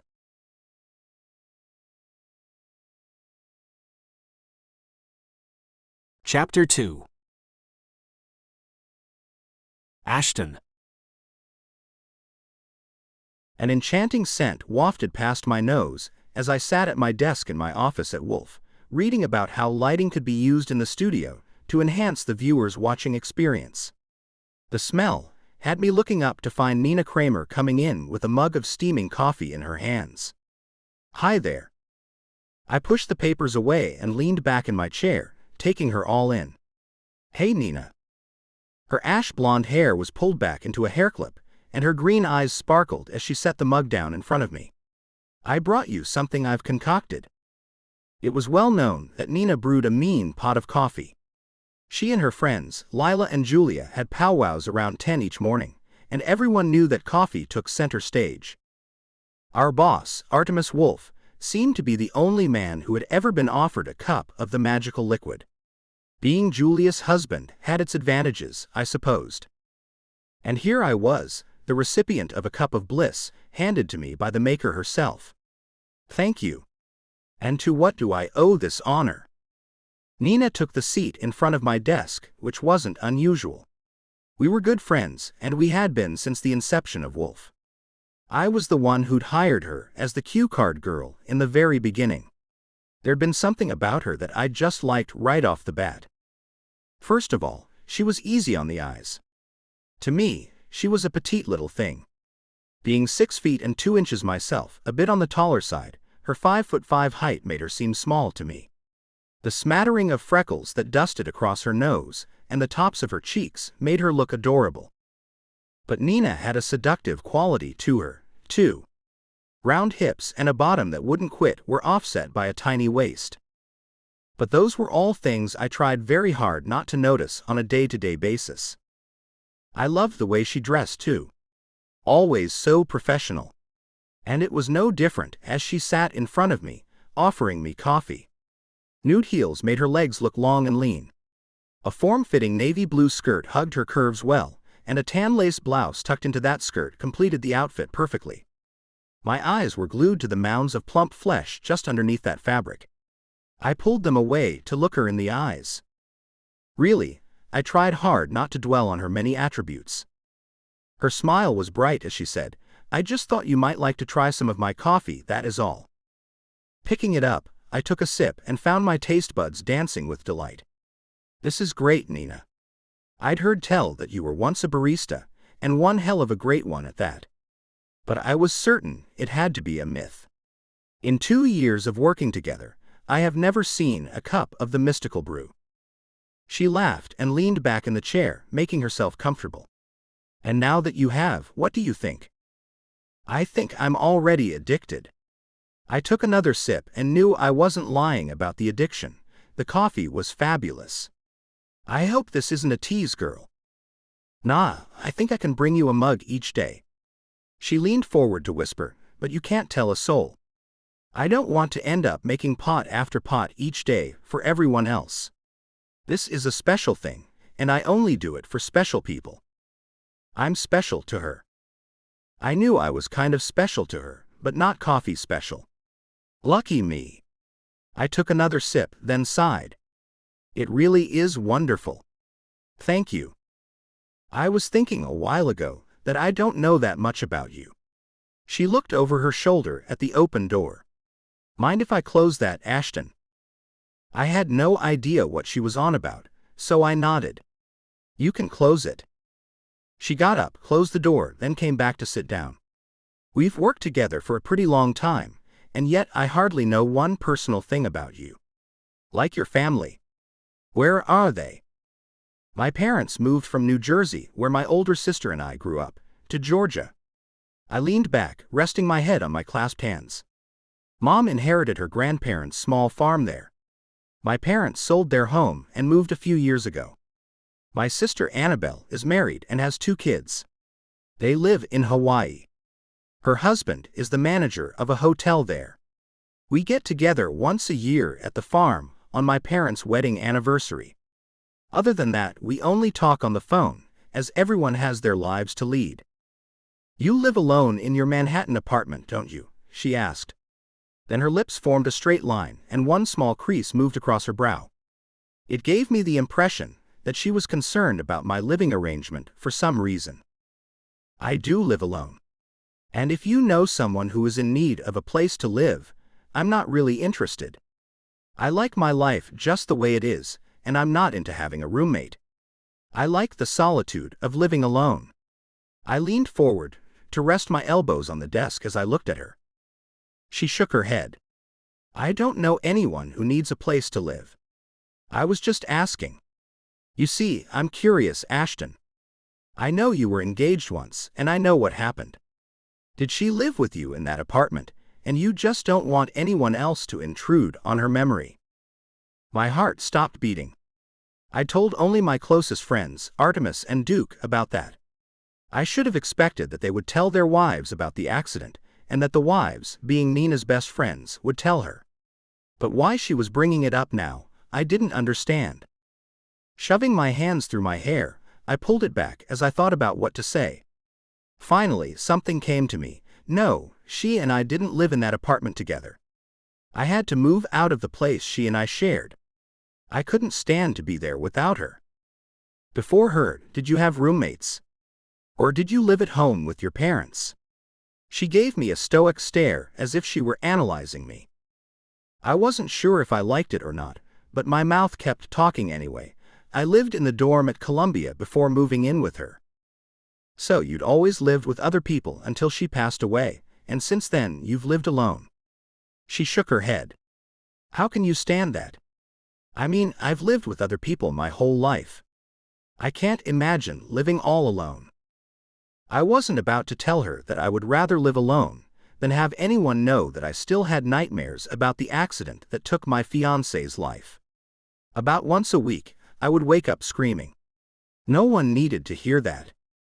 With a shrug, I said, I like it that way, Nina. A smile curved her plump pink lips. How'd you meet her, Ashton? How did you meet this woman that you asked to spend the rest of your life with? No one had asked me that since before she died. I gazed into Nina's eyes as I told her about that time in my life. A few friends of mine and I were on spring break in Florida. Her family owned the hotel we were staying at in Miami. Her parents had brought her from India only a few months earlier, and they all worked for her uncle there. She worked in housekeeping, and we ran out of towels. I was looking for more, and was sent to the laundry room by the man at the front desk to get some there. Was it love at first sight? Nina asked with wide eyes. I laughed. Yeah, it was. I could see her face in my mind. She was sweaty and aggravated when I came into the laundry room and asked if I could have 4 towels. She didn't even turn around. She shouted at me that I would have to wait, but they were still drying. Then she turned around and saw me. She and I just looked at each other for a long time in silence, and then she apologized.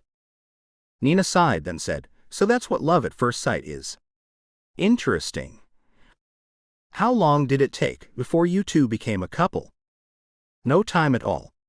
I ended up hanging out with her all of spring break. She wanted to go to college, so when I got back to New York, I got a job and a small apartment, and then she came to live with me. We lived together for 6 months before I asked her to marry me. She wanted a big wedding. Her family was happy with that and was going to pay for all of it, as it was their tradition as Hindus. The date was set for a year from the day I proposed. Nina looked a little sad as she asked, What was her name, Ashton? No one had asked me that since her death. I hesitated to even say it for fear I might break down, but then I let it slip from my tongue. Natalia Reddy. She was beautiful and fun-loving. A real free spirit. I loved her more than I had ever loved anyone in my life. And then you were hurt more than you'd ever been in your life too, Nina said, her words hushed as if she was thinking about that fact. Do you have a picture of her? I pulled out my wallet and took out the only thing I had left to remember Natalia by. This was taken only a few days before the wreck. I pushed it to Nina. She picked it up and looked at it. "She's beautiful, Ashton. I'm so sorry that it all ended the way it did. We were only a few weeks away from the wedding date when it happened." My gut clenched as I recalled it. It began to rain and the day had been hot. The police said that the oil had pooled on the pavement and then mixed with the rain, and that's what made me lose control of the car. Everyone said it wasn't my fault, including her family. But I blamed myself. I still do. "But you shouldn't." She slid the picture back to me. "I'm sure Natalia would hate for you to blame yourself for an accident. She did love you, after all, Ashton." Looking at Nina, I saw her in a new light. There had always been an attraction between us, but I wasn't ready to go down that road again. Somehow, though, the way she was talking to me made me feel closer to her than I had been to anyone since Natalia. Tapping the top of my desk, Nina got up. "Well, we've got work to get to. Did you really enjoy the coffee?" "I really did. And the conversation, Nina. I haven't talked about her with anyone in such a long time," I found myself admitting to her. "I feel a little freer having spoken to you." "Good. Feel free to talk to me about her, or anything else, anytime you want to. I think I'll be stopping by with some fresh coffee for you from now on." She waved as she opened the door to leave. "Bye. Will I see you at lunch?" "You will. I'm thinking cheesesteaks." I put Natalia's picture back in my wallet. "Yum. Sounds good." She left my office, and I was left staring after her. What just happened here?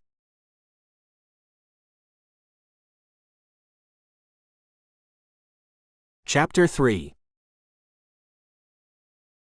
Nina. After a week of stopping by Ashton's office with a cup of my magical coffee, I thought things were going well. We didn't have any more talks about the fiancé he'd lost, but we did have small little chats about subjects we'd never discussed before. Things like which season of the year we each liked the best. It turned out that we were both lovers of the fall. I liked the cool weather, finding it a relief from the heat of summer. Ashton liked it better because of all of the colors of the leaves. It was spring then, nowhere near the fall, but I found myself suggesting that he take a driving trip once the colors began to change. He only shook his head, then let me know that he didn't like to take scenic drives anymore. I left it at that. He had told me that the weather was hot the day of his accident. I knew it wasn't in the fall, so that did give me hope that one day he and I might be able to take a drive some fall afternoon in the future. I could always be the driver if he wasn't up to it. Ashton needed to get back to living a full life. It was becoming more and more apparent that it only looked like he was living a normal life from the outside. He seemed fun and social at work, but having these more in-depth talks made me realize that wasn't the full picture. It was when he wasn't at work that worried me. What does he do when he leaves the station? That was on my mind a lot. I pictured him smiling as he did most nights as we all left to head home after a long day at work. We all went our separate ways, catching cabs or walking to the subway station or getting on buses. We all had places to go, and most of us had other people there when we got home. Ashton didn't, and that made my heart hurt for the man. I had talked to my roommate Kyle about why a man would want to live alone. Kyle was about Ashton's age, around 30. He'd been married and had a son that he got every other weekend, so I knew he would empathize with what Ashton was going through. I was only 23 and had never lost anyone I had loved, not that I had ever really been in love. Tommy Smith in high school couldn't be called real love. That was teenage lust at best. And I'd never gone out with any guy in college more than a time or two. What Ashton was going through was completely foreign to me. Kyle had told me that Ashton probably just didn't like to be around people very much, and that he liked the break from everyone when he went home. He said quite a few people who were outgoing, fun-loving, and really social could also be introverts, needing downtime to replenish themselves. I didn't think Ashton needed downtime, though. I thought there had to be something else. But I couldn't put my finger on it. Other than that, he really didn't want to be hurt by losing another person he loved. But I had hope that little by little, I was beginning to get under his skin, bringing me a little closer to his heart. That's the place I wanted to get into. I wanted to set up camp and live there with the man who took up space in my thoughts more often than not. As bad as I wanted things to progress between us, I played my hand nice and slow. Something told me that Ashton Lang could not be rushed into anything. He was very nice on the outside, but I had a feeling that if you tried to dig too deeply, that he could turn into a fierce animal, protecting his vulnerable underbelly. The thought made me sad at times. One would never suspect the strong, virile man of housing such sadness, guilt, and pain. Not that he ever really showed me that side of him, either. No matter how he tried to hide it, I could see it at times. Now that we were talking more about things that were more personal than what we wanted to eat or what was going on at work, I could see things in his eyes. His gorgeous cerulean eyes could hold joy and laughter in them, and most would only see that. I was getting to where I could see behind that now. And what I saw frightened me. I saw sheer will and determination to keep everyone at arm's length. As if he thought that if he trusted someone enough to get close, then something terrible might happen. Again. It would take a lot of time for me to get where I wanted to be with the man. But I was willing to put it in. There was so much about Ashton that was good and right that it would be well worth my time to get him to see that love wasn't something to be afraid of. I sat at my desk on a Friday afternoon, looking out the little window in my small office. I had a desk, a laptop computer, and a chair to sit in. No other furniture was necessary for me to do my job. Not one to have too many things around to clutter up my space, I liked the clean look of my office. The cleaning staff would be in later to dust and vacuum, so I closed my computer and put it in the top drawer of my desk before locking it up. When I was done with the social media part of my job, I didn't need the computer again until Monday morning. I had no plans for the weekend, nothing unusual there. My other roommate, Sandy, was a party animal who was always inviting me out. I'd go with her every now and then, but usually ended up regretting it. She called me a stick in the mud on all those occasions. Not that I cared. Sandy didn't believe in making commitments. That meant she had no problem seeing whomever she wanted, whenever she wanted. I didn't judge her for her choices, but that life wasn't for me. Turning around in my chair, I found Julia leaning on my doorframe. "What's up?" She looked me up and down. "You look bored, Nina." "I'm fine." I didn't like anyone feeling sorry for me. If I told Julia that I was thinking about the lame weekend I had before me, then she would make it her mission to find something for me to do. "Oh, really?" She rolled her eyes. "Well, I've got a question to ask you. Do you have time in your busy schedule to answer it for me?" With a laugh, I answered, "Sure, I can make time for your question." "Shoot. What are your plans for this weekend?" She looked at her nails, then polished them on her shirt. I thought that was an odd question coming from her. She and Artemis always made plans for their weekends. So why would she be asking me about mine? "Not much." "Why?" Her dark brown eyes lit up. "Good. So you're free?" "Maybe." I wasn't about to let her think I would do anything she wanted, mostly because I had no idea if I would like it or not. "What do you have going on?" "A little fun for my friends and me." She winked at me. "How about you come out to our home in the Hamptons for the weekend? We can get the limo to drive us there, and it'll be so much fun." "Please say yes, Nina." I wasn't about to commit just yet. "Who are we?" I arched one brow as I saw her smile get even bigger. "We, us, the normal group we hang in. Artemis, of course. Duke and Lila too. You know, our little pack." She put her hand on her hip. "So, are you in? We're leaving work early and I've already got you covered." "You do?" I was astonished that she would do something like that without consulting me first.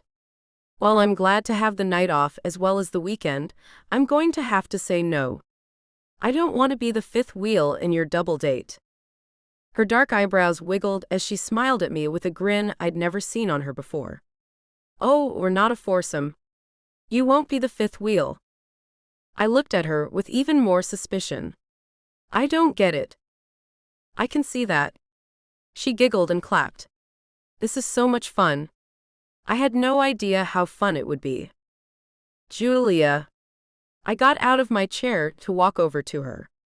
You're not making any sense. Can you get to the point already? Ashton is coming too. She threw her hands up in the air as if she'd done a magic trick. There it is, Nina. Ashton is coming with us. Why? I asked her and then added as a thought came to me, does he know you invited me too? She nodded. Yes, he does. You see, Artemis invited him without telling me anything about it. I had no idea he even wanted to have people over this weekend. He sprang this on me just a little while ago. I had this terrible idea that she was trying to play matchmaker and that Ashton had no idea what she was up to. No way, Julia. I will not put myself in that kind of position. How embarrassing would it be if Ashton didn't know I was coming and didn't even want me there? Pretty damn embarrassing, I bet, Julia nodded in agreement. Thank goodness you don't have to worry about that. And why wouldn't I need to worry about that? I looked at her hand as she rested it on my shoulder. Then I used her other hand to pull my face so that I could look her right in the eyes. Ashton told Artemis that he would only go if I invited you too. It took a few seconds for that to register in my brain.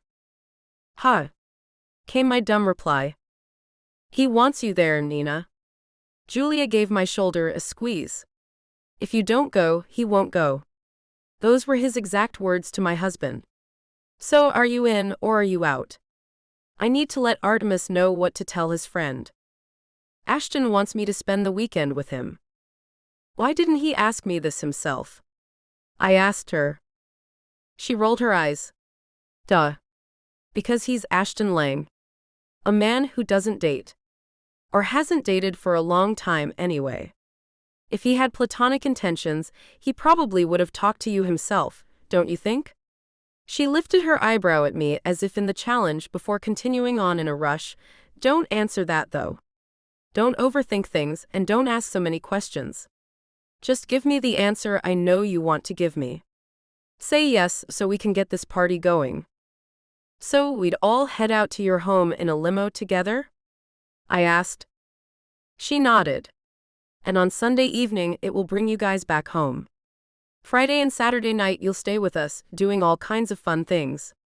It'll be a blast. She ran her arm around my shoulders, pulling me close. And you and Ashton will finally get a chance to see where things can go. He really said he wouldn't go unless I went? I had to ask, just to be sure. He did.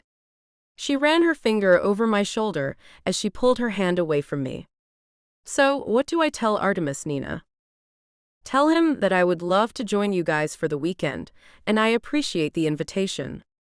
She furrowed her brow. Is there a but coming? Shaking my head, I laughed. No.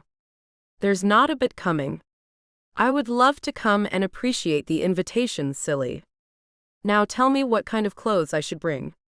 I want to look my best all weekend long if Ashton is going to be there. My chance had come, and I wasn't going to let it go to waste.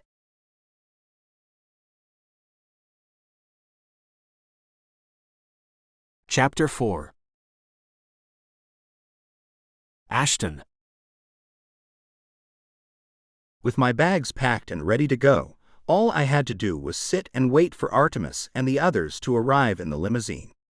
I sipped on a rum and coke to help dull the nervous edge I couldn't shake. I really had no idea where the words had come from when Artemis asked me if I wanted to spend the weekend with him and his wife, as well as Duke and Lila. I'd said I would, but only if Nina came along too.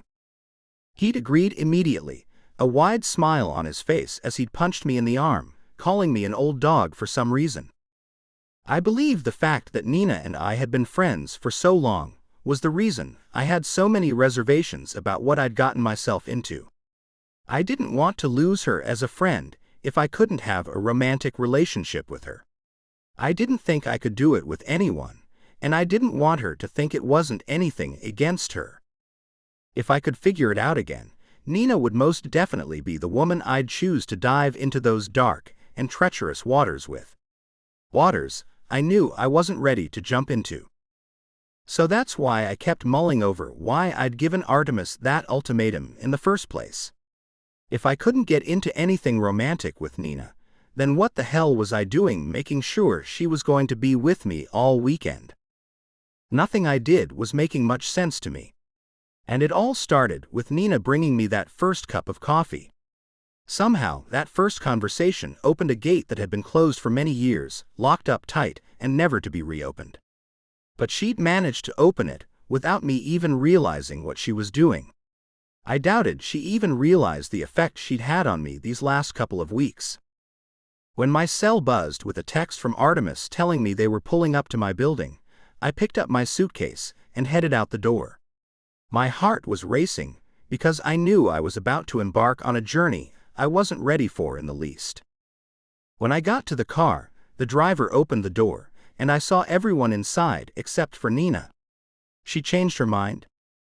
Julia and Lila laughed while Duke and Artemis grinned at me. We're picking her up last, lover boy. No need to worry, Artemis teased. The driver put my bag in the trunk as I slipped into the large car, scowling at my so-called friends. I would rather you not call me that, Artemis.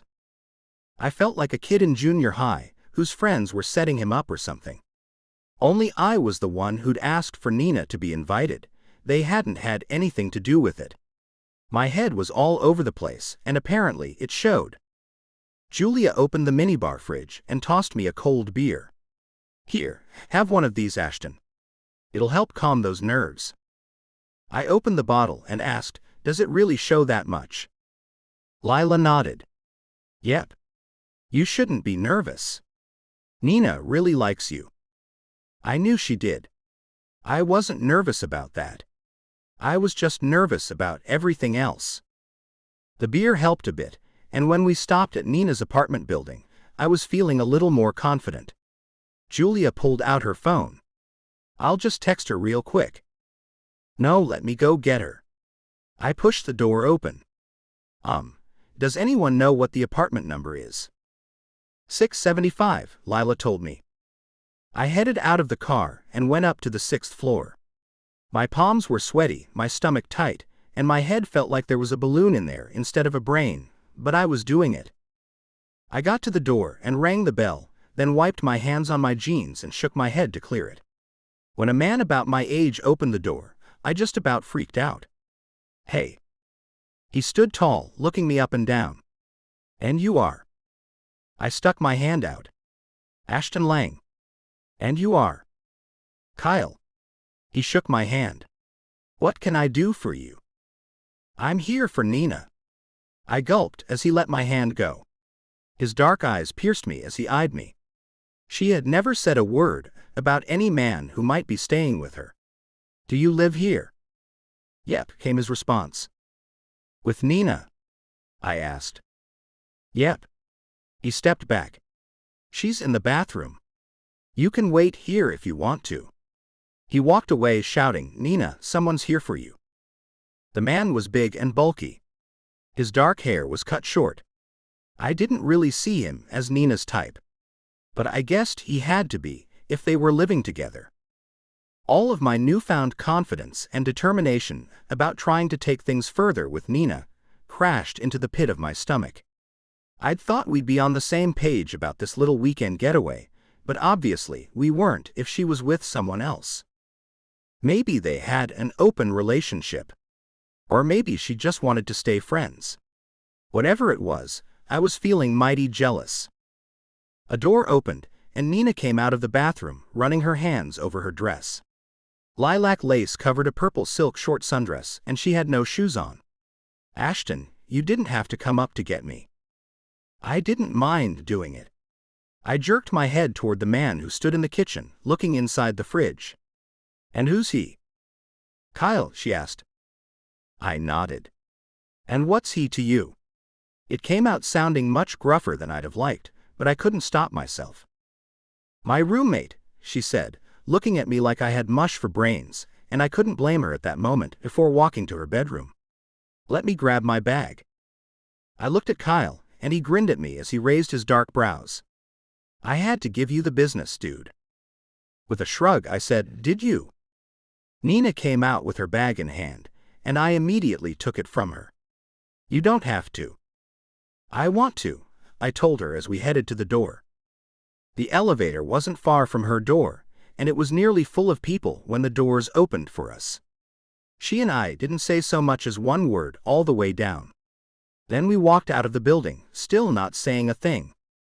Was this how the weekend would be, the two of us together in awkward silence? The driver put her bag in the back, and we got into the car. There were 3 bench-type seats, one along the back and the other 2 on each side. Duke and Lila sat on one side, and Julia and Artemis sat in the back seat. That left the other seat free, and Nina and I took it. Lila leaned forward, 2 beers in her hands. "Here you go." We both took the drinks she offered, and I couldn't help but notice how we were both quick to take sips. It seemed she was as nervous as I was. And I didn't like that. I always tried to make everyone around me feel comfortable. So, my nerves took a backseat as I focused on making Nina feel relaxed. Sitting back, I laid my arm on the back of the seat behind her. "So, besides that guy, who else lives in that apartment with you?" "Sandy. It's just us 3, Kyle, Sandy, and me." She took another drink as she sat back and got comfortable, which was a relief to see. "We like having Kyle living there. He's like our guard dog." "I didn't know you had a male roommate, Nina," Lila said, looking a little confused. "What else have you been keeping a secret from us, your best friends?" Nina laughed, the sound tickling my ears and making me smile. "I didn't think it was a secret. I don't recall anyone ever asking me about my roommates, so the particulars on that subject never came up. I took the opportunity to learn more about her life. So, tell us about the people you live with." She turned her head to look at me. "Really? That's kind of boring." "Not to me, it's not." I moved my hand to rest on her shoulder. "I want to know about your life outside of work." With a shrug, she went on, "Sandy is a couple of years older than I am. I hope I'm a bit more settled down at 25 than she is. She's quite the party animal. Kyle is a 30-something divorcee with a young son he gets every other weekend. Kyle doesn't go out much, he's kind of reclusive since the divorce. He caught his wife cheating and doesn't trust himself to pick the right kind of woman. He's got a kid, huh?" I felt kind of bad for the guy then. And I found myself wondering what would have happened to me if Natalia and I had already had a child when she died. Would things have been different with me? Would I have dealt with things differently if I had a child to care for? Nina's hand on my leg stole my thoughts, and I looked down at it as it rested on my thigh. "His situation is different than yours, Ashton. Don't try to compare them." How did she know what I was thinking? I shook my head as I looked at her. "Can you read my mind or something?" Lila laughed. "Your face told all of us what you were thinking. You're kind of an open book, when you don't realize that anyone is looking at you, that is." Everyone in that car had only known each other for 2 years, and yet we all knew each other very well. It was almost as if we'd been friends forever. Nina moved her hand and took another drink of the beer before saying, "So, what are we going to do tonight in the Hamptons, Julia?" She jerked a thumb toward Artemis. "Ask the master of ceremonies here. I don't have a clue." Artemis was quick to respond. "Tonight, we're having a game night. Charades, Pictionary, then strip poker." Nina nearly choked on her sip of beer. "I'm out of that last one." Artemis had a good laugh. "No, everyone is in. We'll make it interesting by bulking everyone up in lots of clothing. The first one down to their original clothes loses the game." And you girls get to learn how to play poker, so you can start joining us for our weekly poker nights. We guys miss you girls on those nights. It'll be a fun activity we can all do together." Julia smiled at her husband. "You miss me when you play poker, babe." He kissed the tip of her nose. "I do." Watching them, I got a funny feeling deep in my heart. That feeling felt a little too much like loneliness, like I was missing out on something that I'd stubbornly refused to dwell on. It sounded to me like Artemis had a bonding weekend planned, and that meant Nina and I would be subjected to activities that would bring us even closer than we already were. And as great as that sounded, it also sounded kind of horrifying to me. End of sneak peek for Dirty Desires by Michelle Love. Thank you for listening to this audiobook. Audio copyright 2024 BFA Publishing. Please like and subscribe to support this channel, it helps more than you know.